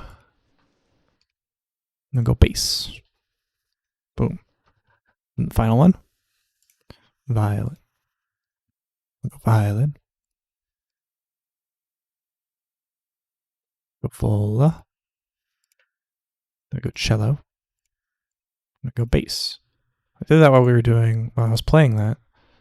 But for some reason, when I exported it as a MIDI, it like replaced all of them back with tremolo. Oh my god! Actually, to be fair, I did the same exact thing and expected it to be different. Why did I change it to tremolo strings? Does it even kept the ports? But it didn't. Are any of these not tremolo strings? Oh, they're all tremolo strings. It would seem.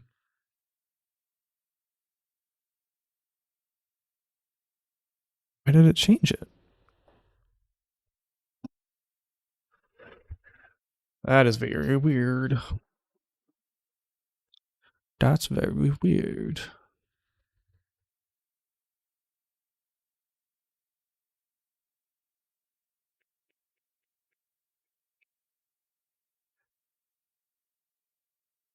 What if I change the first section one more time? Violin. Violin. Viola. Cello. Bass. Okay. Go. Let me macro this, prepare for MIDI export. Does it switch them back to tremolo strings? No, it switches them to acoustic grand piano. But they look like slightly different things. What if we do that? Violin, viola, cello, bass. If we export that as a MIDI, will that get overwritten? Oh yeah, that also changes it back to tremolo strings. Oh, you know what? Maybe it's doing some shenanigans with your orchestral version of Orb. Hey, thanks. Appreciate that. I was really happy with that one. I like Orb a lot. Forgot how to show the controls. There's all of these funny little things. I wonder if it's this. Is this 45? I don't know how FL Studio works anymore. It's been too long.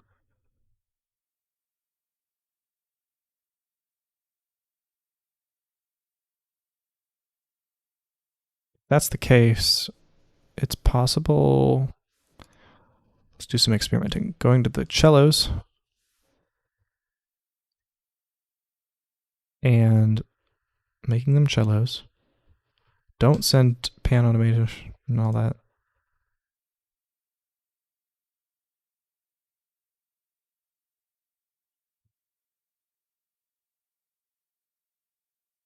Does that change it?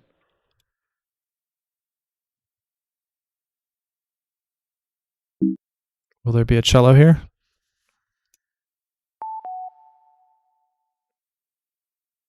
Will I see a cello? No, I won't see any cellos. How come it worked before? It's so weird. What if I do this?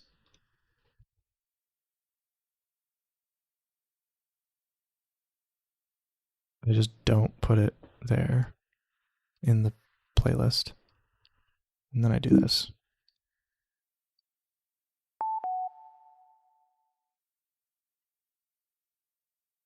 What am I doing differently? I'm not doing anything differently.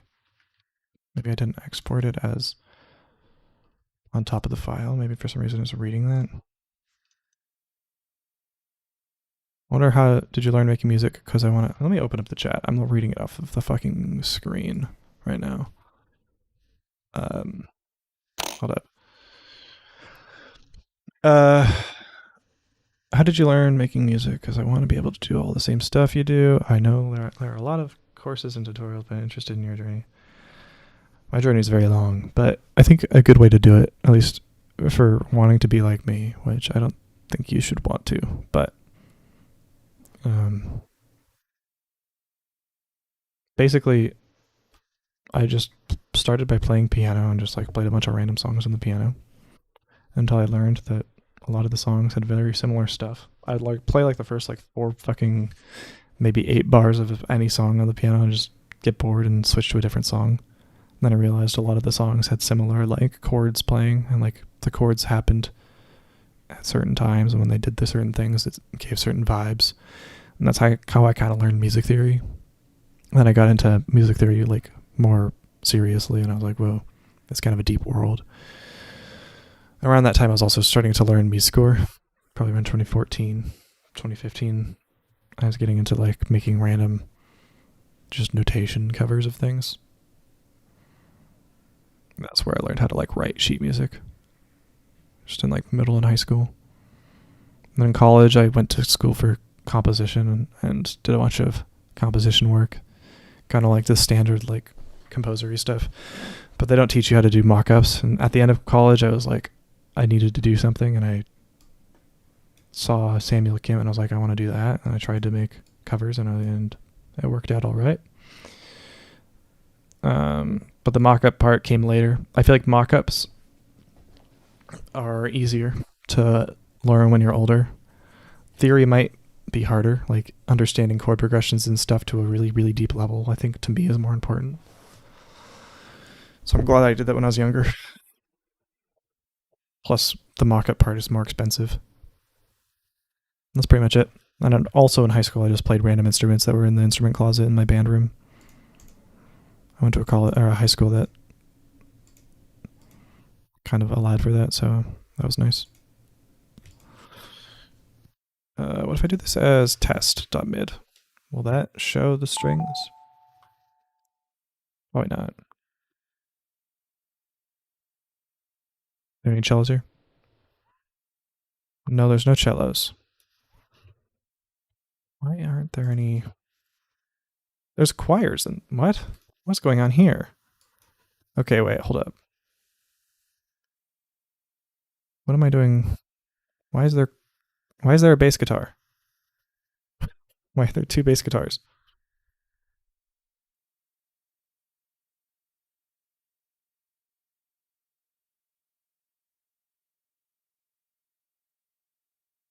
That's so strange.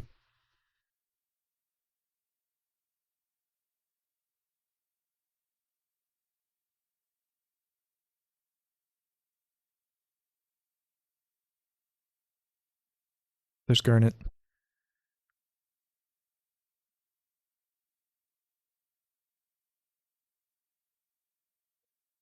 I don't know why it's being like this.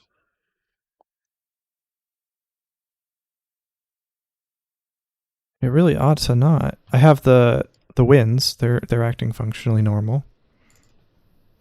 They look like this. When I edit them in FL, all the other sections like seem to behave like you would expect.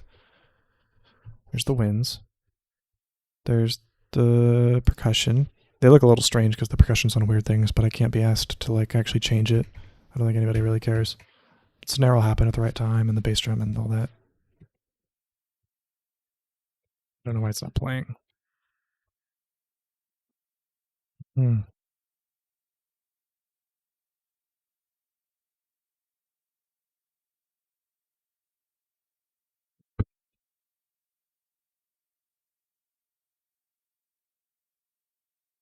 I guess this is going to be completely wrong notes.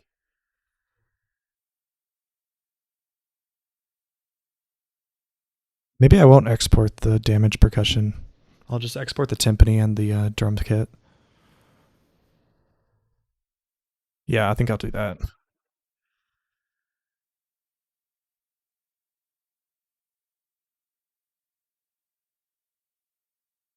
Percussion. And we'll just do the timpani. We do cymbals too. We just won't do damage. And if I export that,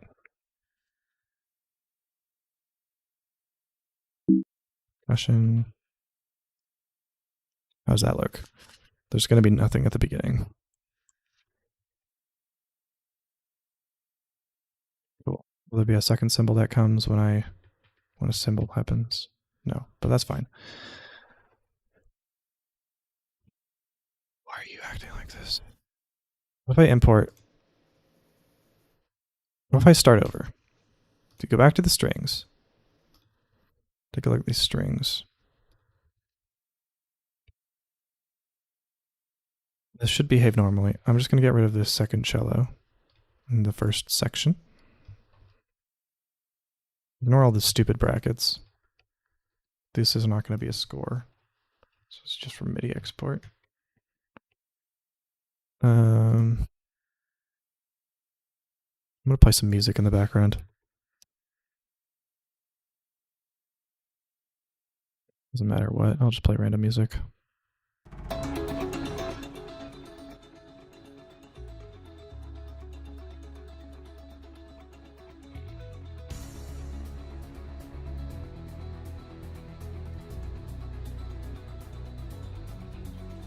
It should let me import it.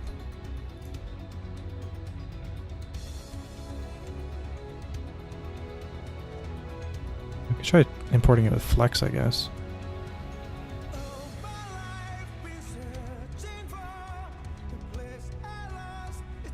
Okay, it imports them as tremolo strings. It's not out of the ordinary. Do cellos. Or one of them.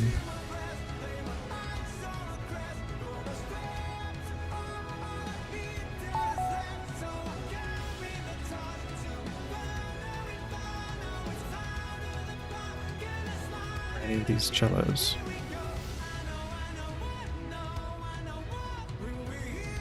They're all tremolo strings. Why is that? What if I import strings as Flex? Will that change anything?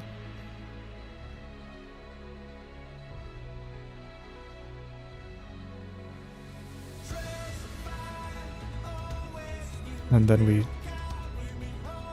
prepare for MIDI export after that. Will that fix it? Hey, puts it on the right channel, makes them acoustic pianos. That's kind of promising.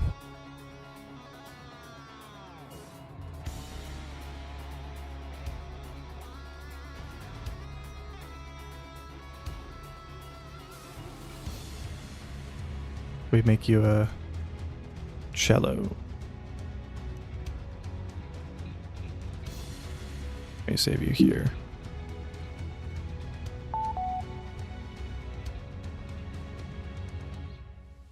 Will you be a cello? Will there be a cello here? A single cello? That's all I ask. Hell yeah. A single cello. Clipping through the 5th piano that's stacked on top of itself. 7th. 8. 15. How many pianos can we get there? We're gonna change all these pianos to different string instruments. Right now.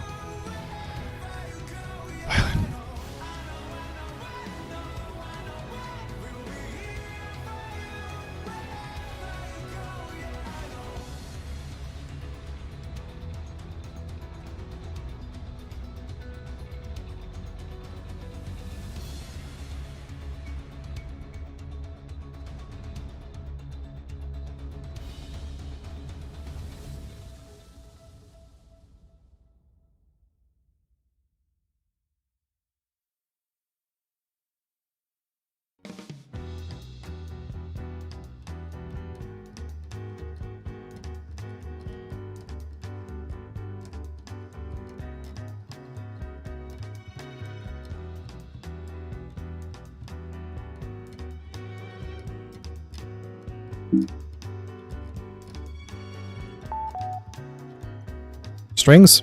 Do you look good?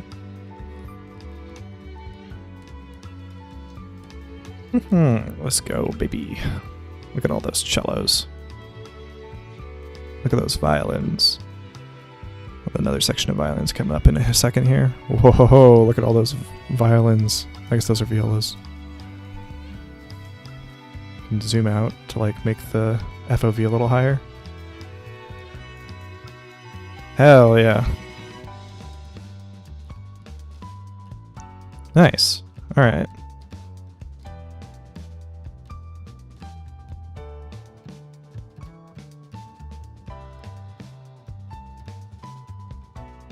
This will be the most there is.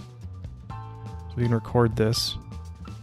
I guess I could just record this like separately.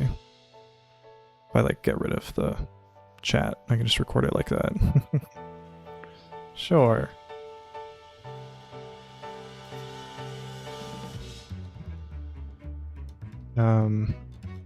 All right.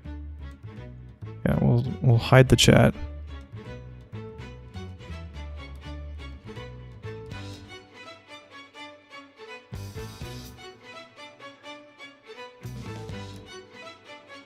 And we will start recording and just use this recording.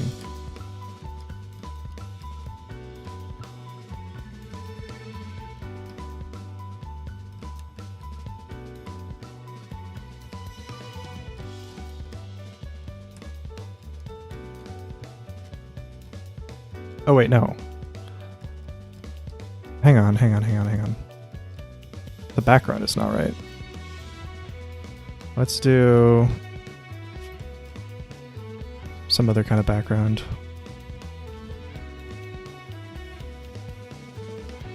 Maybe I won't make a background this time. I don't know.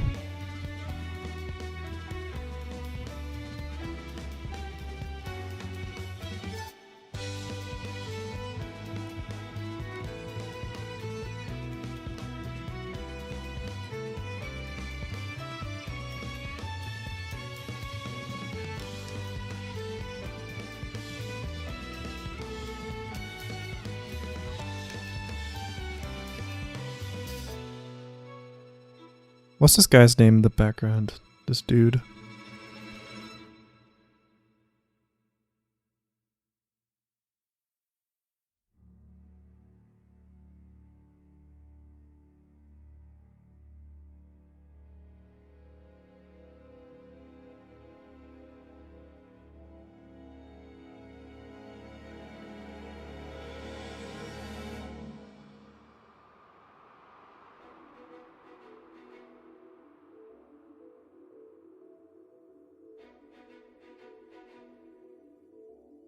All right, we'll just do it with a.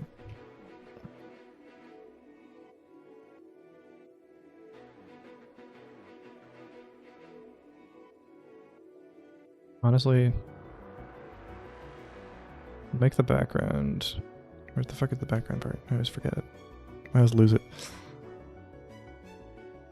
Dum bum bum bum bum bum bum bum. Oh my god. There it is. We'll just make it black.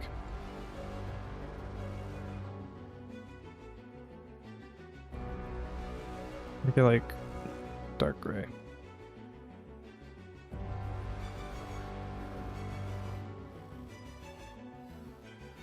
Okay, and we'll record this, I think.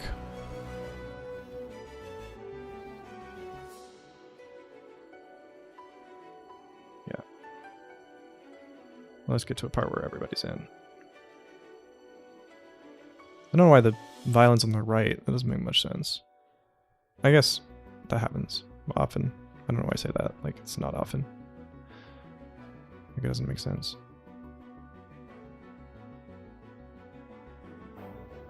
Okay. We're just gonna record all the strings. Everything else. This might take a sec. I just gotta wait for everything to go. It'll take approximately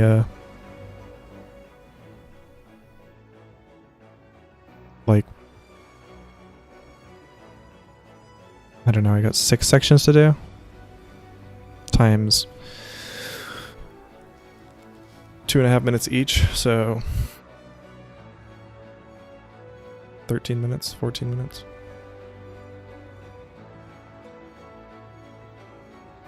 Hey, but I'm still here though. I just have to record this.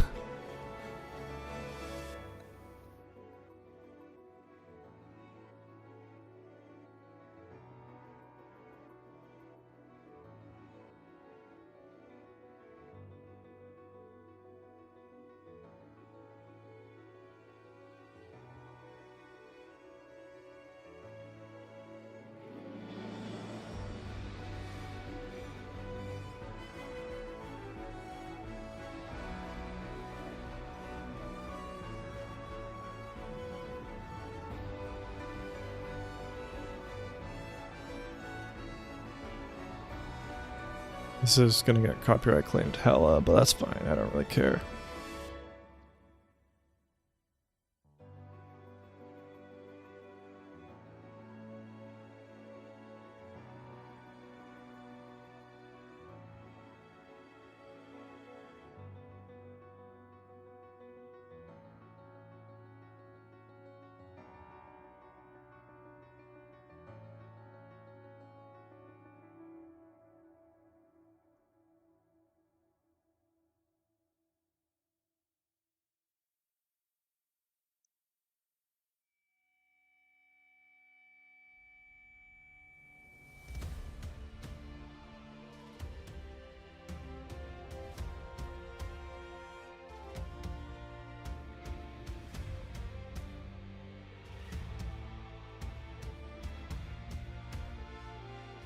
I think that might be the end of the video there.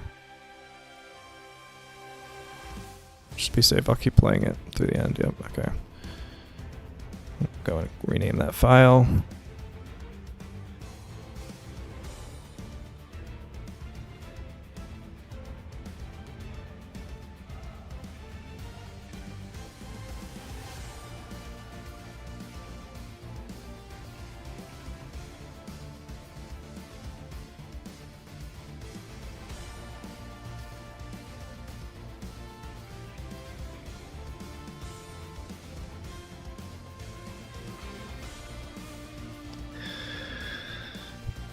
Okay.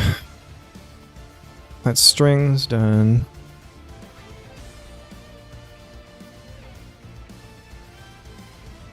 Guess we'll go up from the score.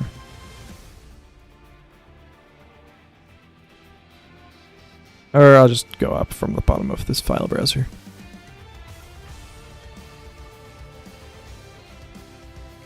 Alright.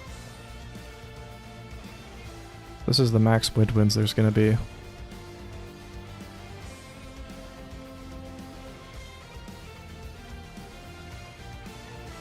Something like that. If I like do this, it's gonna like zoom around and shit, I guess, huh? Not exactly what I want. Be nice if it was like that. That looks kind of cool, I guess. I'll just like have it pan back and forth a little bit. Maybe I should have done that with the strings.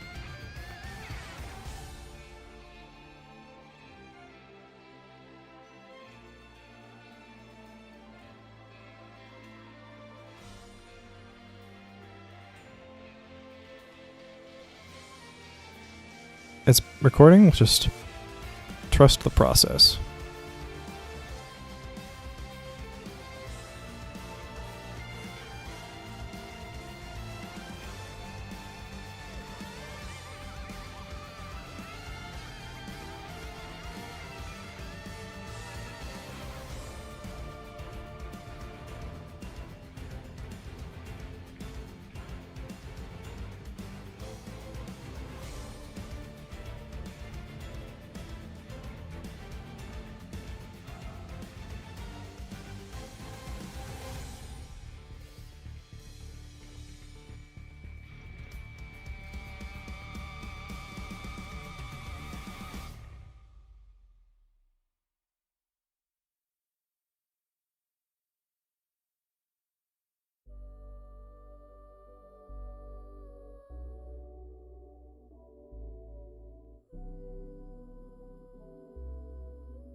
Another minute of this.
Alright, that should do it. Stop recording that. Let's rename that file.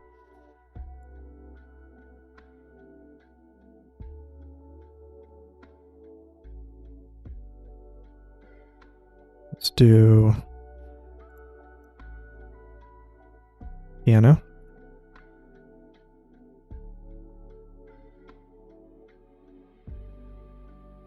Start recording now. It'll come up in a sec.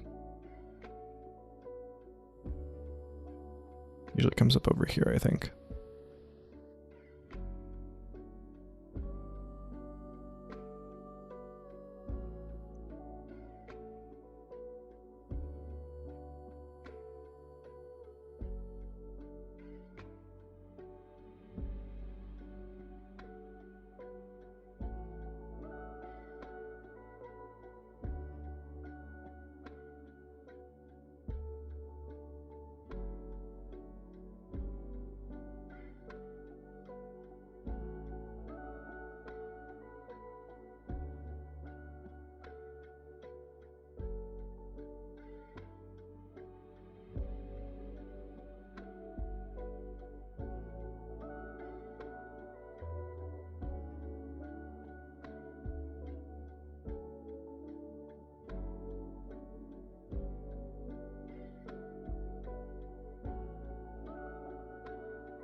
Probably the most boring stream of all time.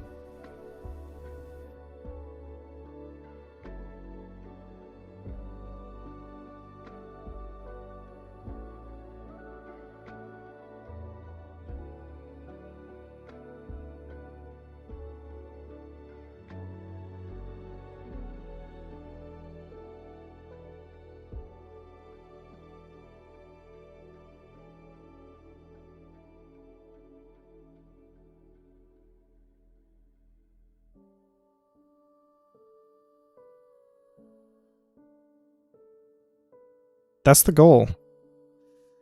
I mean, at this point, it is. Pretty soon. Pretty soon as in, like, in approximately 20 minutes.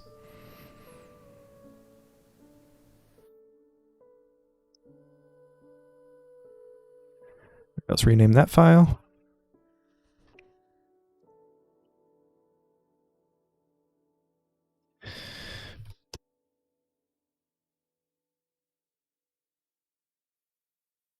Next up, let's do percussion.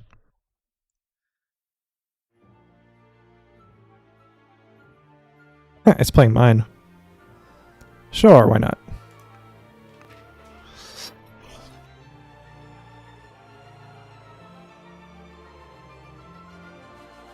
Alright. Sorry, first start recording. I didn't forget. Anyone else is playing this yet? Are you able to make the background green screen so you could use just... Ooh, you could just make the background whatever. Yo, we can make the background move, I suppose, huh? Yeah, I could just do that. I could do that with really easily, actually.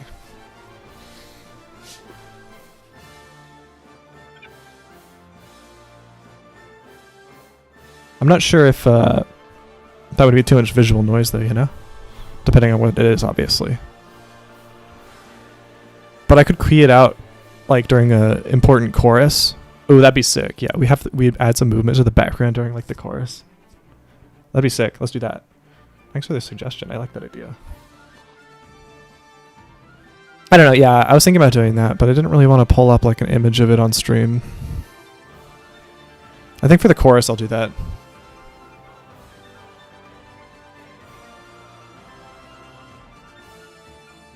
Alright, let's start recording this.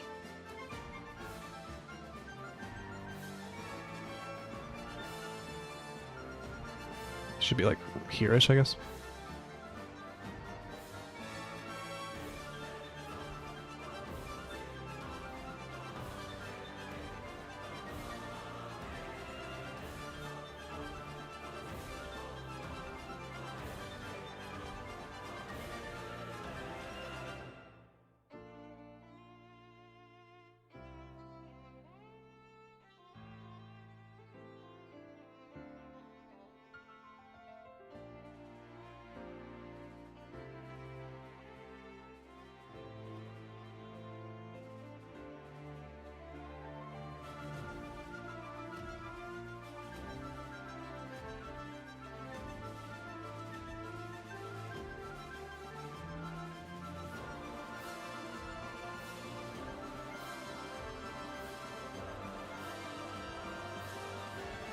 Use YouTube Music as well.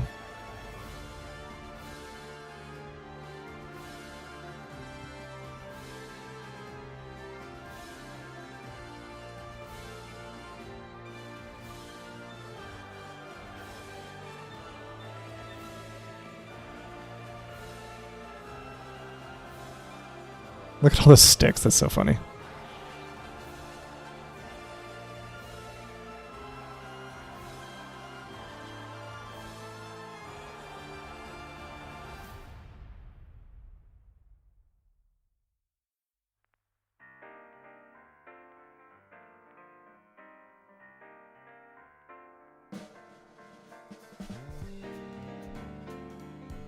Oh. Music B? What's that?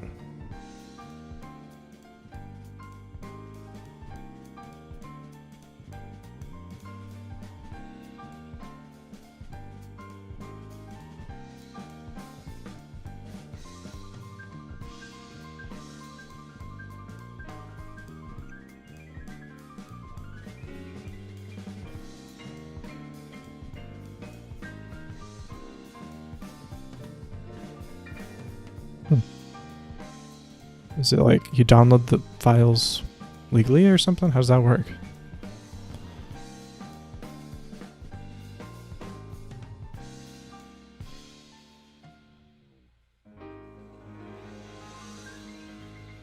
Percussion. Let's get rid of music right here.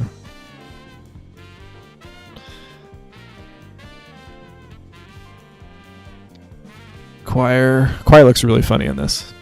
I love the way they do the choir.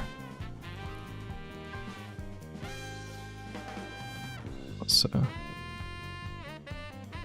honestly, we can just start where the choir comes in.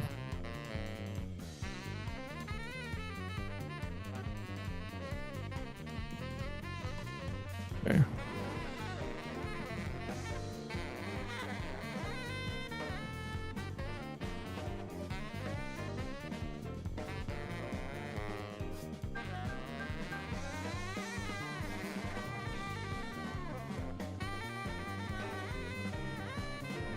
Oh, it's gonna say ah.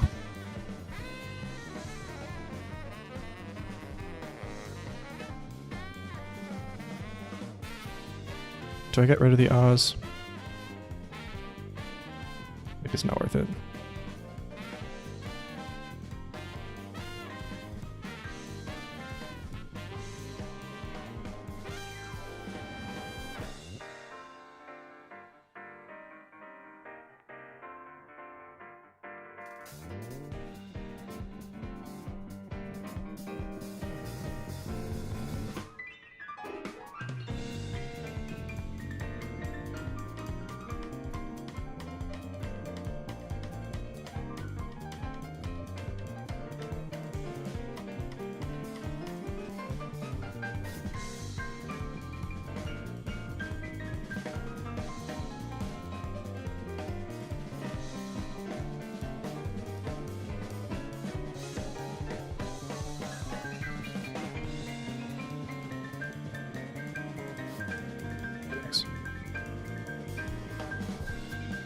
I'm not sure what this one is. It might be Triforth. I think maybe we'll see. It could be. I would wager.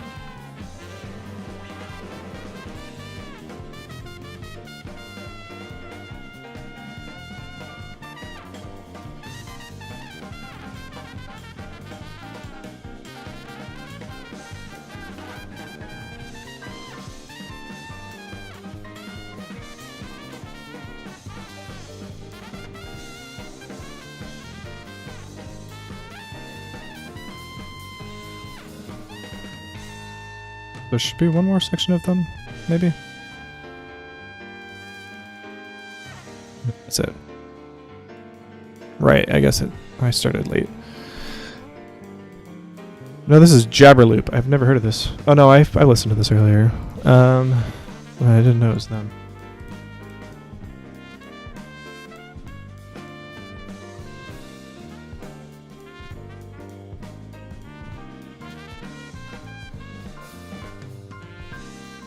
Last bit is brass. I haven't done the brass yet.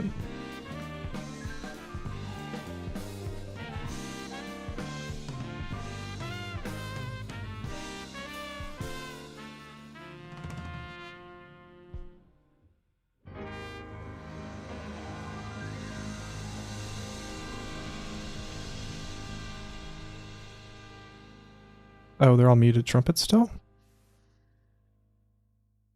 I didn't save the brass. Right, let's stop recording that. I'm gonna accidentally hit stop streaming at one of these points, I'm sure.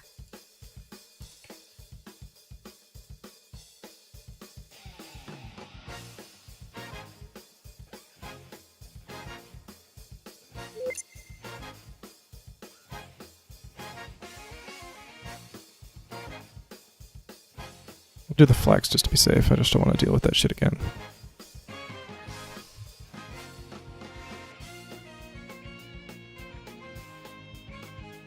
This is the 8-bit big band version. Pretty sick.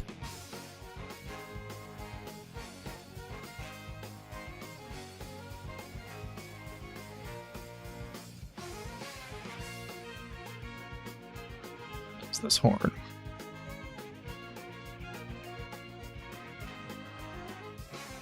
French horn.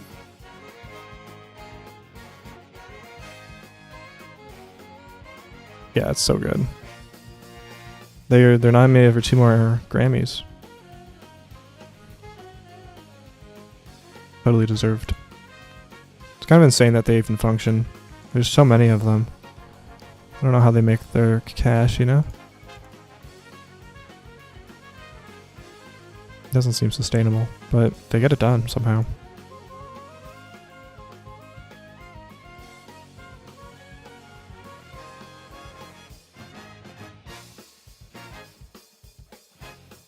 Yeah, it must be wild.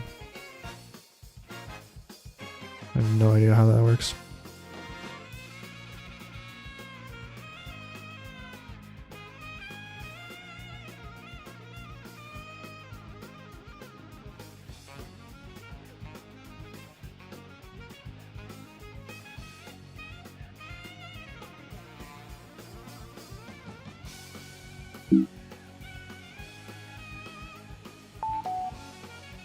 Will you show up with the brass here?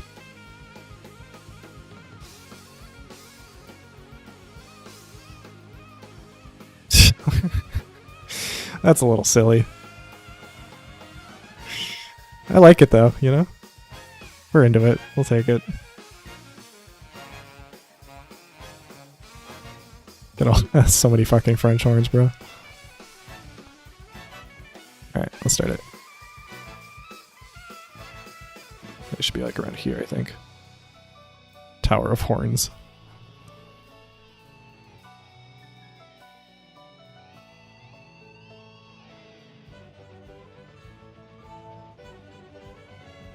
Some trombones come in. Oh, the French horns. A stack of massive French horns. That's so funny, bro. That just goes off screen. And then it doubles. Because there's like there's a division in the sheet music.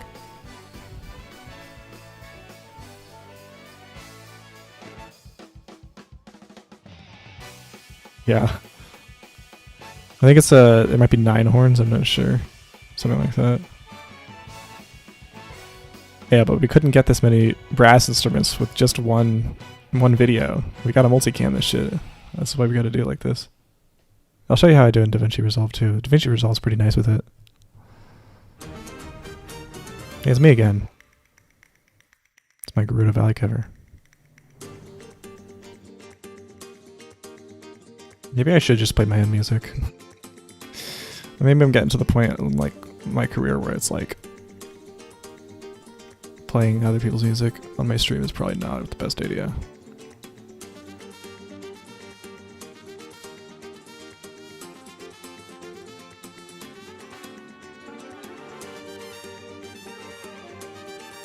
I mean, yeah, copyright. I mean, I'm not making money off this anyways. We're just like, legally it feels bad, you know? Was that a slide? Why did the trombones do that? Yeah, my catalog's big enough at this point.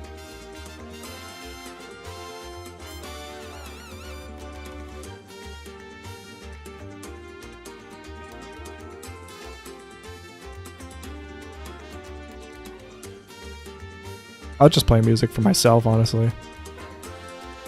If my streams ever get to the point where like demonetizing them actually means something, then I guess maybe. I don't know. Playing other people's music doesn't really negatively impact me like at all, you know? These streams don't make money. Like maybe it blocks them, but that could just mute the audio. That's why all the Twitch streamers do what they do.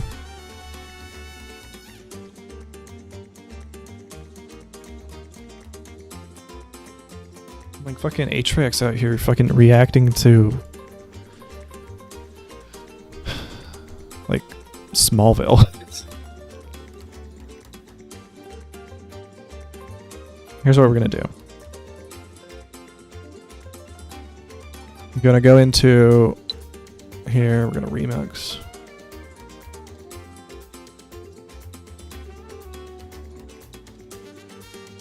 Yeah, some of them do. But some of them just watch fucking anime. So it's like big ones, you know? You remix all those recordings. And we drag them out into the folder. You know what? I don't want to show you my videos, actually. Just to be safe.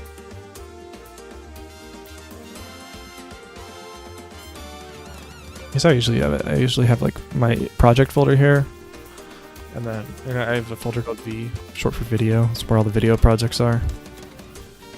I might go master the actual project real quick. Usually it doesn't take very long.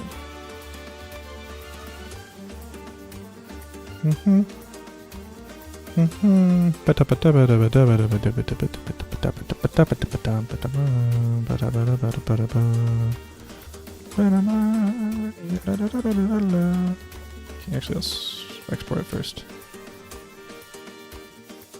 Alright,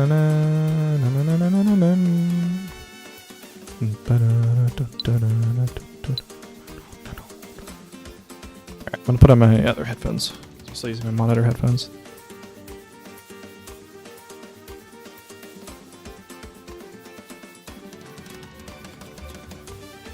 It's way nicer.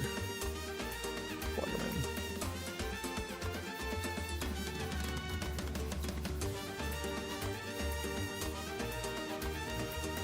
And they're pretty bright, aren't they? Those fucking DT990s.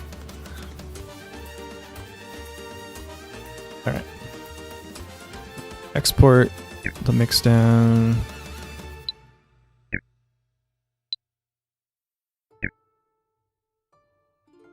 Make sure we're in wave.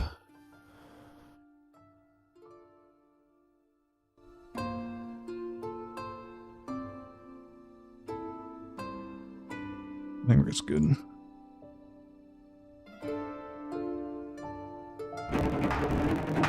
Don't have to export the MIDI because we have a filter. It's better.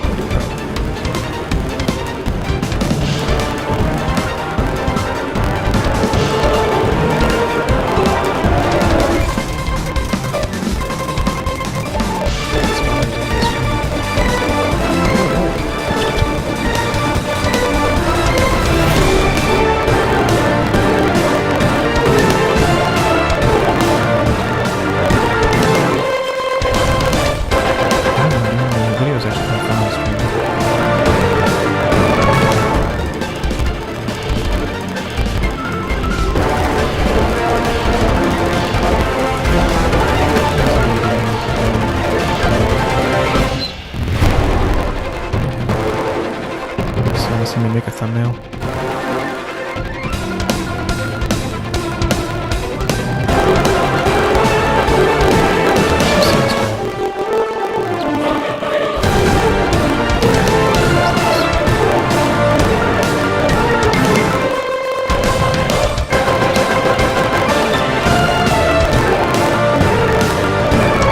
Sped up. That's actually a really good thumbnail. Is that just from this show? What is this thumbnail? Oh my gosh. They draw her so sexual. Therapist analysis of loot from Hazbin Hotel is so funny. That's a funny fucking thumbnail and title. Come back to that.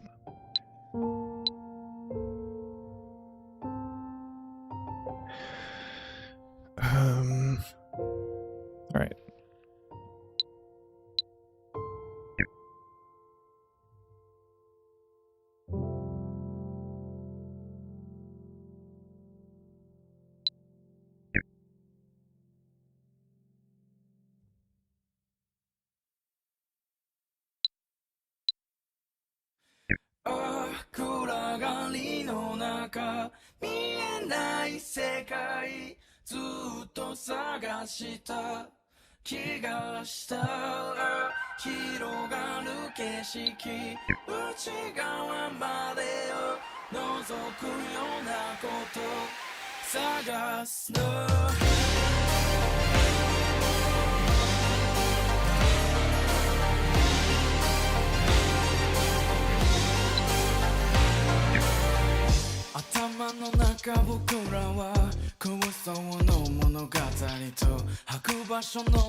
I am going to pass on that one. Appreciate the suggestion.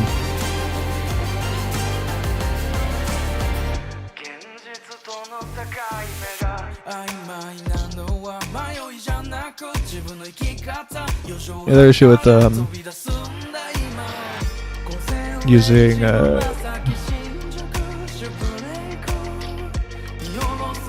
on, let me turn this down a little bit. The other issue with using like a server computer for this stuff is like exporting stems is way harder because you have to like select them individually, or else it exports every single stem in your fucking template. And label these probably wrong. Easter Island hits, for kids, Piatti crashes, timpani. God, which one is this routed to? It's routed to timpani.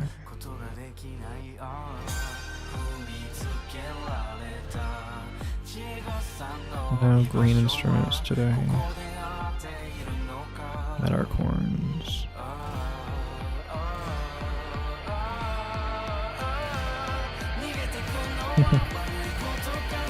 Depends what you do. It definitely is for me.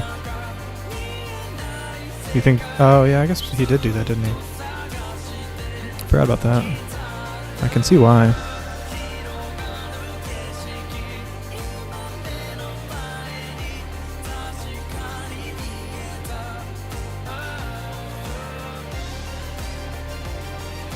Yeah, I figured that's what you meant. I don't know. It's like, I think if you're making music, like, if you're trying to be as fast as possible and you have enough instruments to where, yeah, if you have the fastest CPU and RAM on the market, it could be, it might work if you don't need that much. But for me, it's worth it. Because every time I was pressing Control S, instinctively it would like fucking freeze for 60 seconds, and that adds up. And it also messes with my brain. I get distracted. When there's less lag for me, my brain, I feel less incentivized to like doom scroll instead of actually work on music. It's worth it for me to just like absolutely get rid of all lag I possibly can. It's also especially worth it if you don't export stems, if you're premixed template. Like all of the problems I've mentioned that are a me problem are like not really a problem if you have a Samuel Kim workflow where you're just like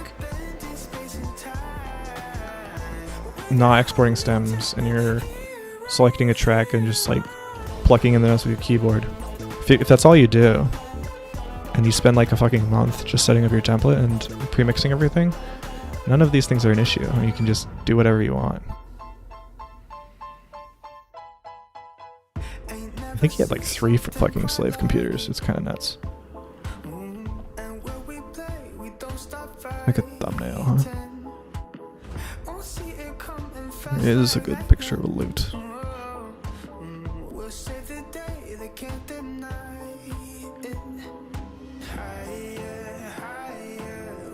That's so interesting. How does that work? You have like your own... It's like the libraries you use are so specific. There's no way that a template would make sense that you could buy. How does that work? Because they like the template that you bought surely doesn't have all the same instruments as you, right?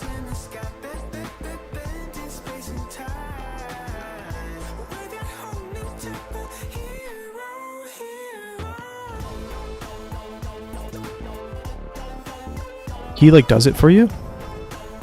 That's crazy.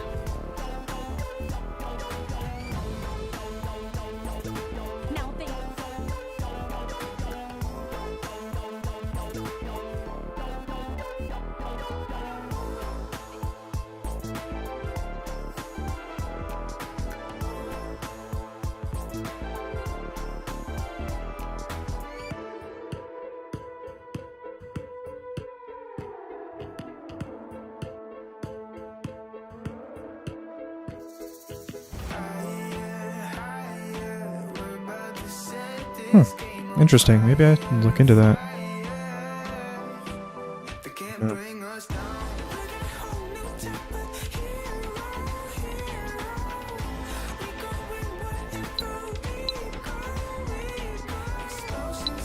else? I think that's it. I can probably just close this. Let's take a look at this waveform before I do that though. Just in case I need to do something else. If like an instrument cuts out, I might have to freeze like an instrument or two.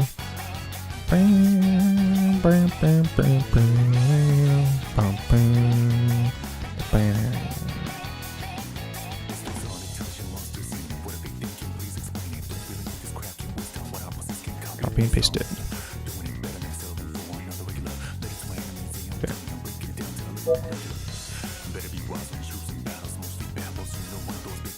There's the pool here. Okay, here we go. In my sleep. Master and a peace. Look how many things you're blabbing about behind my back.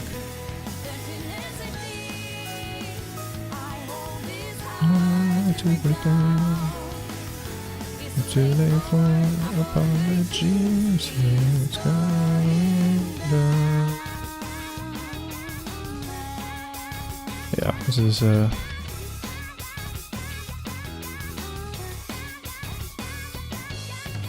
this song I'm playing right now is It's Going Down now from Persona.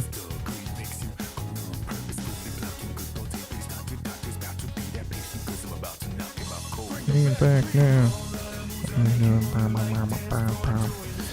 Alright, no more music. We're gonna mix. We're gonna master this shit.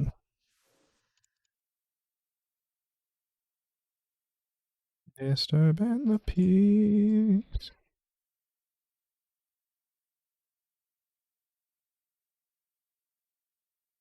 I want to get us around -6, -5, maybe -4-ish decibels here.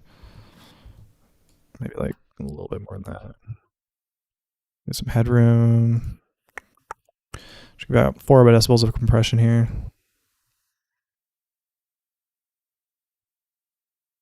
Vintage warmer a little bit, just a touch. Just a little less of those highs. Okay.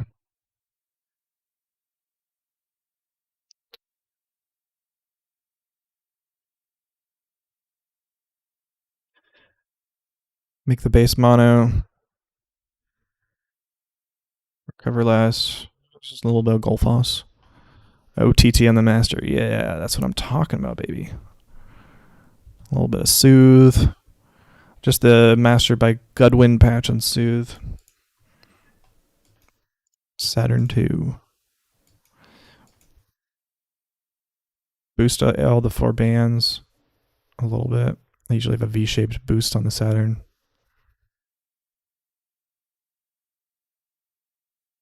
Go until we clip a bit and then go down a bit. Around that, like 15 decibels below where it starts clipping. Give or take. Maybe go back here to do the same thing. Sounds like it's clipping a tiny bit there. Probably around 40%. Here's usually the least least boosted band, just because it's like an orchestra. An orchestra has like shit tons of instruments in this range. Whoa. You can hear all the clipping. Some around 30%.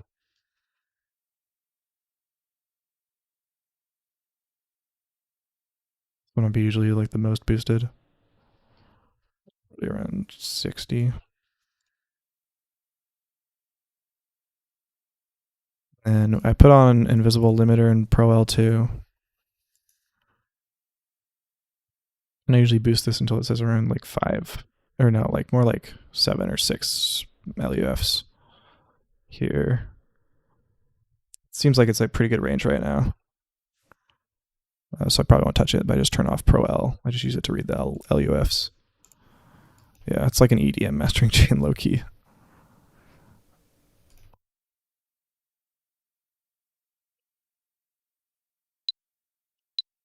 And export that as a wave in the mixdown folder. Gravity-M for mastered. I have a pre-mastered one here. That's going to say hyphen pre-mastered as well, but I'll just delete that in the file name afterwards.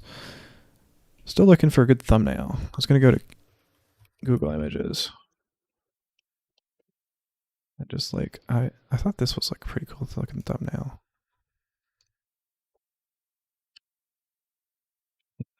I'm not showing it yet, I know. Like one of these images.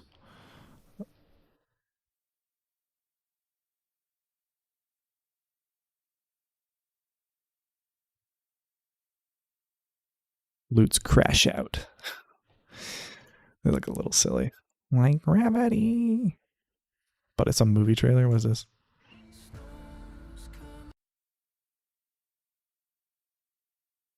Yeah, you're just gonna pull my video process. It's nothing crazy.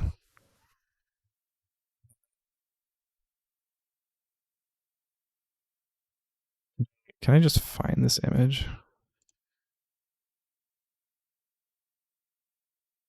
Where's this from? Maybe that's just from Gravity, huh? Okay, I just pull it from here. Yeah, it's just this one. And go frame by frame, find the right frame that looks the best. Hello.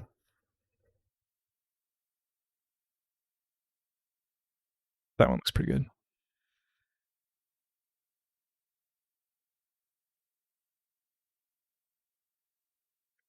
Yeah, okay, I'll take that one. Screenshot that. Like gravity, like gravity. Get that JPEG. All right, we got the master project saved. And we save this. Close that out. Maybe I'll open the piano just to play a little bit for fun at some point. I'm going to check my phone really quick just to make sure nobody's texting me. I'm going to just turn off my camera so you don't see it because I opened it on my computer.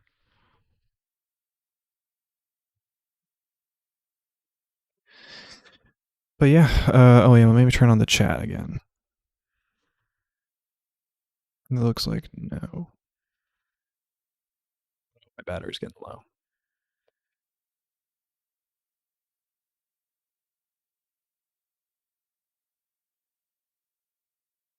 What's my battery at?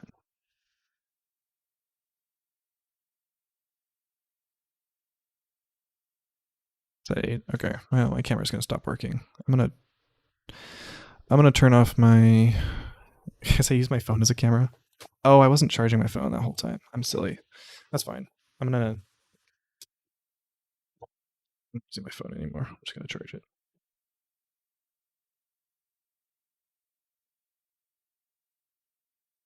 No more piano cam today.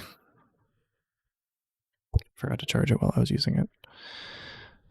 Which means I'll also get rid of these. Oh, close Discord as well.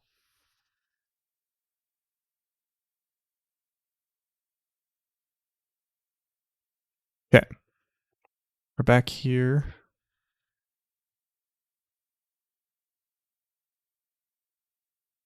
Here's my desktop if you're curious.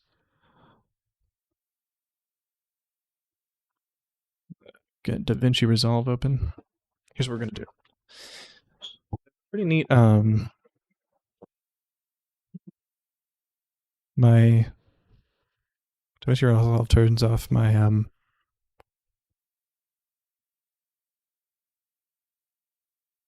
desktop. It's a pretty neat function in DaVinci Resolve that lets you multicam pretty easily. So here's what we're gonna do. In some bigger sections, we're gonna have like a collage type video thing.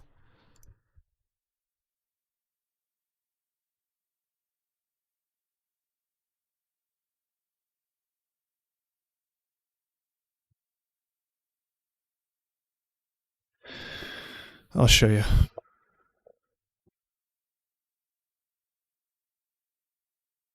We're gonna save this as gravity.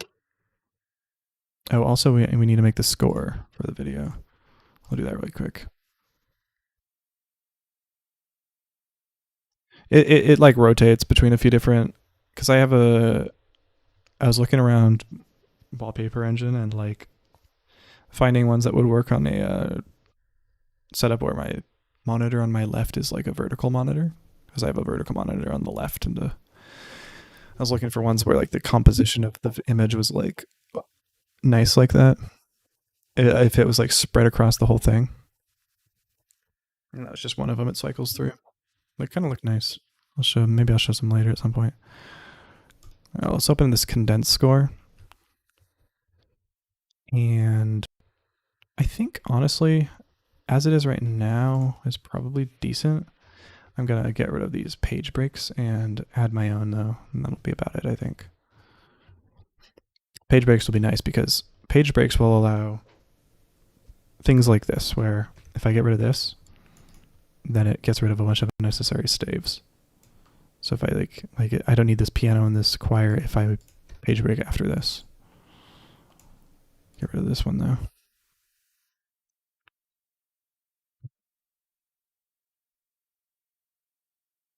We'll do that. Just for the video. I'll still put the big score in the description.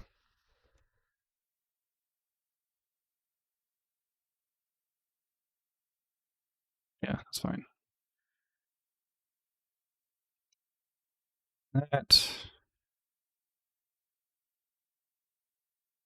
This one's a little bit, I don't know. I might squish it a little bit together. Go monitor for score reading. No, it's just a nice to have because like if you use fancy zones, I mean, it's very rarely will I use. I'll sometimes use sheet music on it when I'm practicing. I'll definitely actually use it for if I'm reading a part and I'm recording, like a video, like when I did the finale cover. I'll have the sheet music on the vertical monitor. But most of the time, like 99% of the time, it's like the sheet music for the part on the vertical monitor. That's what I'm talking about. But most of the time, it's like you just use fancy zones to make the top and the bottom halves like snap. So then it's kind of like two monitors stacked on top of each other. So you can have like, so like right now I have, well, I'm during the streams, I'm having the, like this square window on the bottom half of the vertical monitor and then this square window on the top half of the vertical monitor. And it snaps really nicely if I just let go on one of the halves as if it's like its own monitor kind of because fancy zones. Spacing. Let's make these a little bit squished together. Just a touch.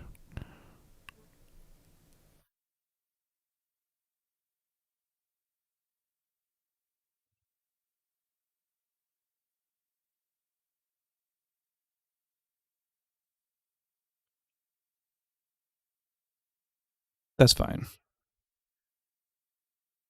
You think you're hell's great savior.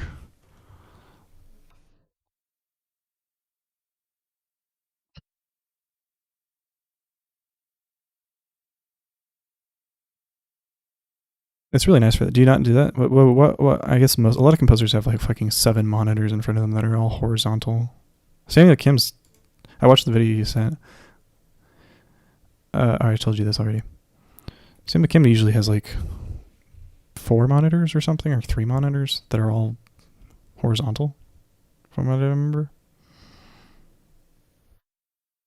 And then if I do this, I can do like a whole break here, and I can just have like a stuff like that. I might get rid of these tempo markings in the score just to, you know. Save that. Export it as a PNG file. And then we go into the video and do score. Save that here. And I might also just really quickly while I'm in MuseScore, take the full score and redo that.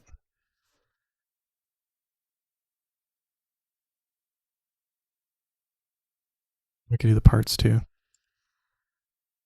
Open all parts. This is going to make the fucking score so laggy, but that's fine.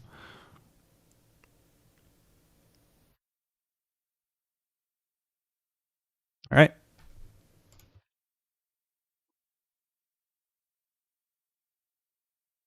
So 32-inch with a 49-inch ultra wide directly on top. Only thing that works is with my current setup.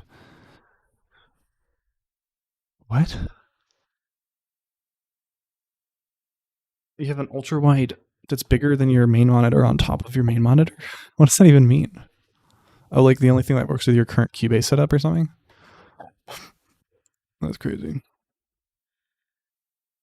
Select all these parts. It would be nice to have like a monitor that just like looks at the mixer rack. I don't know if I'd use it though. Oh, with your desk, I see.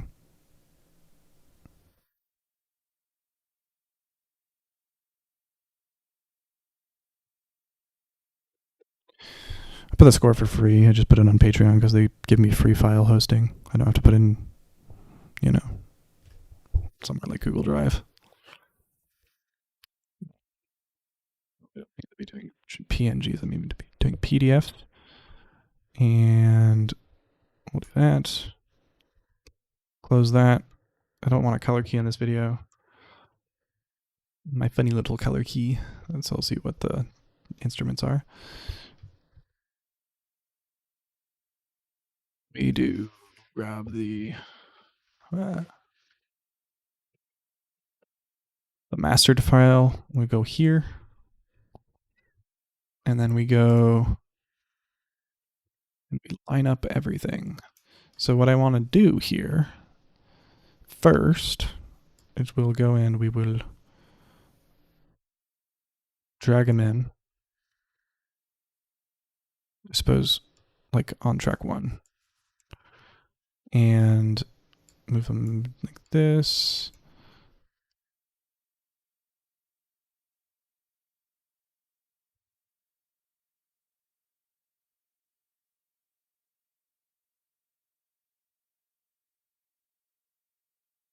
Okay, and then we just have to line these up. I should have put like some kind of, I don't know, I should put them playing the audio or something. Now I just have to look at the instruments. But that should be not a big deal.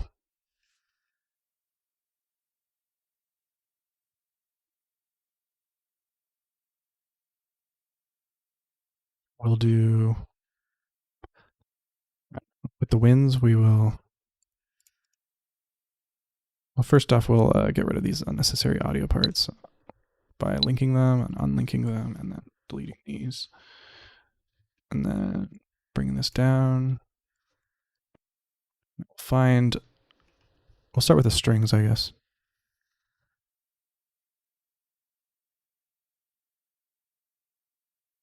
So strings will be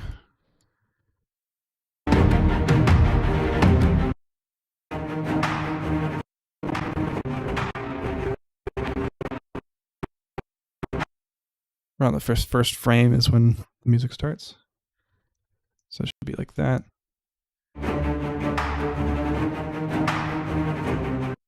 It's a little behind. We'll bring it. It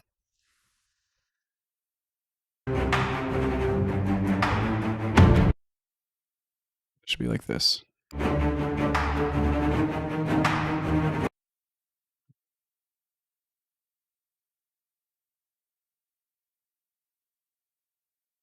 This.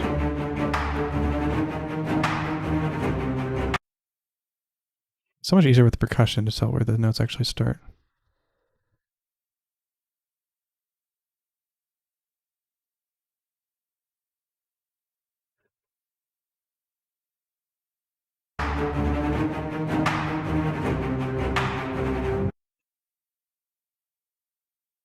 I had like 10 frames.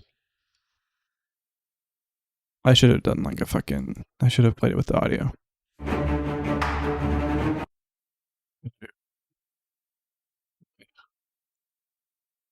Do 20 frames this way.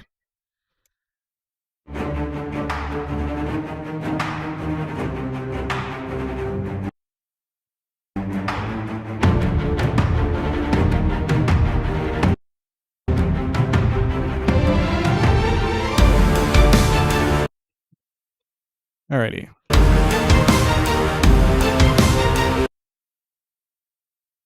And then we'll do, let's look at the score. So the score is not being, there's no score. It's all in the wrong folder. Whoopsies.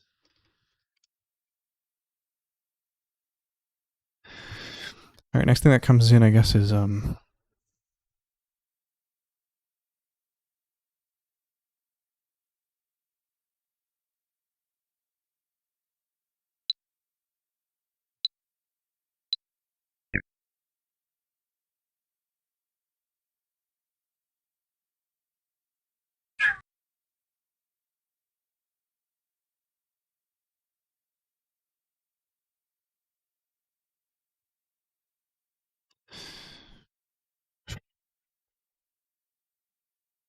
Oh, it's just brass, huh?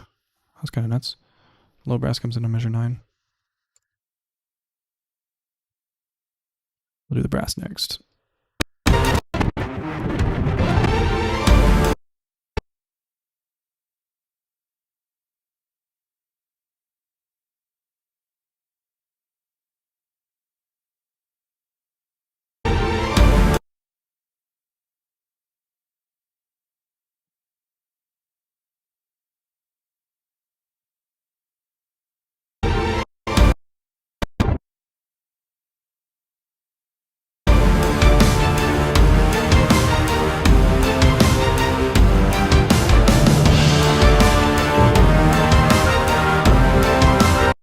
Okay, that's the brass right there.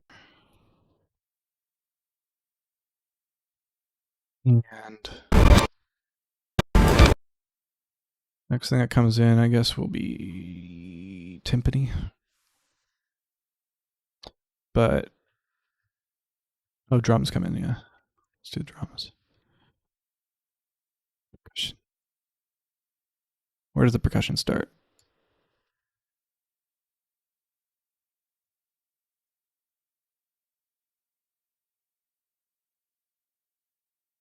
Percussion is easier to line up because I can actually see the the mallet hit the head of the bass drum here or something.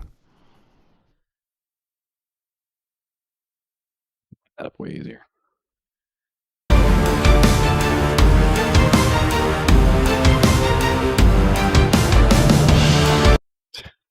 Okay. Percussion done, just lined up. And then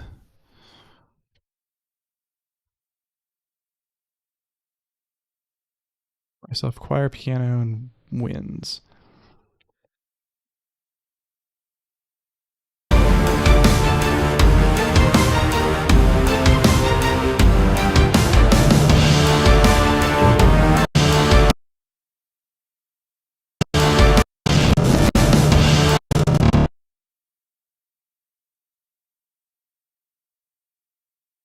Okay, we go in and we look for where the winds start.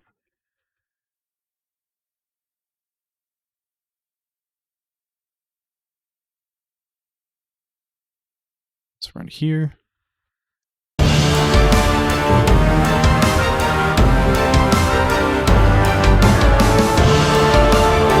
Okay, and then I think choir comes in, it seems like. It's choir and piano, and that'll do it. We'll do piano first for no particular reason.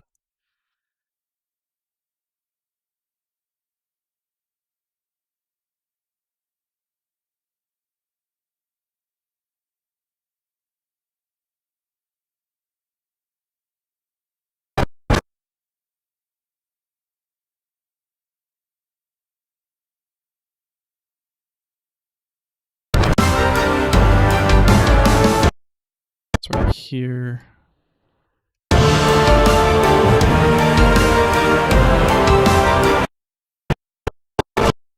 Alright, and I turn that off, and then choir should come in at the same time.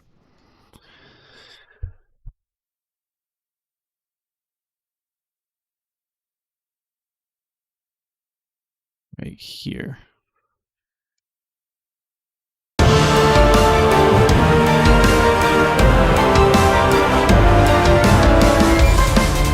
Okay, now what we do, everything's lined up now. What we can do is, actually, I'll cut off everything at the end here except for the solo piano here.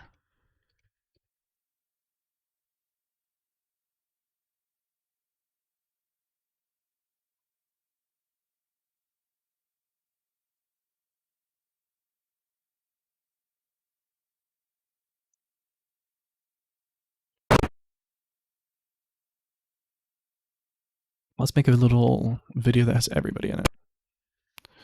To do this, what we're going to do is we need a background. Background can just be a blank video or a blank image. The image this time will just be a gray or something.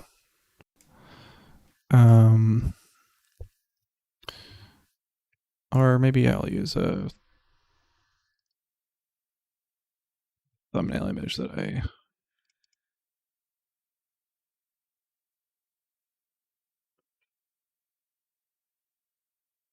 saved this to. It wasn't here.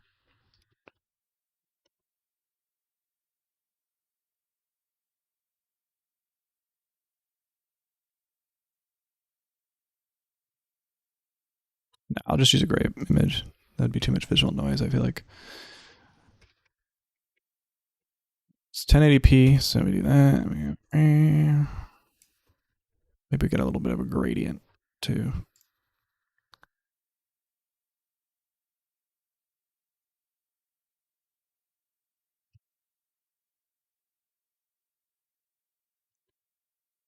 No particular reason. Background. I use Photoshop sometimes. Definitely not pirated. Don't sue me. But I'm way faster with Paint.net for like very simple edits.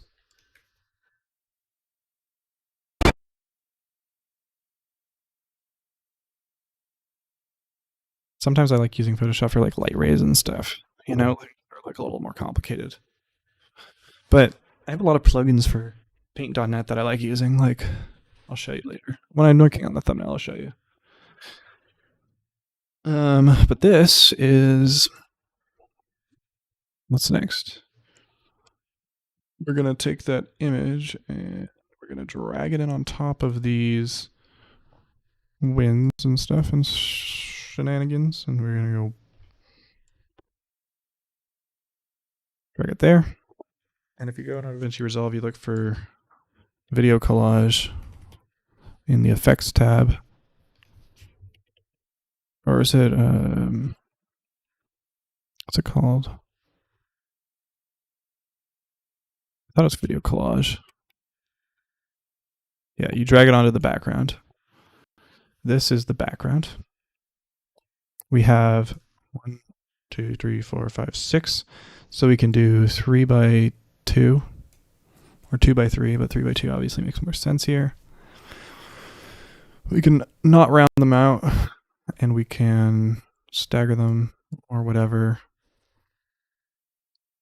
You know, make them different sizes, make the margins more, you know, probably not stagger them. But, you know, do all this stuff.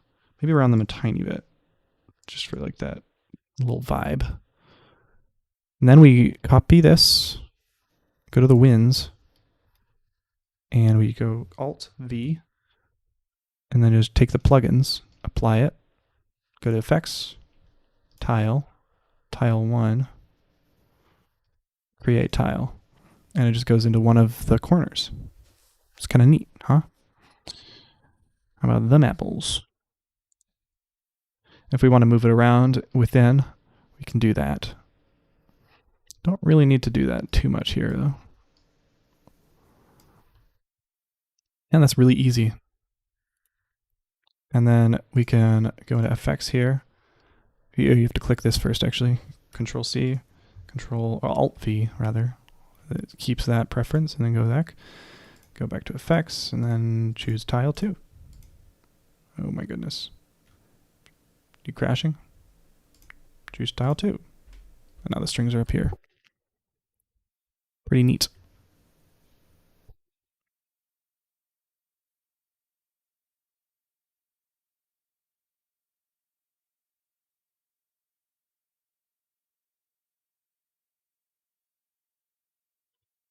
It's pretty much that. Just reset the, yeah. Same thing here. We'll do tile 3. Whoa.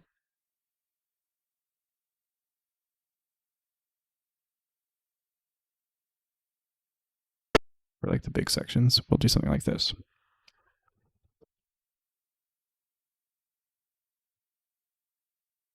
Tile 4.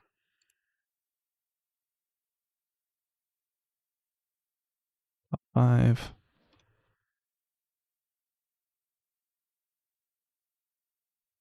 Tile 6. Crazy, this is all free.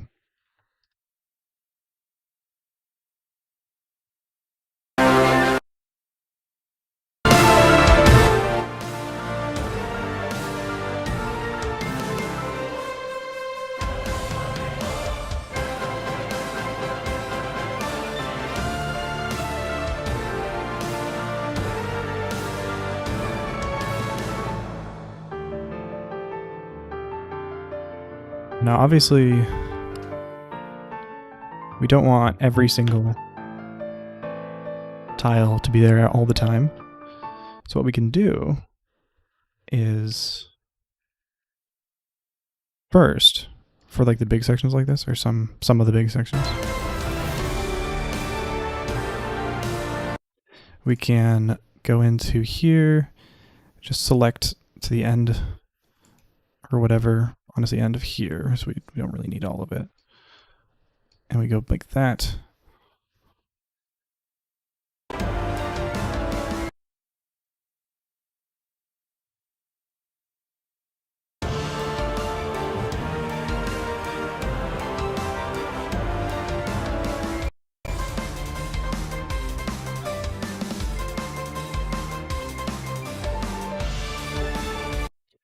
We do that, and then we go and we export this to the video in the multicam videos.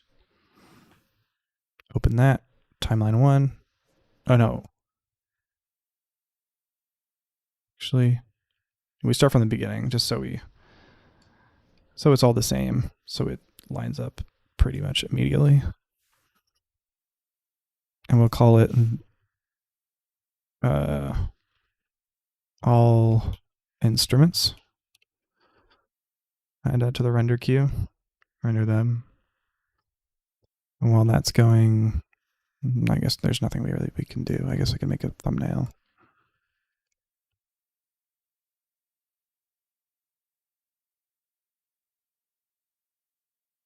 But basically, we're going to go and we're going to, I'll make one more multicam that has like, I don't know, maybe I'll make 2 more multicams. And one that has like winds and brass, and one that has like strings and brass, I guess.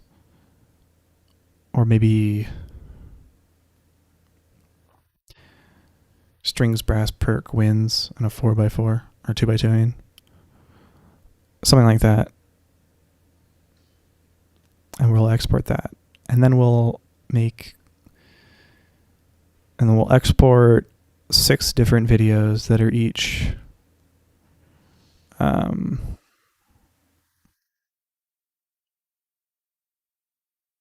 each of the different videos, and we'll make a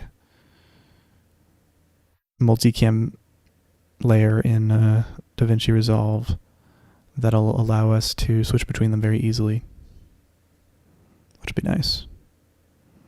Though I'm not sure I need all of the multicam video, or the singles to do the videos multicam.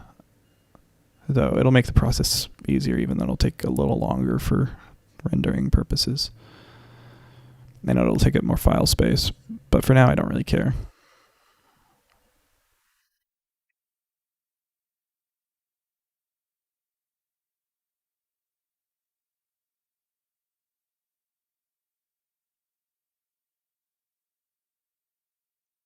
Two, is it?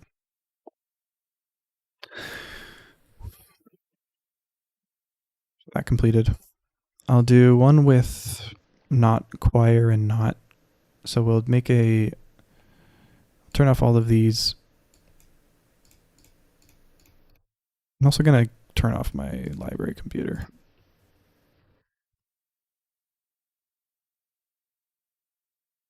I'm not making music anymore. We'll do a 2x2. Like this. Maybe stagger them less. Or like make the margins a little bit bigger.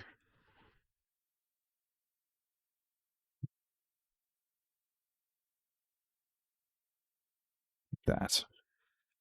Perfect. Make around them a little less since they're bigger. Cool. We take that. We copy that to the winds.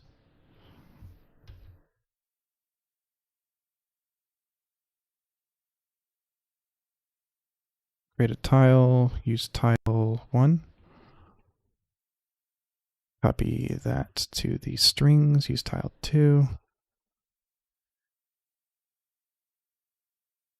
to the perk. Use tile 3.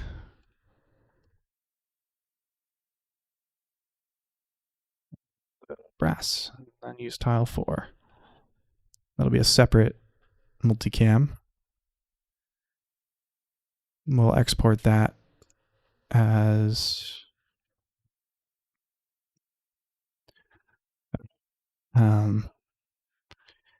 wind string perk .mov.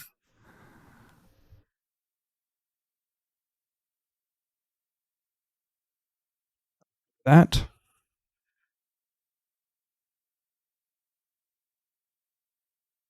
And we'll use that during sections without choir or piano, which there's a couple of.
My computer's real working hard.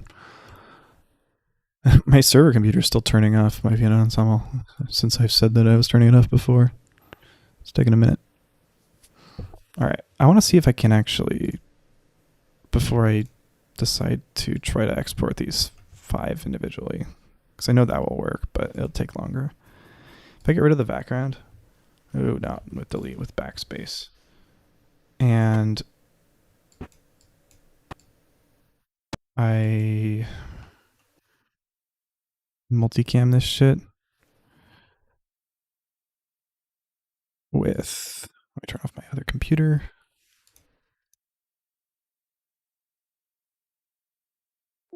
Multicam this with like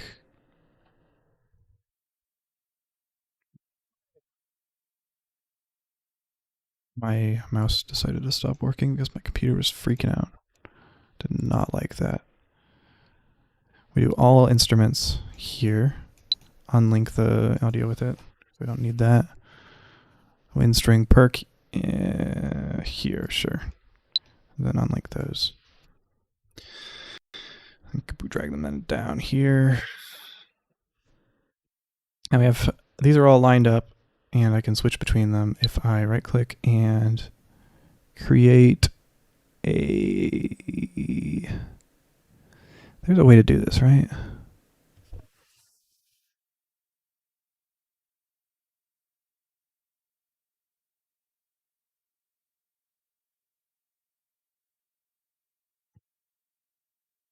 Damn, it's really struggling here.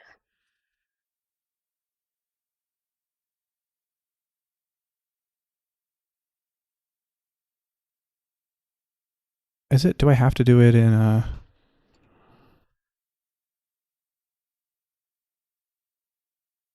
gosh, it's really lagging. My mouse is lagging too, holy. Maybe streaming this wasn't the best idea.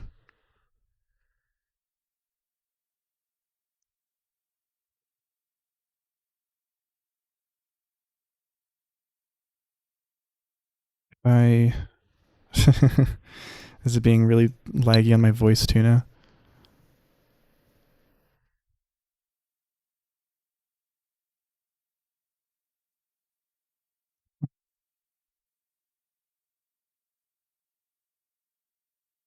Yeah, okay.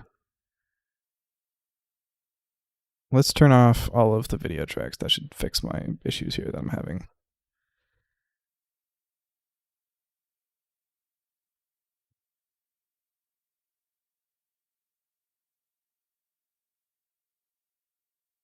Damn, it's really bad right now.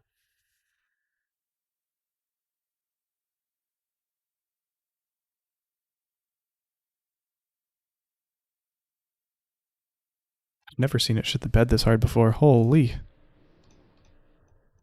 Alright. All of the stream's fine. That's crazy. All of the fucking videos need to be turned off. I'm gonna wait for my computer's fan to slow down a little bit. Let me look at my computer specs.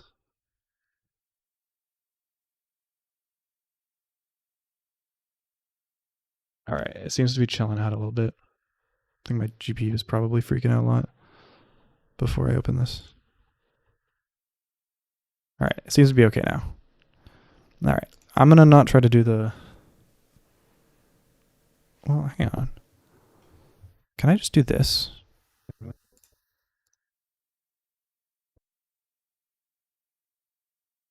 And create multicam clip using that. Let's sync.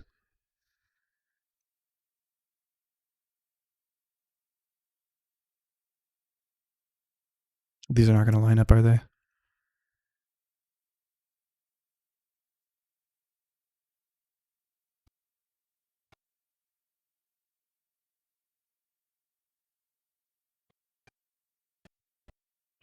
I doubt it. But the idea of a multicam clip is like you're supposed to be able to, if I turn off the inspector, I get this second window here. And I can use that to look at the multicam. And I would be able to just click one and like switch to it. But I think I might have to render them separately. Like if I switch to angle 3, I don't know if this drum set will be lined up here.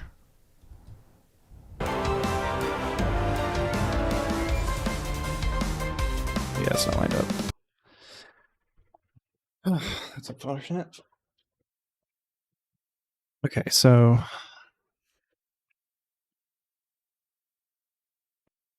if that's the case,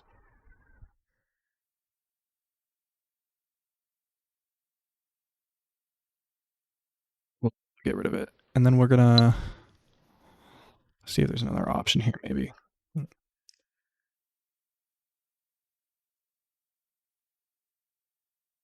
Nah. Okay, well, I'm just gonna have to render them separately, I guess. I don't know if I can do this, but I wonder if I can be like make a render queue that's like here. We'll try it out. So if I let's say make a render where this is on, the brass is on, and we render it for like these frames here. Where's my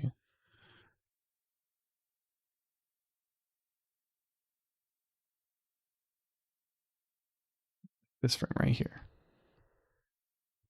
And I want to see if I do that and I add that to the render queue, test 1, and then I were to come over here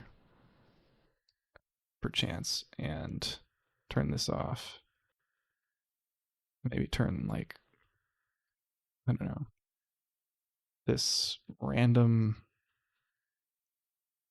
set of Patreon names on, and add that to the render queue as test 2.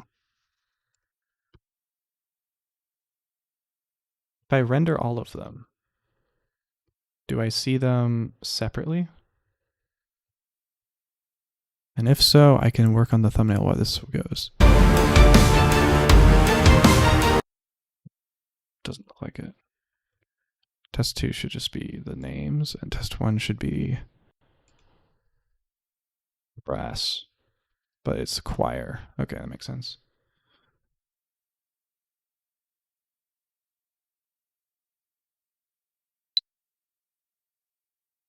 What we could do instead is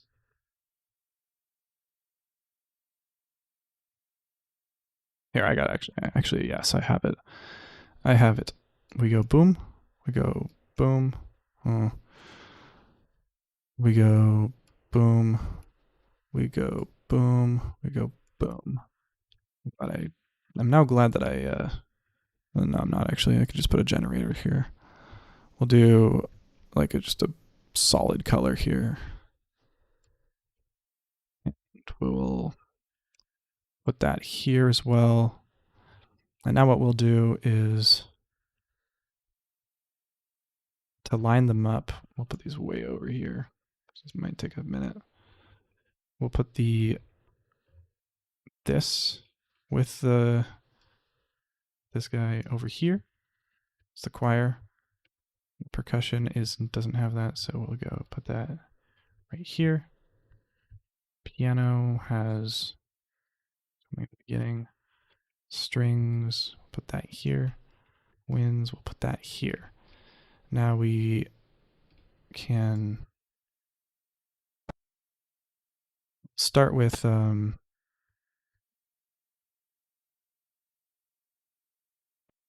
brass, choir, piano, percussion, strings, winds. We just enable video 3 and we'll add this to the render queue.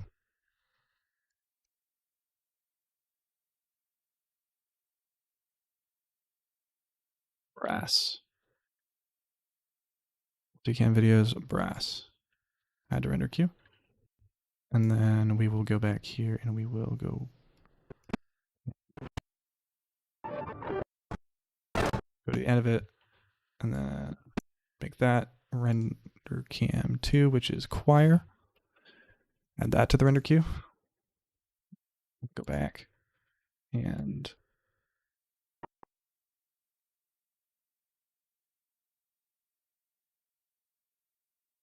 percussion will be here till the end of that. It says that YouTube is not receiving enough data, but I think it probably is now. Percussion is here. Got that render into the render queue. Percussion.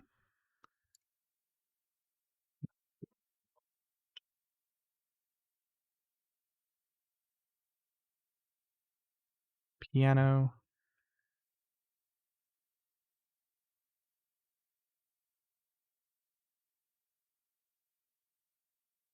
The render queue. Call that piano. Back. We add strings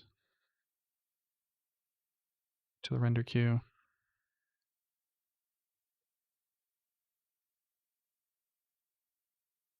We add the last one.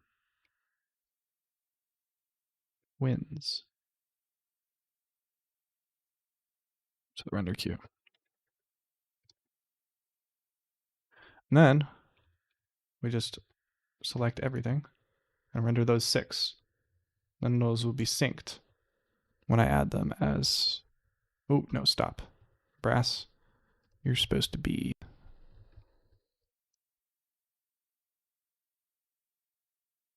okay, I can re-render them after, thank God. Brass is still, oh, I need to get rid of all of the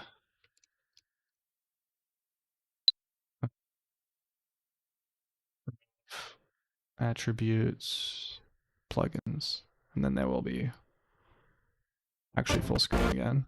So that's good, that's what I want. We'll re-render the 6 and replace them. So it's going to render these, and while those are rendering, we can make a thumbnail. Thumbnail will be pretty simple. We're just going to take we're going to take this, maybe zoom it in a little bit.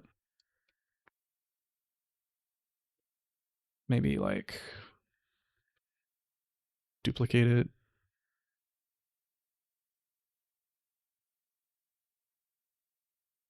Thumbnail1.pdn.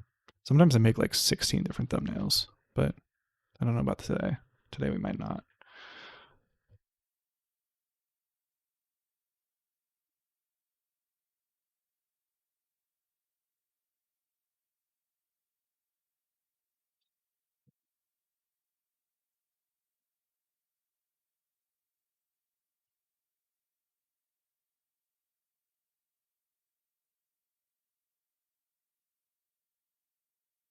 It's going to be feathered a little bit with this because I'm just going to take the background. I'm going to change the color a little bit.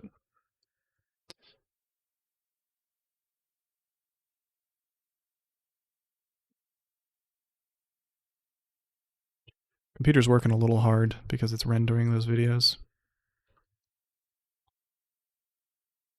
That's fine.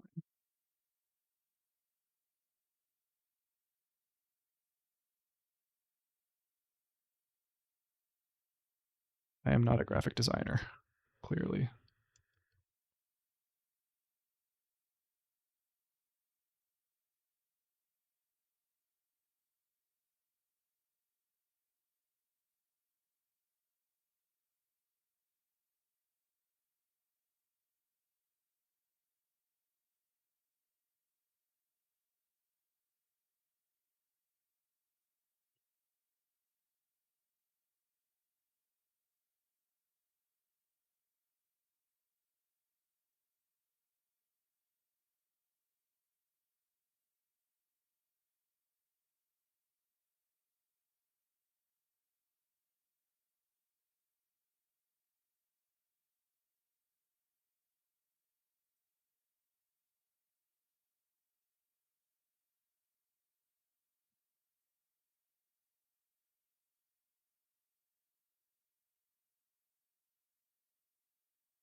We'll A/B test it. Sometimes it's better, sometimes it's not.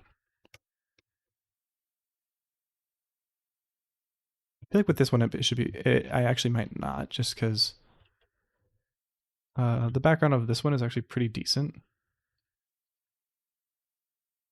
show you in a sec. After I finish, we'll compare it visually.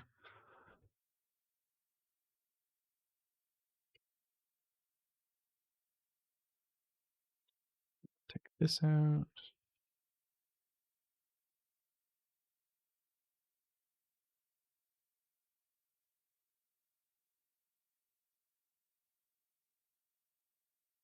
Soften this a bit.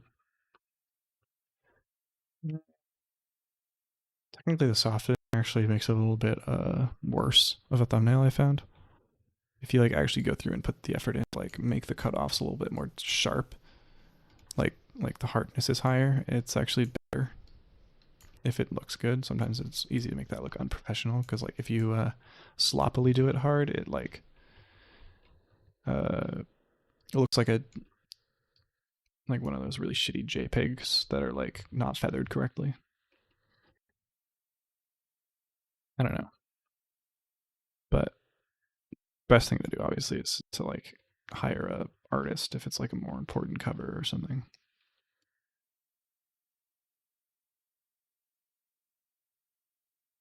Or if you're Samuel Kim on every single fucking video after a certain point.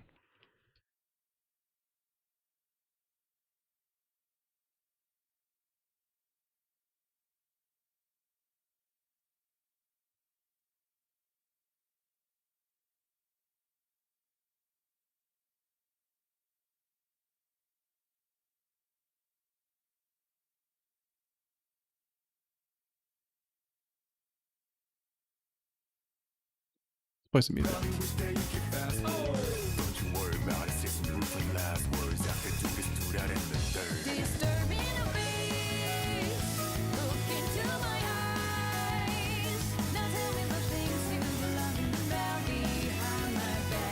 they're all completed. We'll come back to the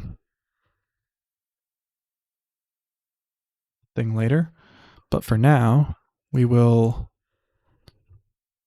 make a new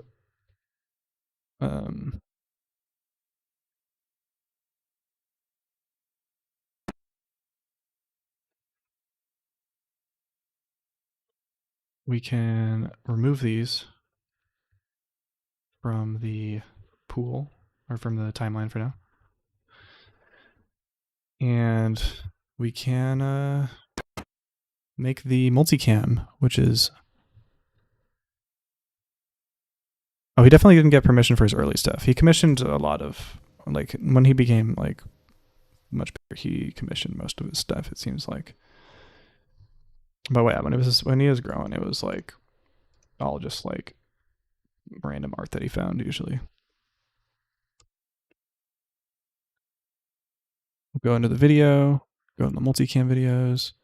Now we're going to drag all of these in. New bin. We'll call it multicam. We'll go in here and drag these in.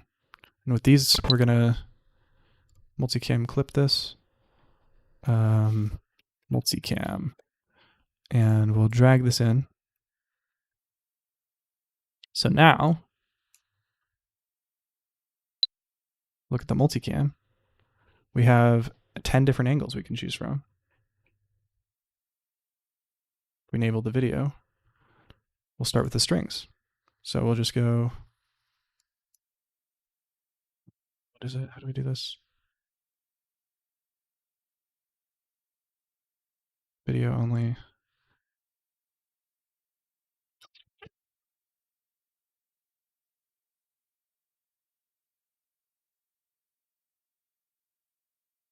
Okay, so we start with the strings. And then there's nothing else yet.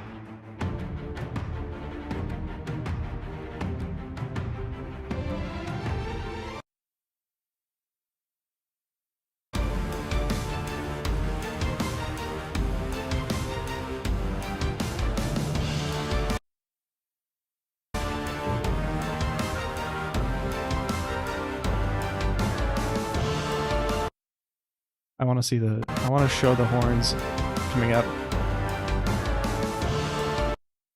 And then go over here.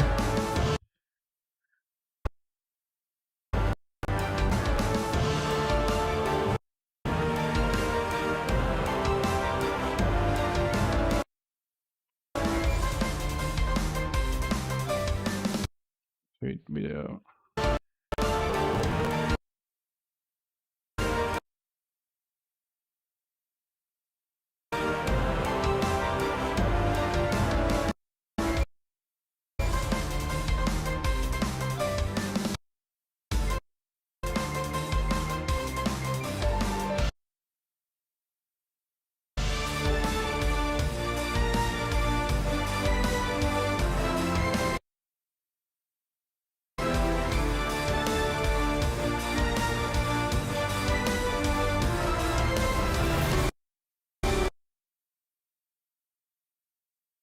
Actually, we'll go back.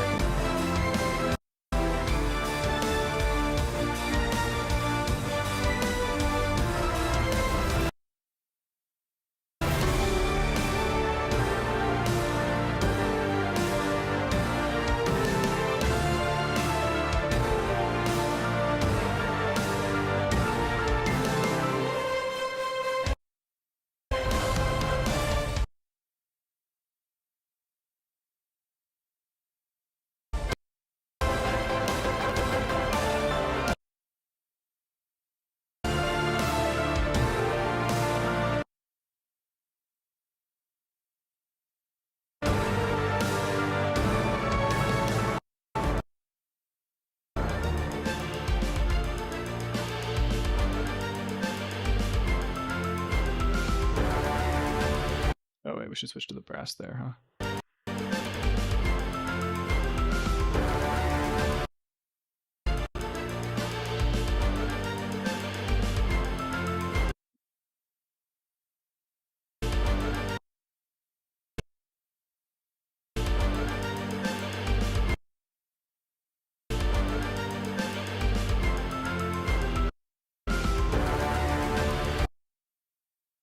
Come in like right as the brass like pops up like that.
flute lens.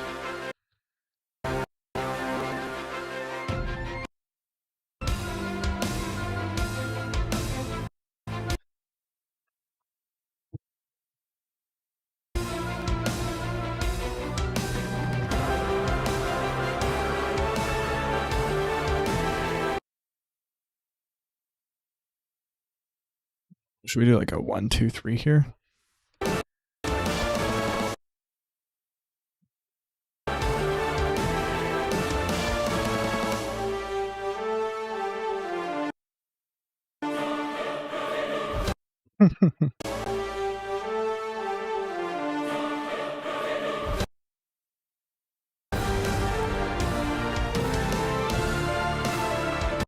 Oh wait, this should be.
I think I might pass on the making the video, have like a moving background during the chorus.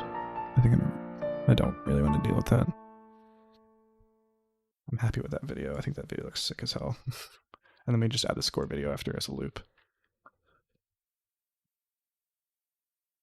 I just duplicate this. You can also watch the video, huh?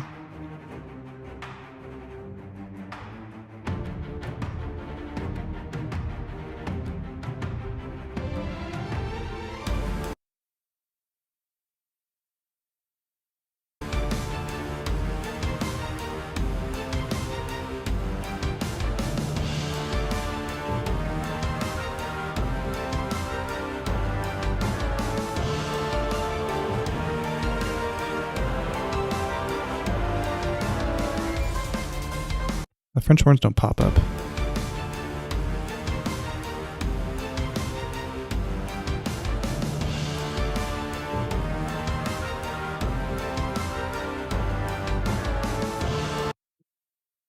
I see. We gotta move this like that.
Samuel Kim loop time.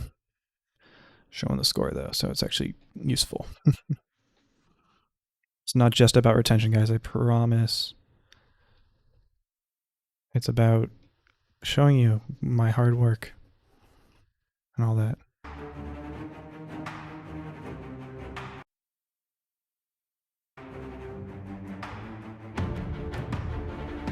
Oh, the toms are bad. Whatever. That's fine. I don't care enough. Do care enough to zoom in a little bit on each of these pictures, though.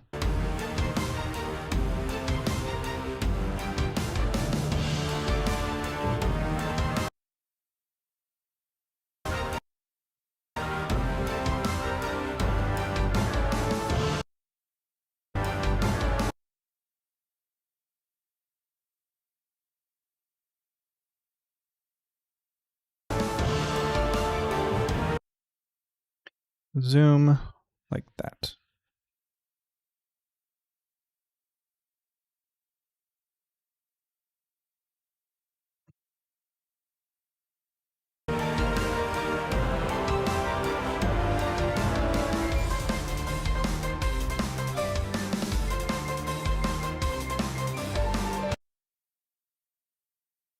Score 4.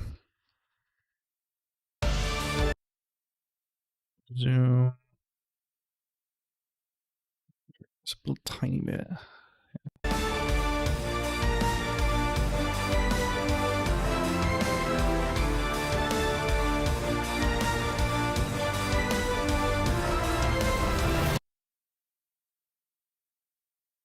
Here we got the chorus.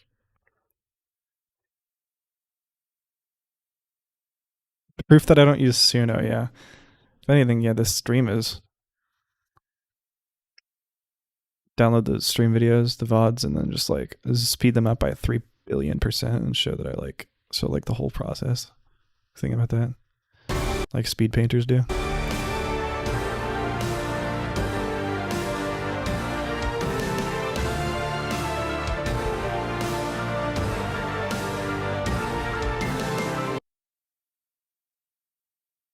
Okay, number 6.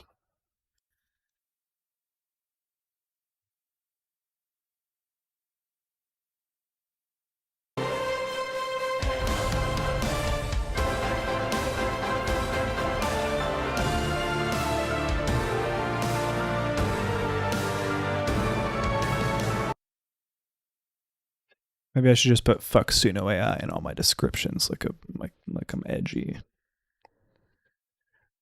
So, a little bit more here.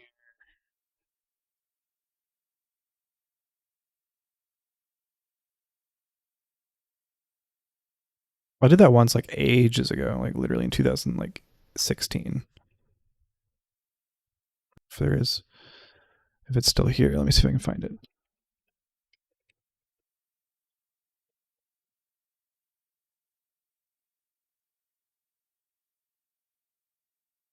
Don't look at the fucking channel.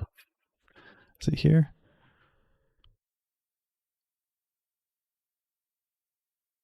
No, it's probably in my unlisted videos on this channel. Stop looking at the fucking vidIQ shit. Videos unlisted. Where's my videos unlisted? Can I find it here?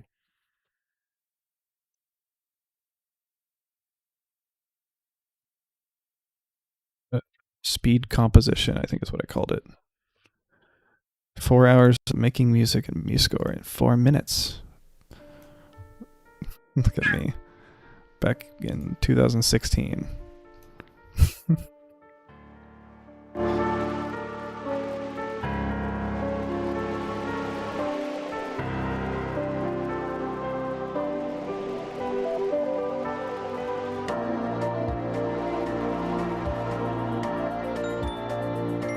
It's like the song on top of it.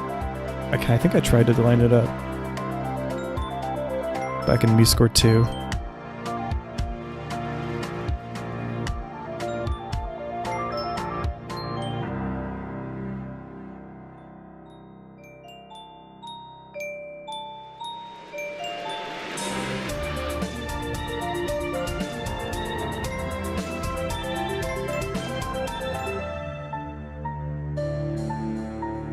Well, you get the idea. That's the video. A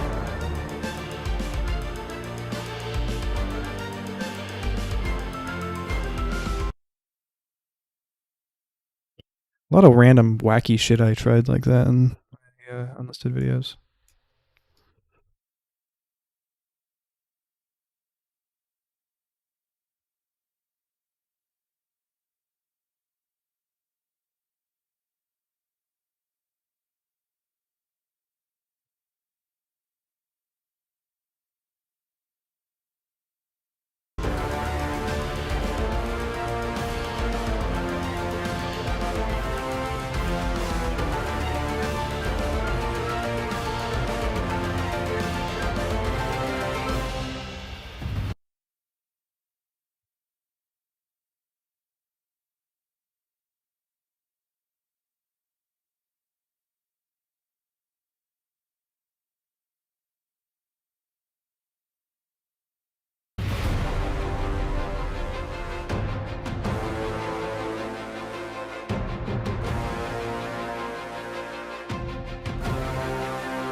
Just like Marcin does in the fucking How Music Works video. You put the sheet music in the screen to make people think that it's like real, you know?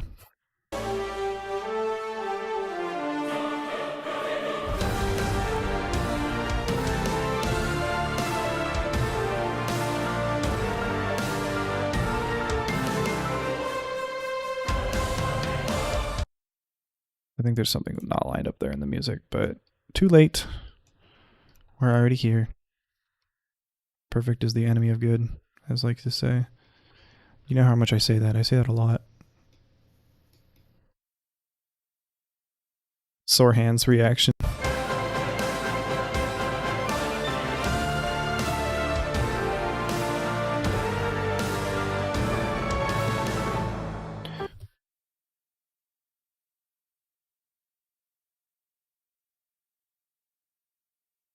Yeah, I don't know I don't know why. It's just a like controversy bait, low key. But I don't really care. Zoom, position.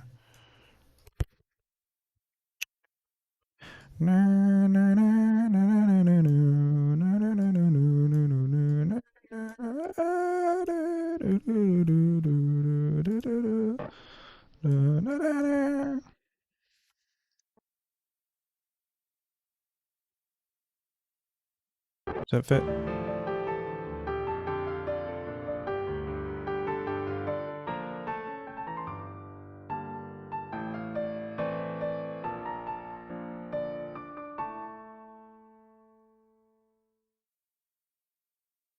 Well, gotta credit the folks that give me money as well.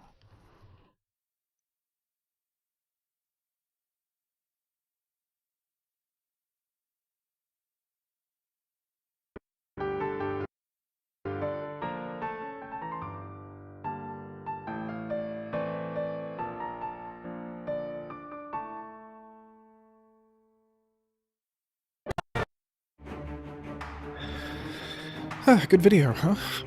I'm happy with that.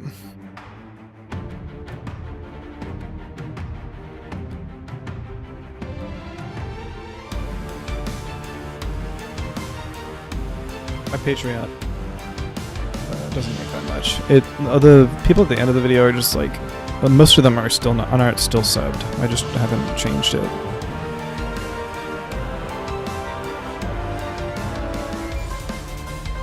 I usually only have like a few at a time.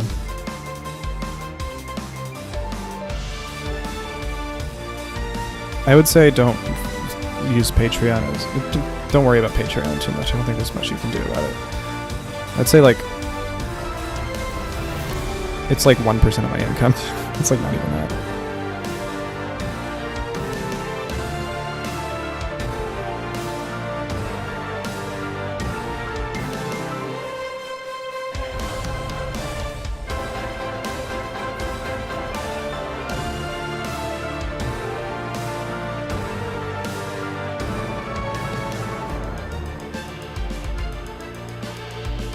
Alright, that's good enough. Let's make that thumbnail and upload it, huh? It's like, what's the point of even like making it a premiere at this point? I'm just uploading it at 6 tomorrow to like for the algorithm.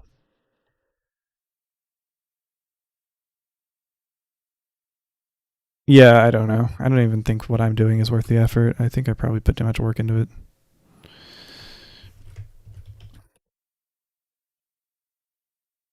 Epic Ultimate Orchestral cover version.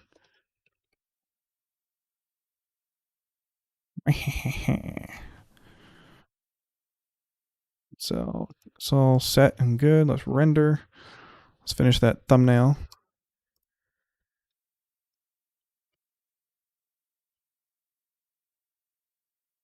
Yep, it's already open.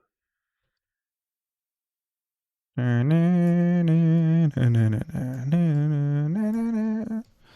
usually use Canva to make the fucking album covers.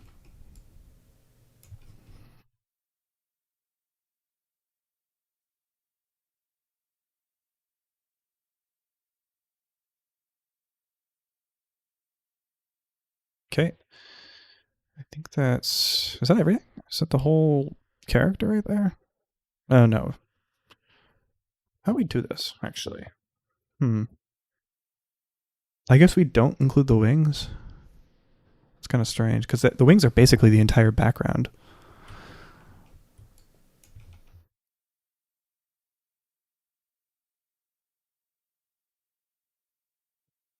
Oh, thanks, man. Appreciate that.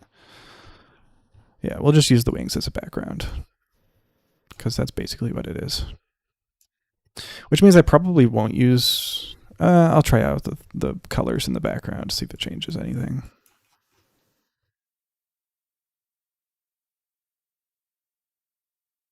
After all, we're all half marketers, half musicians.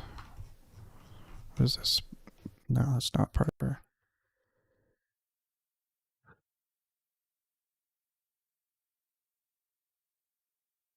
Let's play some music.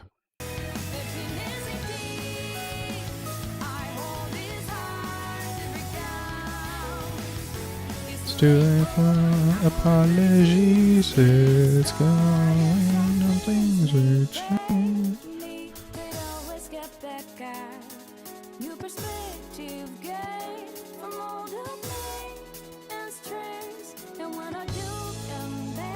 Are you trying to say strife there? I'm curious. They don't have lyrics on here. That makes sense. You know, tell me the things you're blabbing about behind my back. The text to you. It's not her.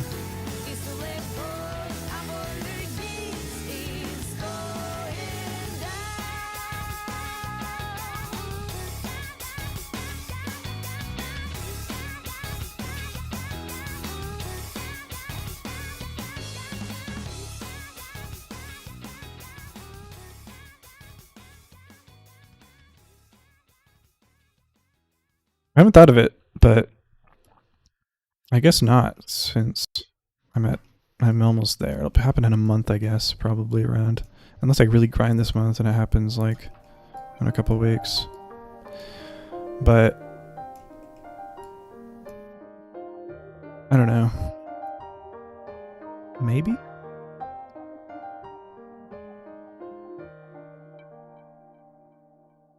I don't know what I would do. I kind of just feel like one big song, you know, maybe? Because like I already do everything like that I feel like I can possibly do. I don't know. I don't think adding 50k subs special to a video title would make it do any better, you know?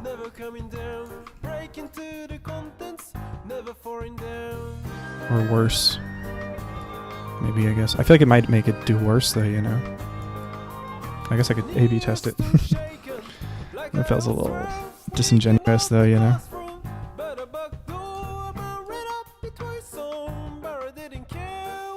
It's like, is it a video special if you're A/B testing whether it's a video special? Or a subscriber special?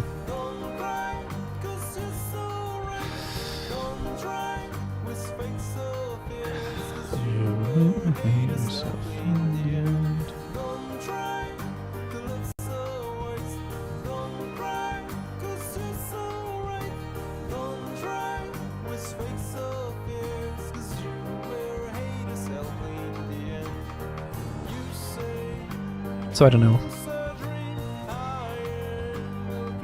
I'm never getting to a mill, bro.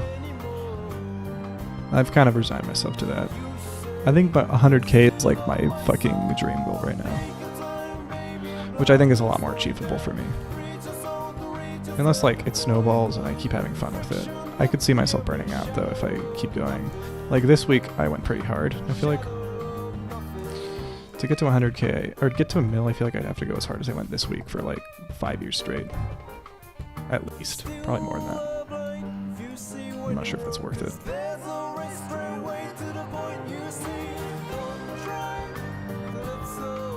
And also get super lucky about things that come out. I think at that point I'd rather like make music that or projects that I care about more than I'd probably rather do that than I would, you know, just keep grinding on YouTube and making my YouTube channel as big as it can possibly be. This week it's just been...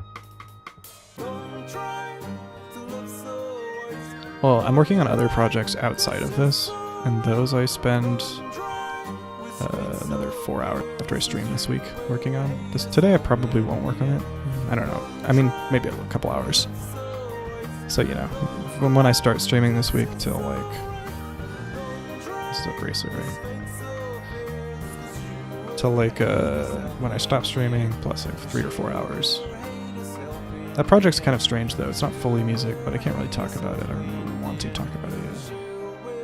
But I think eventually you'll see it. It might take a while though. It's not really temporal. Temporal is the wrong word. It's not like something I need to rush out. But it's not a cover, I will say that.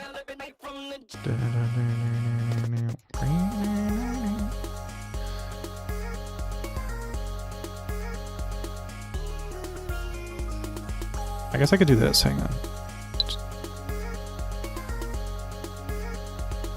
Up.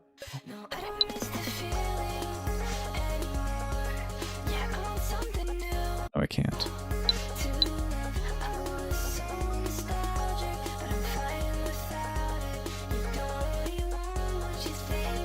I don't know, I get really hyperfixated on things sometimes. Like this project I'm working on, which is why I had a slowdown period. And I was like, I should get back to work on music for a little bit. And I'm balancing it a little better, and I'm happy with how I'm balancing it.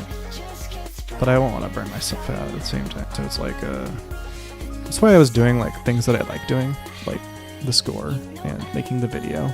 Even though it probably, the amount of effort I'm putting into it, I'm not sure is like actually correlated with how much the views are going to increase. The views will definitely increase more if I do more videos, but like,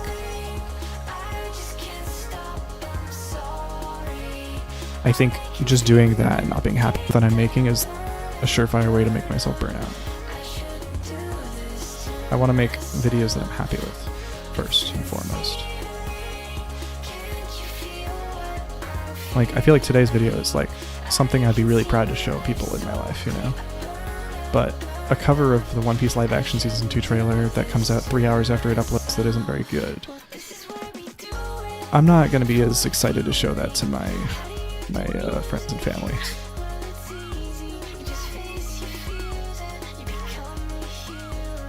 I think that's where burnout lies, is when that when you're doing that, when you're grinding, but also doing things you're not really happy with.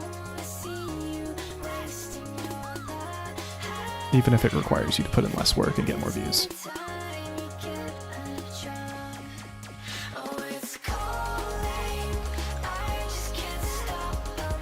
Like, I'm okay with the bit of extra work I have to put in to make the mock-up and the funny little thumbnail and all that.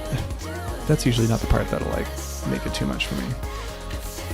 It's like trying to force myself to upload, like, 3 times a week or 4 times a week and, like, just make random covers of things that are, like, I don't care about. That'll probably get to me. But I've been liking streaming recently more. I think streaming with the Facecam pros made me like think about it too much, but I don't know. I'm just chilling now. This is the wing now. Here's what we're gonna do.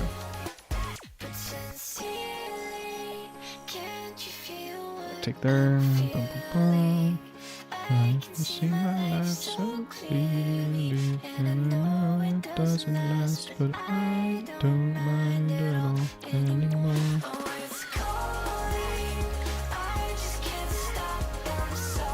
Okay, I think that's everything.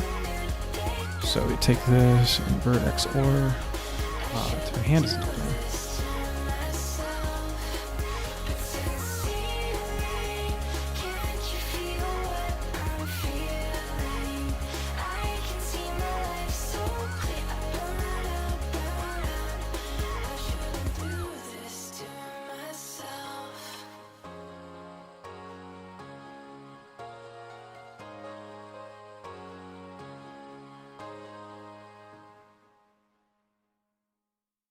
Is that black? Oh.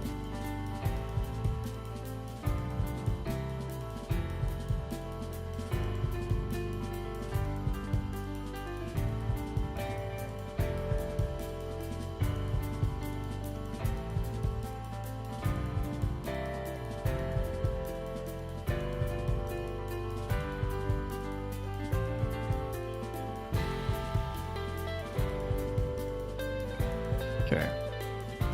And now what we do is,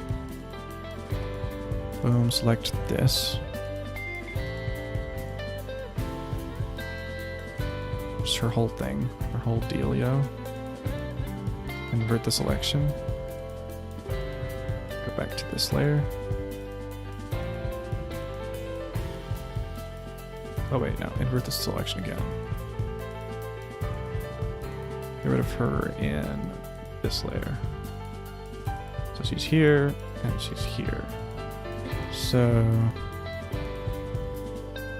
what we're gonna do is we're gonna change the color a little bit. The contrast a tad.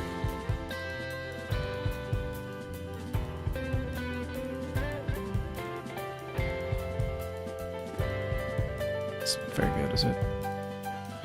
It's pretty shit.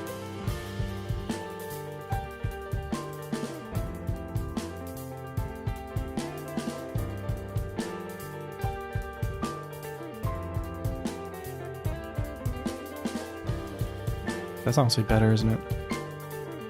Than this.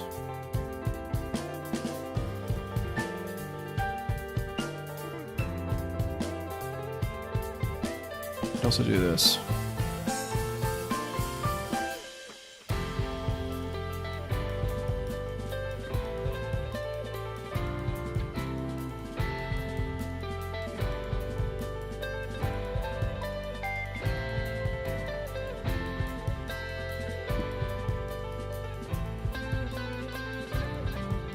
Nah, we'll leave it as it is.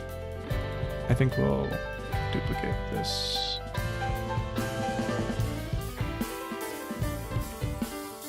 If you don't feel it, don't do it.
Okay.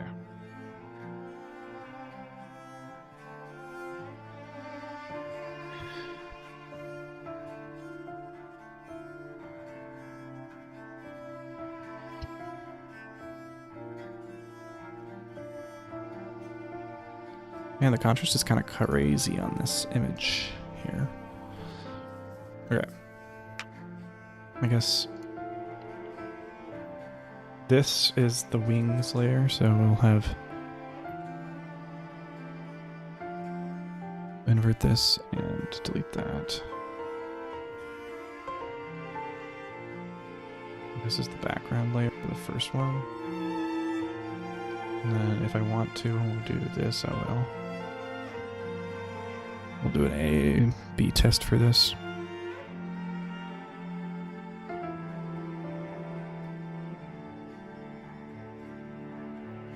Here, like, I guess face.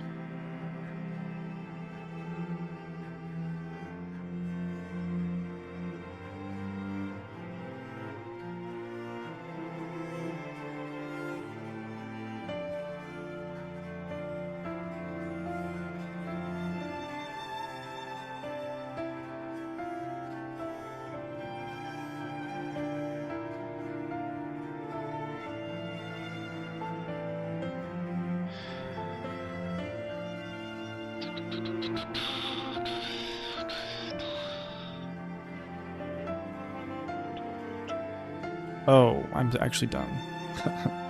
That's where her wings end. I didn't even notice that.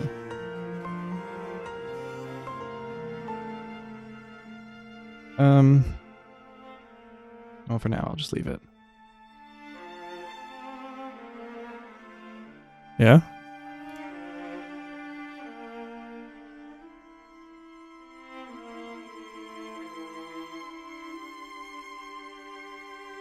This one?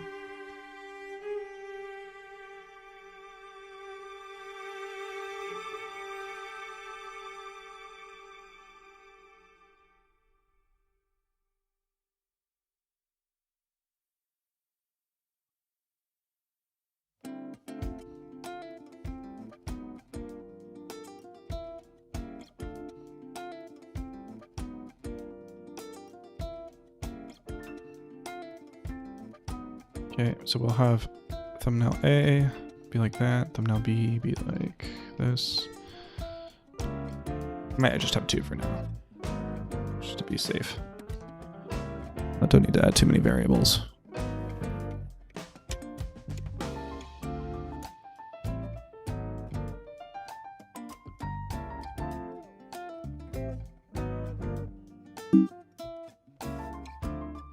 All right. That out of there. Video's done. Score's done. The last thing I'll do before I end stream, I think, is make this for Patreon file be Patreon ready by dragging in the score here. Now when I run this, it'll make them all zips.